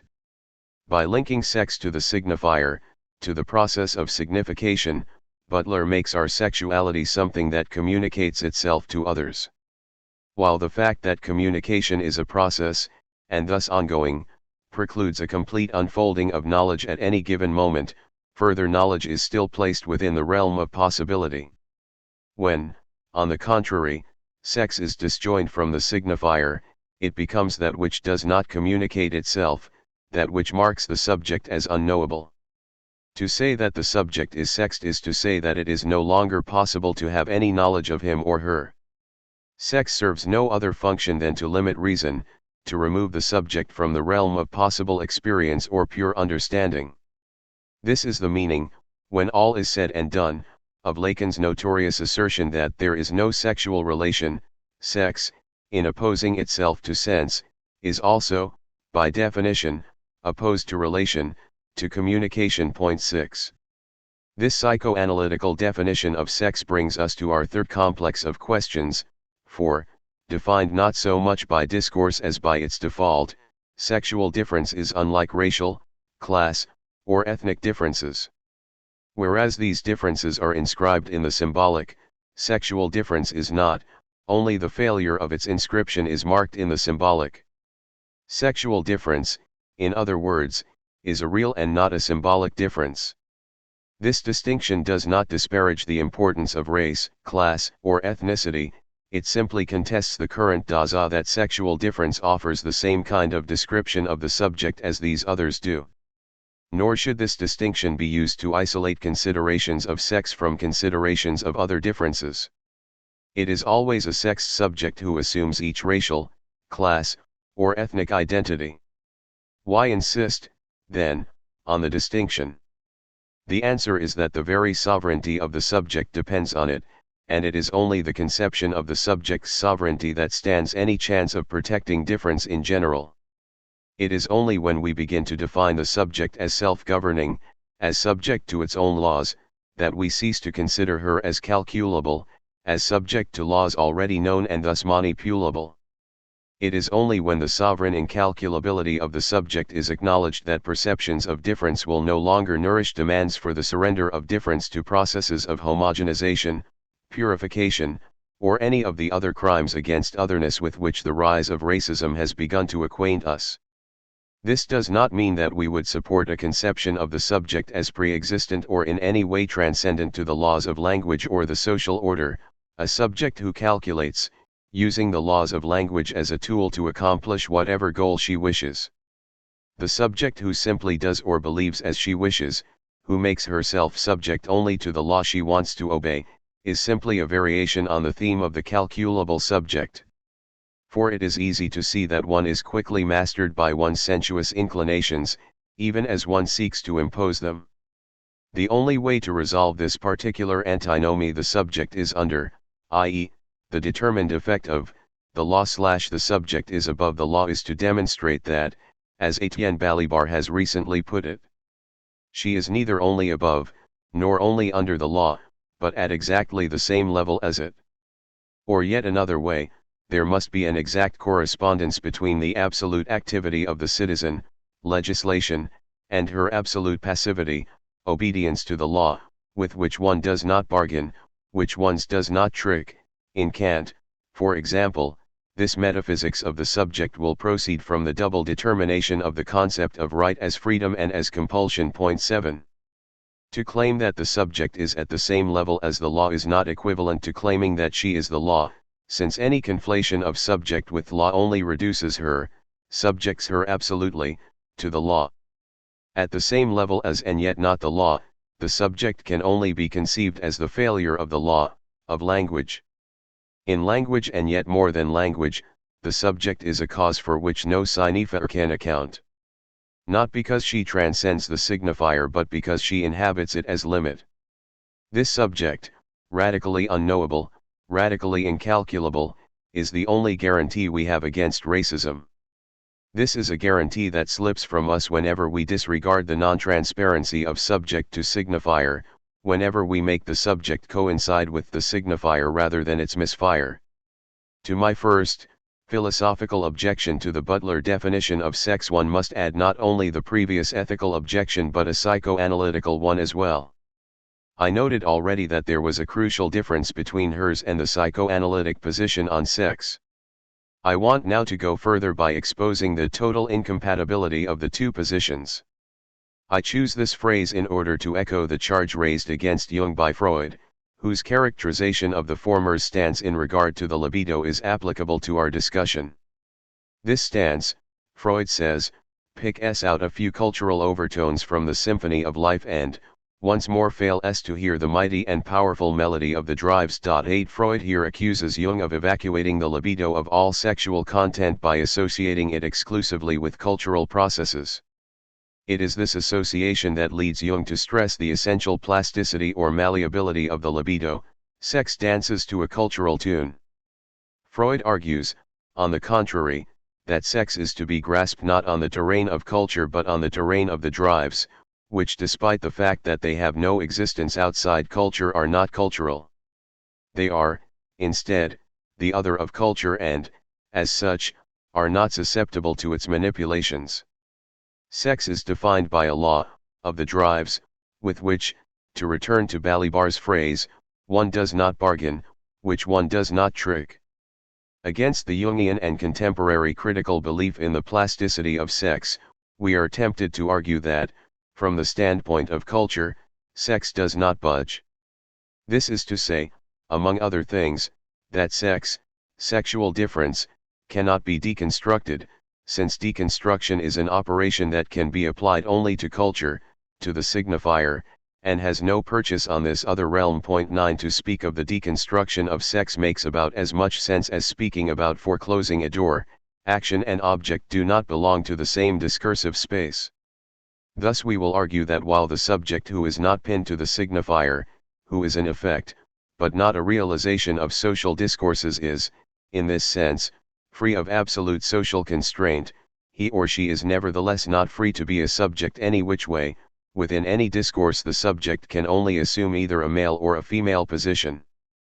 The Jungian and contemporary neo-Jungian position, remaining deaf to the melody of the drives, does not recognize this compulsory dimension of sex, its inescapability. Focusing merely on the cultural free play of the signifier, this position disjoins freedom from compulsion. It is for this very reason voluntarist, despite all its own precautions, despite all the steps taken to inoculate itself against this charge. Gender trouble, for example, is not careless on this point. The book's conclusion anticipates and attempts a defense against the accusation of voluntarism that it knows awaits it. Redefining the notion of agency, the final chapter aims to locate the subject on the same level as language, neither above, where the naive notion of agency would place it, nor below it, where it would be positioned by a determinist notion of construction. What's missing, however, and what thus leaves Butler defenseless before the charge she tries to sidestep, is any proper notion of the unsurpassable limit, the impossibility that hamstrings every discursive practice.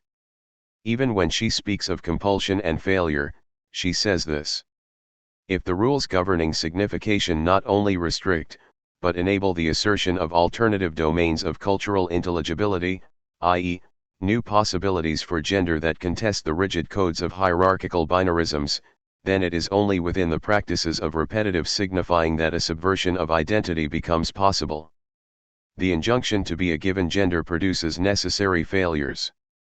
The coexistence or convergence of different discursive injunctions produces the possibility of a complex reconfiguration and redeployment. 145. What we are provided with here is a description of the effect of the inherent failure of discourse, a riot of sense in which one meaning constantly collides with another, a multiplication of the possibilities of each discourse's meaning but no real acknowledgement of its cause, the impossibility of saying everything in language. We repeat, Freud taught us, because we cannot remember. And what we cannot remember is that which we never experienced, never had the possibility of experiencing, since it was never present as such. It is the deadlock of language's conflict with itself that produces this experience of the inexperienceable, which can neither be remembered nor spoken. It is this deadlock that thus necessitates repetition. But the constraint proper to repetition is occluded in the sentences quoted here, and so, too, is sex.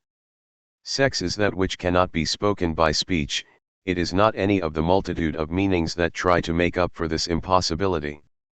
In eliminating this radical impasse of discourse, gender trouble, for all its talk about sex, eliminates sex itself. Sex does not budge, and it is not heterosexist to say so. In fact, the opposite may be true. For it is by making it conform to the signifier that you oblige sex to conform to social dictates, to take on social content. In the end, Butler, wanting to place the subject on the same level as language, ends up placing her beneath it, as its realization. Freedom, agency, is inconceivable within a schema such as this. The phallic function. Let me now confront the objections I know await me. I have been presenting the psychoanalytic position using arguments borrowed from critical philosophy. And yet the subject posed by this philosophy, sometimes referred to as the universal subject, as opposed to the concrete individual, seems, by definition, to be neuter, to be unsexed, while the subject of psychoanalysis is, equally by definition, always sexed. How, then, does the sexually differentiated subject enter the framework of critical philosophy? By what route have we arrived at what will no doubt appear to be the oxymoronic conclusion that the universal subject is necessarily sexed? But why, we may ask in our turn, is it so readily assumed that the philosophical subject must be neuter? From our perspective, it is this assumption that seems unwarranted. What grounds it, those who hold it suppose, is the subject's very definition as constitutionally devoid of all positive characteristics. From this we may infer that those who desexualize the subject regard sex as a positive characteristic. Everything we have said so far boils down to a denial of this characterization. When we stated, for example, that sexual difference is not equatable with other kinds of difference, we were saying that it does not positively describe the subject. We could put it this way: male and female, like being, are not predicates, which means that rather than increasing our knowledge of the subject, they qualify the mode of the failure of our knowledge. We have been defining the subject as the internal limit or negation, the failure of language, this in order to argue that the subject has no substantial existence, that it is not an object of possible experience. If this subject is thought to be unsexed, it is not only because sex is naively assumed to be a positive characteristic but also because failure is assumed to be singular. If this were true, if language or reason had only one mode of misfire, then the subject would in fact be neuter. But this is not the case. Language and reason may fail in one of two different ways. The distinction between these modalities of misfire between the two ways in which reason falls into contradiction with itself was first made by Kant in the Critique of Pure Reason and was employed again in the Critique of Judgment. In both works he demonstrated that the failure of reason was not simple, but founded upon an antinomic impasse through two separate routes. The first was mathematical, the second dynamical. Many have attempted to locate sexual difference in Kant's texts, but what they in fact were looking for was sexual bias or sexual indifference. Some have discerned in the descriptions of the beautiful and the sublime, for example, a differentiation of a sexual sort. These critics have, if I may say so, been looking for sex in all the wrong places.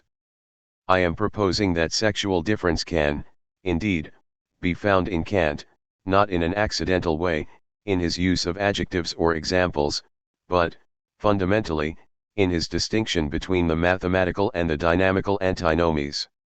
That is to say, Kant was the first to theorize, by means of this distinction, the difference that found psychoanalysis's division of all subjects into two mutually exclusive classes, male and female.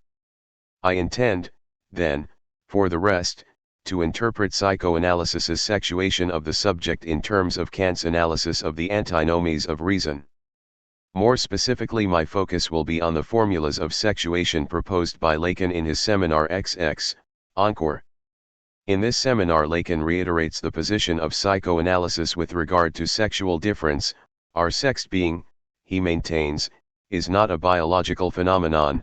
It does not pass through the body, but results from the logical demands of speech. These logical demands lead us to an encounter with a fundamental bedrock or impasse when we inevitably stumble on the fact that saying it all is literally impossible.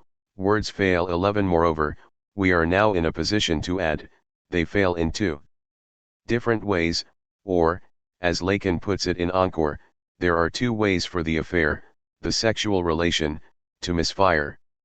There is the male way and the female way. 12. The formulas of sexuation, as they are drawn in a love letter, the 7th session of the seminar, look like this. 13. Each of the four formulas is a simple logical proposition and, like all propositions, has both a quantity and a quality. The quantity of a proposition is determined by the quantity of its subject term. The symbols V and 3 are quantifiers, that is, they indicate the quantity of the subject term. V, the universal quantifier, is shorthand for words such as every, all, none, but it is important to note that proper nouns are also considered universis. 3, the existential quantifier, stands for words such as some, one, at least one, certain, most.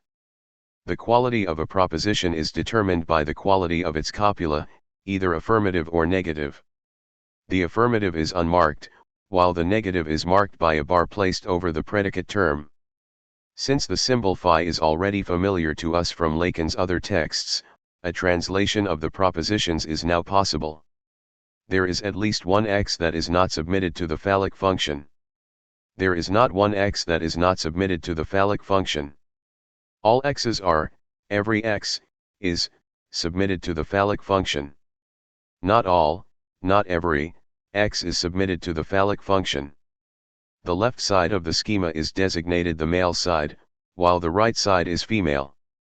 The first thing to notice is that the two propositions that compose each side appear to have an antinomic relation to each other, that is, they appear to contradict each other. How have these apparent antinomies been produced, and how do they come to be designated by the terms of sexual difference? Before answering these questions, we need to know a little more about the formulas. Lacan abandons two of the terms of classical logic that we used in the previous description. Instead of subject and predicate, he uses the terms argument and function. This substitution marks a conceptual difference. The two classes, male and female, are no longer formed by gathering together subjects with similar attributes as was the case with the older terms. The principle of sorting is no longer descriptive, that is, it is not a matter of shared characteristics or a common substance. Whether one falls into the class of males or females depends, rather, on where one places oneself as argument in relation to the function, that is, which enunciative position one assumes. What legitimates Lacan's abandonment of some of the terms, and even some of the premises, of classical logic is the function, the phallic function that appears in each of the four propositions. This function, and particularly the fact that it does appear on both sides of the table, has been at the center of controversy since Freud first began elaborating his theory of feminine sexuality. Feminists have always revolted against the notion that the phallus should be made to account for the existence of both sexes, that the difference between them should be determined with reference to this single term. They have deplored what they have understood to be a reduction of difference to a simple affirmation or negation, having or not having the phallus.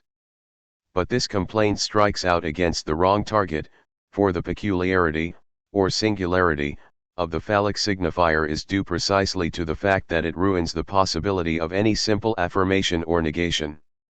It is the phallic signifier that is responsible for the production on each side of the table not of a simple statement but of two conflicting statements. Each side is defined both by an affirmation and a negation of the phallic function, an inclusion and exclusion of absolute, non-phallic, jouissance. Not only is the notorious not all of the female side, not all are submitted to the phallic function defined by a fundamental undecidability regarding the placement of woman within the class of things submitted to phallic rule, but the male side embraces a similar undecidability. The inclusion of all men within the domain of phallic rule is conditioned by the fact that at least one escapes it. Do we count this man escaped among the all, or don't we? What sort of a man is it whose jouissance is not limited to the male variety, and what sort of an all is it that is missing one of its elements? So you see, there's no use trying to teach psychoanalysis about undecidability, about the way sexual signifiers refuse to sort themselves out into two separate classes. It's no use preaching deconstruction to psychoanalysis because it already knows all about it. Bisexuality was long a psychoanalytical concept before it was ever a deconstructionist one.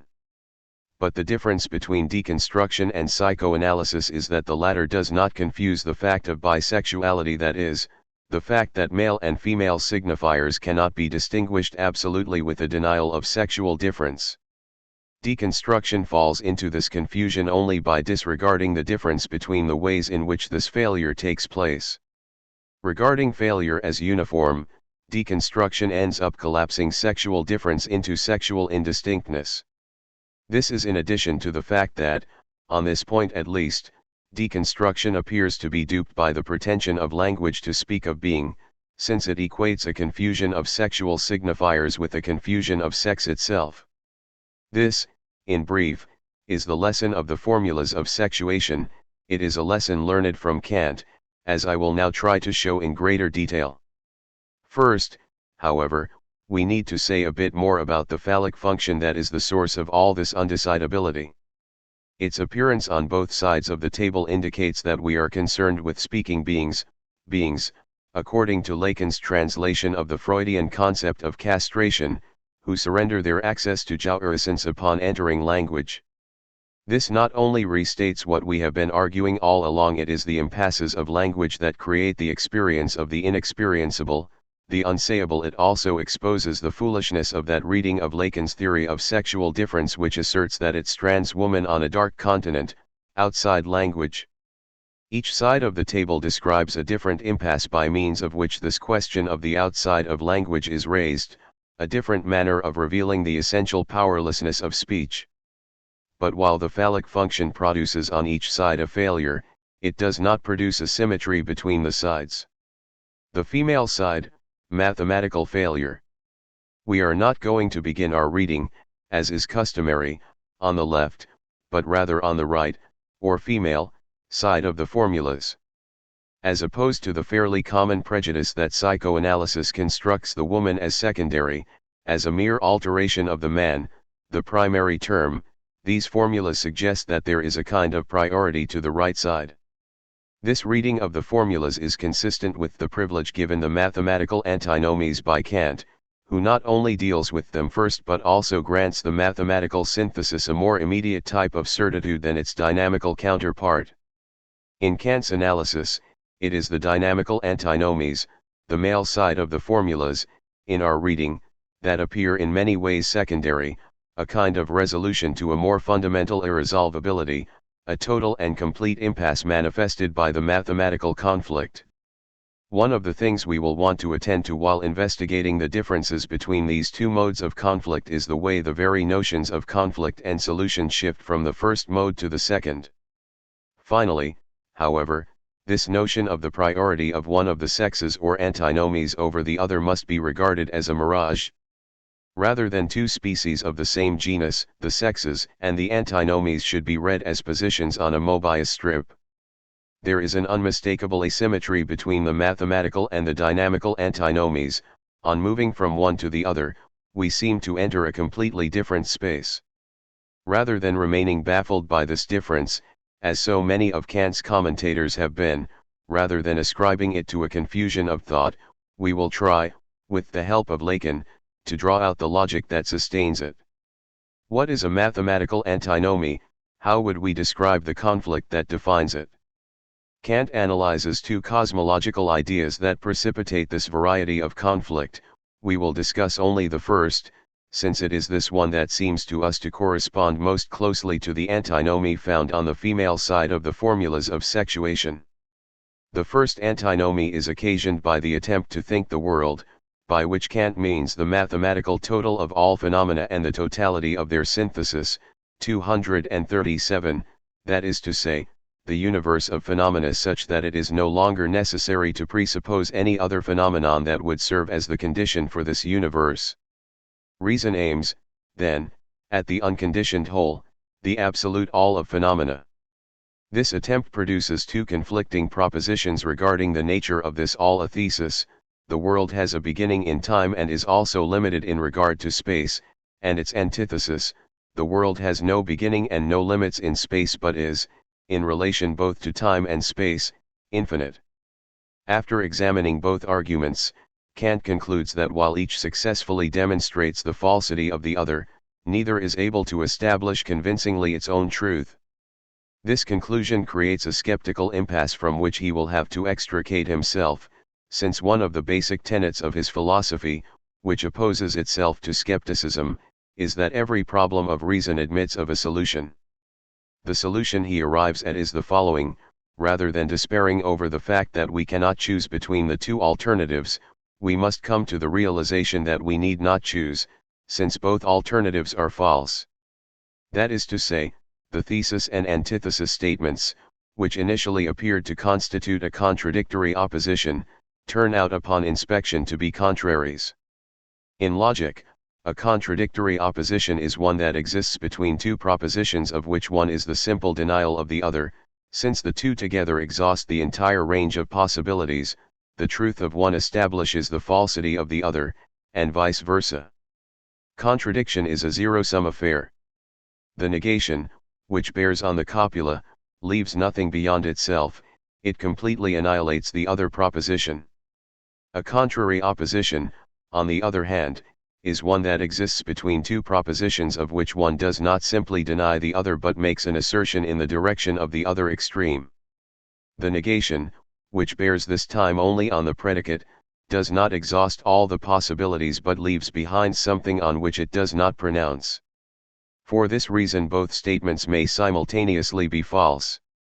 In order to make this logic less abstract, Kant resorts to an uncharacteristically pungent example that successfully illustrates what is at stake in the mathematical antinomies. He opposes the statement "bodies smell good" to a contrary, "bodies smell bad," in order to show that the second does not simply negate the first, for which bodies are not good smelling would have been sufficient, but goes on to posit another smell, this time a bad one. While it is not possible for both of these propositions to be true since fragrance and foulness cancel each other out, it is possible for both to be false since neither takes into account another possibility, that bodies may be odor-free. To illustrate this logical point differently, we might note that it is the structure of contrary opposition that produces the "when did you stop beating your wife" joke. The form of the question, while seeming to allow the addressee to supply any answer he chooses, in fact allows him only to choose among contraries. It does not allow him to negate the accusation implicit in the question. Kant avoids the skeptical impasse by refusing to answer the question "is the world finite or infinite?" and by instead negating the assumption implicit in the question, "the world is." As long as one assumes that the world exists, the thesis and antithesis of the cosmological antinomy have to be regarded as contradictory, as mutually exclusive and exhaustive alternatives. One is thus forced to choose. But once this assumption is shown to be ill-founded, neither alternative need be taken as true, a choice is no longer necessary. The solution to this antinomy, then, lies in demonstrating the very incoherency of this assumption, the absolute impossibility, 294, Kant's words, of the world's existence. This is done by showing that the world is a self-contradictory concept, that the absolute totality of an endless progression is inconceivable, by definition. How so? If the world is an object of experience, as those so eager to determine its magnitude suppose, then the conditions of the possibility of experience must be met in conceiving it. Thus, the essential bankruptcy of the idea of the world will be made visible by the demonstration of its inability to meet these formal conditions. These conditions specify that a possible object of experience must be locatable through a progression or regression of phenomena in time and space. The concept of an absolute totality of phenomena, however, precludes the possibility of such a succession because it is graspable only as the simultaneity of phenomena. The rule of reason that requires us to seek after conditions is therefore abridged by the conception of the rule's total satisfaction, that is, by the conception of the world. Adherence to the rule and the complete satisfaction of the rule are, it turns out, antinomic. The world is an object that destroys the means of finding it. It is for this reason illegitimate to call it an object at all. A universe of phenomena is a true contradiction in terms, the world cannot and does not exist. Having demonstrated the impossibility of the existence of the world, Kant can then dismiss both the thesis and the antithesis statements. This is indeed what he does when he states his solution twice, first in a negative and then in an affirmative form. The world has no beginning in time and no absolute limit in space, is the negative solution. It denies the thesis without going on, as the antithesis does, to make a counter-assertion. There can be no limit to phenomena in the phenomenal realm, for this would require the existence of a phenomenon of an exceptional sort, one that was not itself conditioned and would thus allow us to halt our regress, or one that took no phenomenal form, i.e., that was empty, a void space or a void time. But clearly these self-contradictions admit of no real possibilities. No phenomena are exempt from the rules of reason that alone make them objects of our experience. Or, there is no phenomenon that is not an object of possible experience, or not subject to the rule of regress. Kant then goes on to dismiss the antithesis by stating that the regress in the series of phenomena as a determination of the cosmical quantity, proceeds indefinitum, 294. That is, our acknowledgement of the absence of a limit to the set of phenomena does not oblige us to maintain the antithetical position that they are infinite. Rather, it obliges us to recognize the basic finitude of all phenomena, the fact that they are inescapably subject to conditions of time and space and must therefore be encountered one by one, indefinitely, without the possibility of reaching an end, a point where all phenomena would be known. The status of the world is not infinite but indeterminate. Not all phenomena are a possible object of experience. The solution offered by Kant's critical philosophy must be stated twice so as to guard against any possible misunderstanding. For the simple statement that there is no limit to phenomena will imply to those given to transcendental illusions that the world is limitless, whereas the simple statement that not all phenomena can be known will imply that at least one phenomenon escapes our experience. Now, it should be obvious that the formulas we have produced from Kant's two statements regarding the solution of the first mathematical antinomy formally reduplicate those that Lacan gives for the woman, who, like the world, does not exist. But how can this parallel between woman and world be sustained? How is it that Lacan can speak of the non-existence of the woman? Our response must begin with Lacan's own explanation. In order to say it exists, it is also necessary to be able to construct it, that is to say, to know how to find where this existence is. 14 You will be able to hear in this explanation its Kantian tones, but you should hear in it as well echoes of Freud, who argued that in order to find an object, you must also be able to re-find it. If the woman does not exist, this is because she cannot be refound. At this point my explanatory restatement of Lacan's not very well understood dictum will seem no less opaque than its original. My intention, however, is to clarify this explanation as I proceed through the explication of the dynamical antinomies and, by this, further to establish the link between Kant and Freudian psychoanalysis. For the moment let us continue to attend to the purely Kantian tones of Lacan's statement. Lacan is undoubtedly arguing that a concept of woman cannot be constructed because the task of fully unfolding her conditions is one that cannot, in actuality, be carried out. Since we are finite beings, bound by space and time, our knowledge is subject to historical conditions. Our conception of woman cannot run ahead of these limits and thus cannot construct a concept of the whole of woman. But how does this Kantian position differ from the one articulated by Butler and others? Is our position really so much at odds with the one that now so often poses itself against every universalism? There is no general category of woman or of man, no general category of the subject, there are only historically specific categories of subjects as defined by particular and diverse discourses. What is the difference between our interpretation of the woman does not exist and the following one? We are misguided when we make claims for the existence of the woman, for the category of women is normative and exclusionary and invoked with the unmarked dimensions of class and racial privilege intact.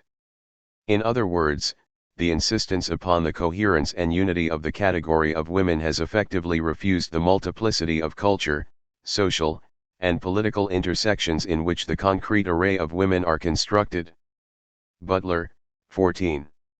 Here it is being suggested that the universal category of woman contradicts and is contradicted by current work that investigates the class and racial differences among women as they are constructed by various practices. The logic of the argument is Aristotelian, that is, it conceives the universal as a positive, finite term, normative and exclusionary, that finds its limit in another positive, finite term, particular women or the concrete array of women. The negation of the all produces, then, the particular. The condemnation of the binarism of sex that is launched from this position firmly grounds itself in a binary logic that conceives the universal and the particular as exhaustive possibilities. Kant had something else in mind when he argued that the mathematical antinomies demonstrated the limits of reason. His point, which bears repeating, is that our reason is limited because the procedures of our knowledge have no term, no limit. What limits reason is a lack of limit. This insight is compromised, not confirmed, whenever we conceive the not all on the side of extension. 15 That is, whenever we conceive the negation of the world, or of universal reason and its pretension to be able to speak of all phenomena, as simply implying that all we may properly know are finite, particular phenomena. For in this case, we simply supply reason with an external limit by supposing a segment of time, the future, that extends beyond and thereby escapes reason. This eliminates from reason its internal limit, which alone defines it. Recall that Kant maintained that the first antinomy provided indirect proof of the transcendental ideality of phenomena. Here is the proof as Kant summarizes it. If the world is a whole existing in itself, it must be either finite or infinite. But it is neither finite nor infinite, as has been shown, on the one side by the thesis, on the other side, by the antithesis. Therefore the world, the content of all phenomena, is not a whole existing in itself. It follows that phenomena are nothing, apart from our representations. 286. Kant's logic would appear to be flawed if the negation contained in the penultimate statement were taken as a limitation of all phenomena, or of the world, to particular phenomena. It is possible to pass to his conclusion only if one takes the penultimate statement as an indefinite judgment. Point 16. That is, what is involved here is not the negation of a copula such that all phenomena is completely cancelled or eliminated, leaving its complement some or particular phenomena to command the field, but rather the affirmation of a negative predicate. Which is to say, Kant is urging that the only way to avoid the antinomies in which the idea of world entraps us is to affirm that the world is not a possible object of experience without pronouncing beyond this on the existence of the world. This conceives reason as limited by nothing but its own nature, its dependence on the merely regulative idea of totality, as internally limited. This is the very crux of the difference between the Kantian position and the historicist one. Or, we should say, between the Kantian-Lacanian position and the historicist one, since Lacan adopts a similar stance with regard to the woman. When he says the woman is not all, he demands that we read the statement as an indefinite judgment. Thus, while he does indeed claim, as his readers have often been horrified to observe, that the idea of the woman is a contradiction of reason, and that she therefore does not exist, he also claims, and this has not been as readily observed, that her existence cannot be contradicted by reason nor, obviously, can it be confirmed. In other words, he leaves open the possibility of there being something of feminine jouissance that is unbeatable in experience, that cannot, then, be said to exist in the symbolic order. The existence of the woman is not only not denied, it is also not condemnable as a normative and exclusionary notion. On the contrary, the Lacanian position argues that it is only by refusing to deny or confirm her existence that normative and exclusionary thinking can be avoided. That is, it is only by acknowledging that a concept of woman cannot exist, that it is structurally impossible within the symbolic order, that each historical construction of her can be challenged. For, after all, nothing prohibits these historical constructions from asserting their universal truth. Witness the historical assertion that a general, trans-historical category of woman does not exist. The truth of this assertion is simply not available to a historical subject. Let us be clear that one of the consequences of the Lacanian argument is that it, too, like historicism, calls into question the collectibility of women into a whole. It thus also regards all efforts at a coalition politics as problematic. But unlike the historicists, Lacan sees the collectibility of women as imperiled not by the external collisions of different definitions but by the internal limit of each and every definition, which fails somehow to encompass her. Lacan's position opens out onto a beyond that it is impossible to confirm or deny. Judging from the feminist brouhaha that has surrounded the reference to this beyond, we can safely assume that it needs further explanation and defense.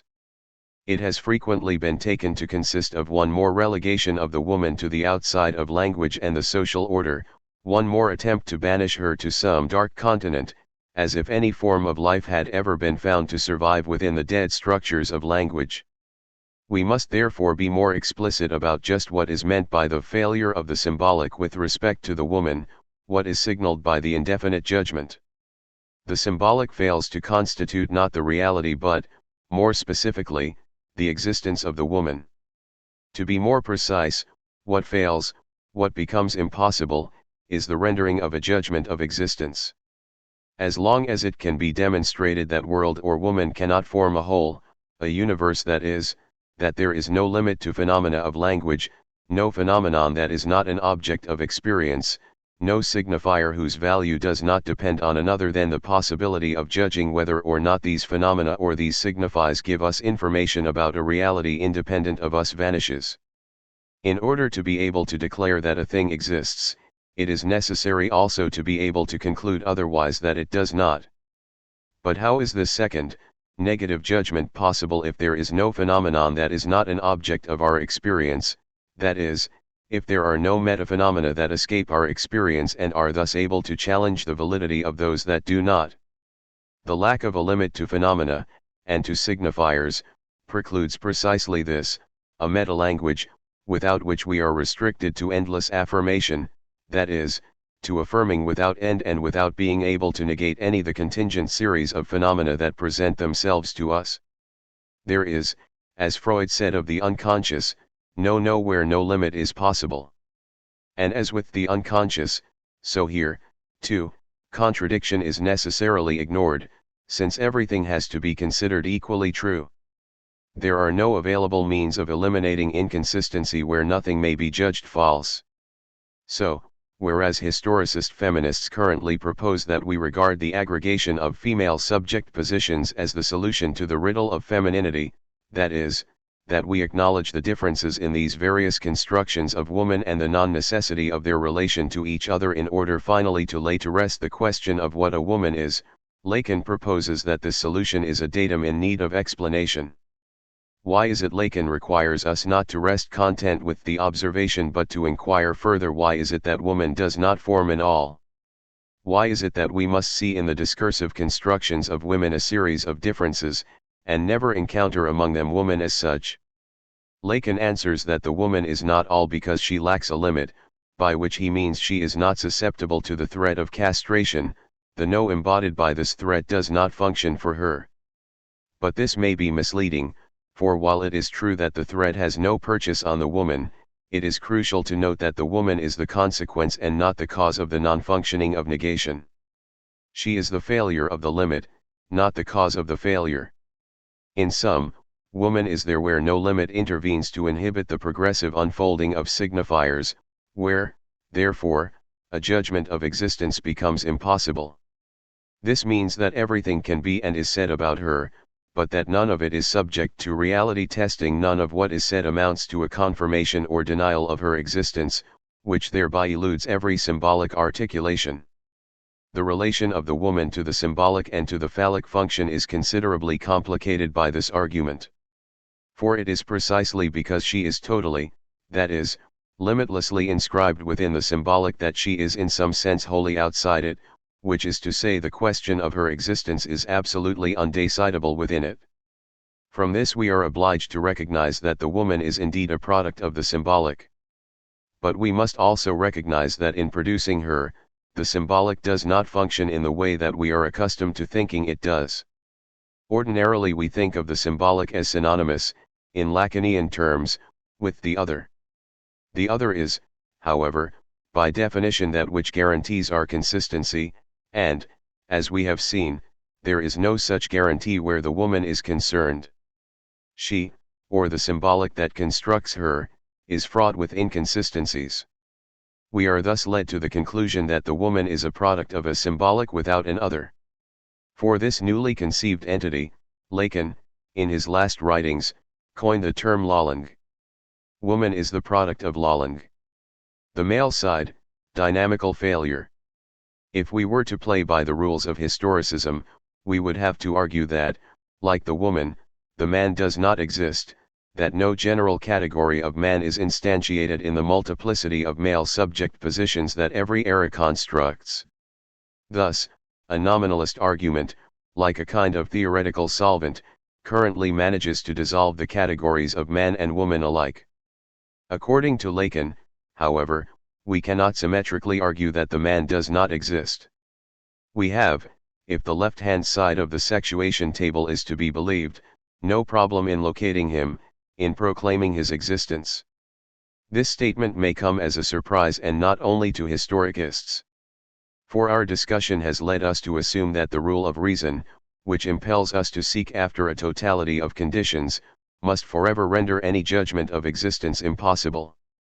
We are therefore unprepared for the conjuring away of this impossibility, which seems to be implied by the confirmation of the existence of man. A similar surprise is regularly expressed by Kant's commentators, who wonder at the sudden ease with which a resolution of the dynamical antinomies is found. Where thesis and antithesis of the mathematical antinomies were both deemed to be false because both illegitimately asserted the existence of the world, or the composite substance, the thesis and antithesis of the dynamical antinomies are both deemed by Kant to be true. In the first case, the conflict between the two propositions was thought to be irresolvable, since they made contradictory claims about the same object. In the second case, the conflict is miraculously resolved by the assertion that the two statements do not contradict each other. If it were merely a matter of the thesis, one would have no difficulty in accepting this argument. The thesis, causality according to the laws of nature, is not the only causality operating to originate the phenomena of the world. A causality of freedom is also necessary to account fully for these phenomena, concedes the importance of natural causality and merely insists on a supplement of freedom. It is, however, not so easy to bring the antithesis in line with Kant's denial of contradiction. The statement "there is no such thing as freedom, but everything in the world happens solely according to the laws of nature" manifestly resists or negates the thesis. If we are to accept Kant's argument that both statements are simultaneously true, we are going to have to do so despite the clear contradiction. In short, we will have to avail ourselves of a non-Aristotelian logic just as we did with the mathematical antinomies. Summary of the argument of sex and the euthanasia of reason. We will not be concerned in what follows with the specifics of Kant's arguments about the cosmological ideas of freedom and God so much as with the way the second set of antinomies overcomes the impasse presented by the first set. We must also note that the left hand, or male, side of the formulas of sexuation repeats the logic of Kant's resolution: there is at least one x that is not submitted to the phallic function and all x's are submitted to the phallic function are both taken to be true, despite the fact that the antithesis's claim to inclusiveness is obviously falsified by the thesis, that is, the all of the antithesis is negated by the thesis. And yet Kant says that the antithesis is true. He confirms the existence of the all, the universal, just as Lacan confirms the existence of the universe of men. Since the existence of the universe was regarded in the case of the woman as impossible because no limit could be found to the chain of signifiers, it would be smart to assume that the formation of the all on the male side depends on the positing of a limit. But this resolution is more easily surmised than supported, since we were presented on the female side with good reasons for believing that the positing of a limit was impossible, that there could be no metaphenomena, no metalanguage. We cannot, on the male side, depart from the well-established rule of reason, nor do we. In fact, the limit on the sinister, or dynamical, side does not produce the possibility of metalanguage but simply covers over its lack. This is accomplished by adding to the series of phenomena, or signifiers, a negative judgment regarding what cannot be included in the series. The phrase "there is no such thing as freedom," which appears in the antithesis of the third antinomy, to take this one as an example, serves precisely this function, the function of limit.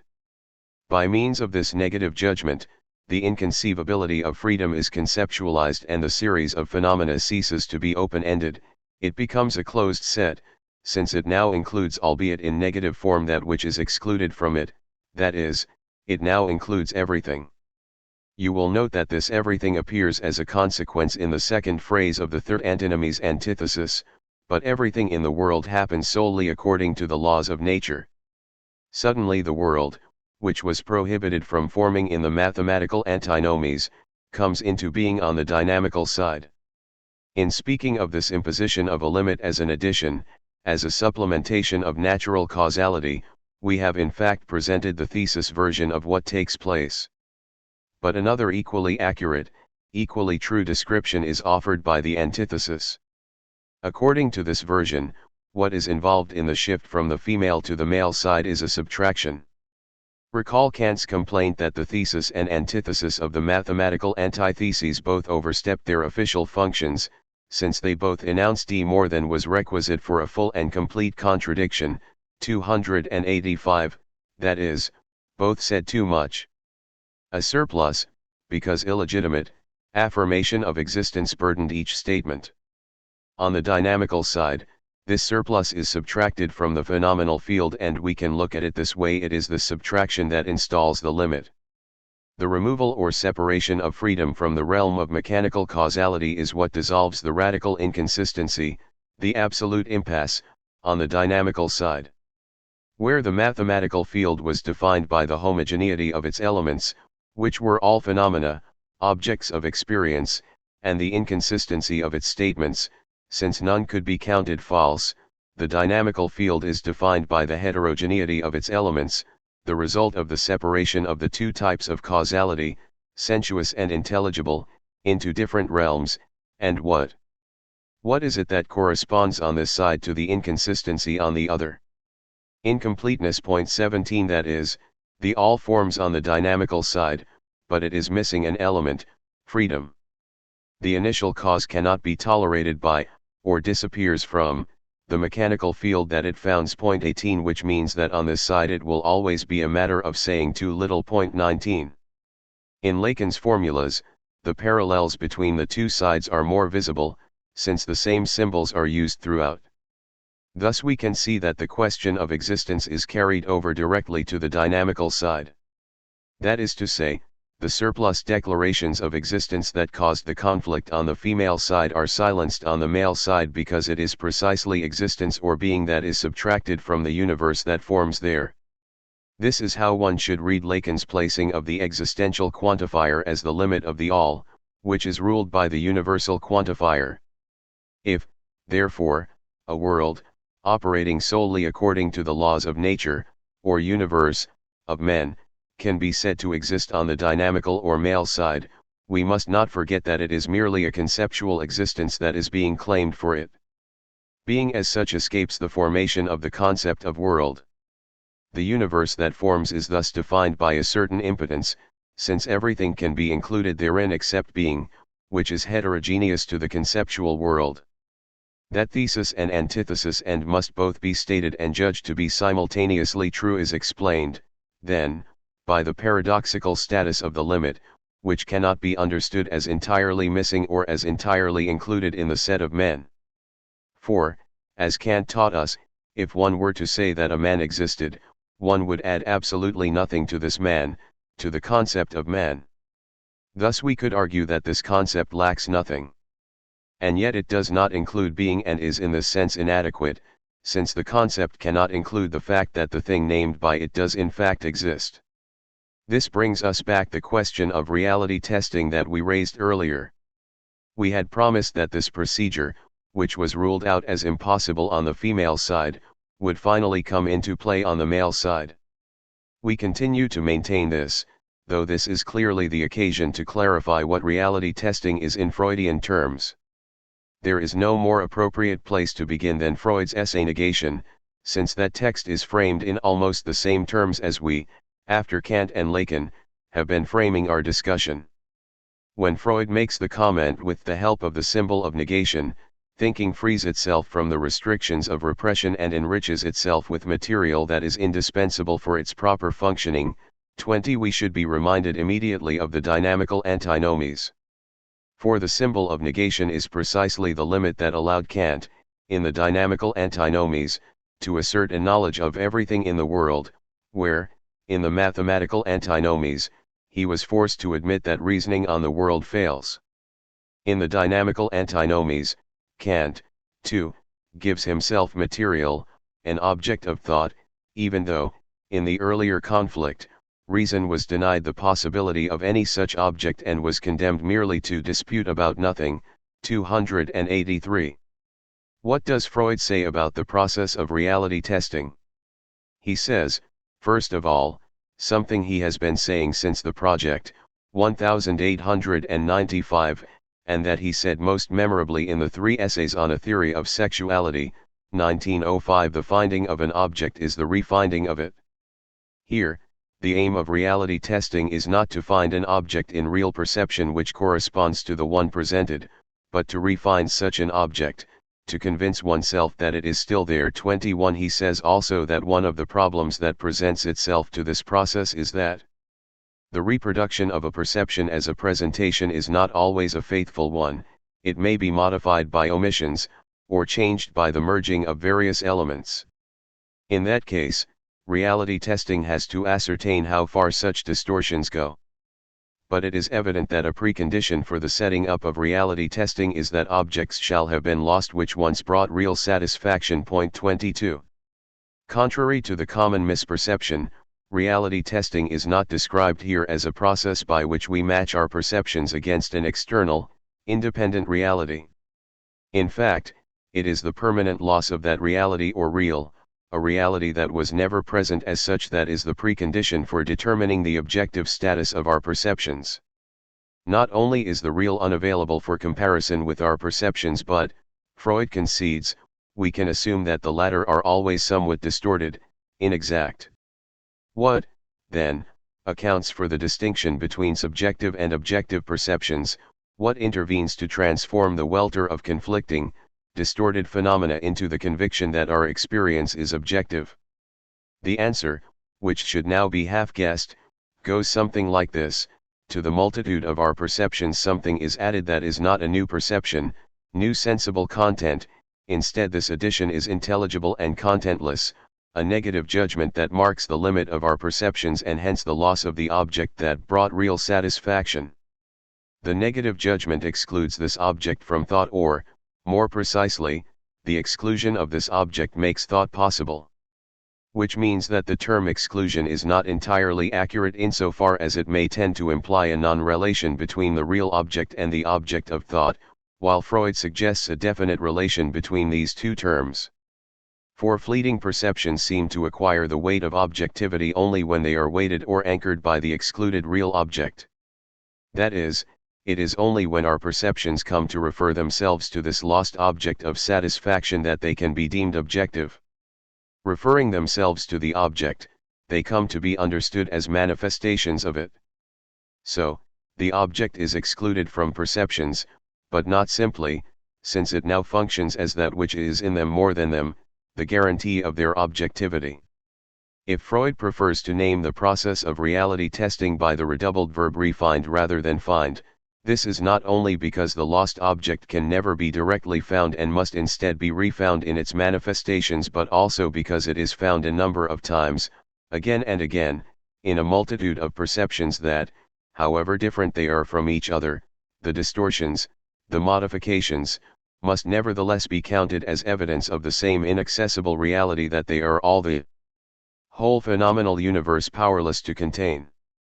Thus, while guaranteeing that perceptions designate some objective, independent reality, the negative judgment must maintain this reality as ungraspable, for if it were to assume a phenomenal form, it would become merely another perception, in which case the universe of thought would collapse. To return to our discussion of sexual difference, there should now be no confusion about the fact that if the man, unlike the woman, can be claimed to exist, his existence or being remains inaccessible nevertheless, since it escapes the conceptual or symbolic field in which his existence takes shape. If the differences among men may be disregarded, and one man can be substituted for another because they are manifestations of the same thing, what this thing is still unknown and must remain so. Correlatively, no man can boast that he embodies this thing masculinity any more than any concept can be said to embody being. All pretensions of masculinity are, then, sheer imposture, just as every display of femininity is sheer masquerade. Through his desubstantialization of sex, Lacan has allowed us to perceive the fraudulence at the heart of every claim to positive sexual identity. And he has done this equally for men and for women. Which is not to say that he has treated them symmetrically or conceived them as complements of each other.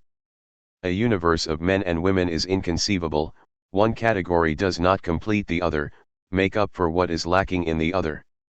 Were one to believe in the possibility of such a universe, one would believe in the sexual relation, with all its heterosexist implications. But Lacan does not. On the contrary, he shows us exactly why the heterosexist assumption, which may be formulated thus, men love women and women love men, is not a legitimate proposition. For it presupposes that a universal quantifier, an all, modifies both men and women, and this is precisely what the formulas contest. While the universe of women is, as we have argued at length, simply impossible, a universe of men is possible only on the condition that we accept something from this universe. The universe of men is, then, an illusion fomented by a prohibition: do not include everything in your all. Rather than defining a universe of men that is complemented by a universe of women, Lacan defines man as the prohibition against constructing a universe and woman as the impossibility of doing so. The sexual relation fails for two reasons: it is impossible and it is prohibited. Put these two failures together, you will never come up with a whole.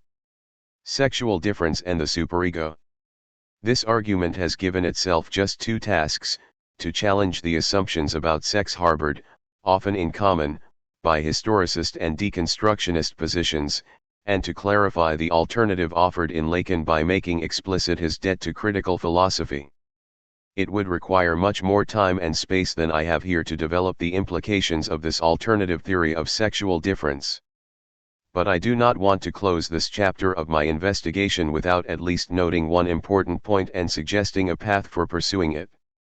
The point is this: the Kantian account of the dynamical antinomies and the Lacanian account of the male antinomies both align themselves with the psychoanalytical description of the superego.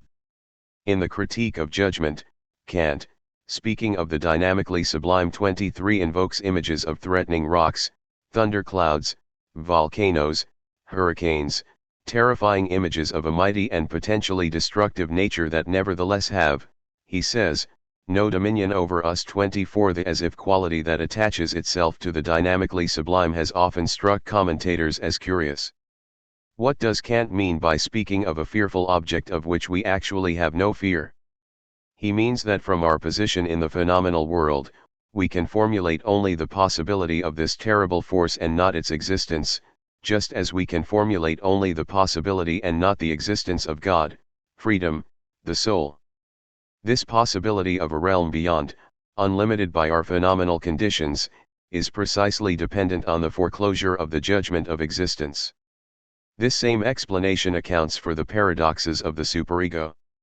Here, again, the ferocity of the superego is not exactly to be feared, for this ferocity depends not on the harshness of its prohibitions, in the sense that the superego might be positively imagined as a kind of strict father or that his interdictions might be positively spelled out, but on the conversion of the father into an impossible real, that is, a being on whose existence we cannot pronounce.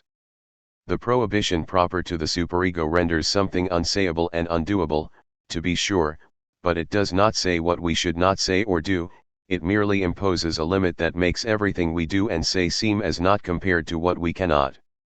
As Lacan explains, the superego, the commandment enjoy, is the correlative of castration, which is the sign that adorns our admission that the jouissance of the other, the body of the other, is only promised in infinity. 25.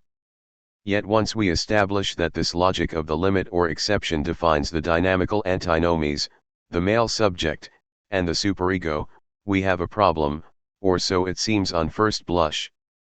For we now appear to lend support to the notorious argument that presents woman as constitutionally indisposed to developing a superego and thus susceptible to an ethical laxity. In response to this, all we can suggest at this point is that the field of ethics has too long been theorized in terms of this particular superegoi logic of exception or limit. It is now time to devote some thought to developing an ethics of inclusion or of the unlimited, that is, an ethics proper to the woman.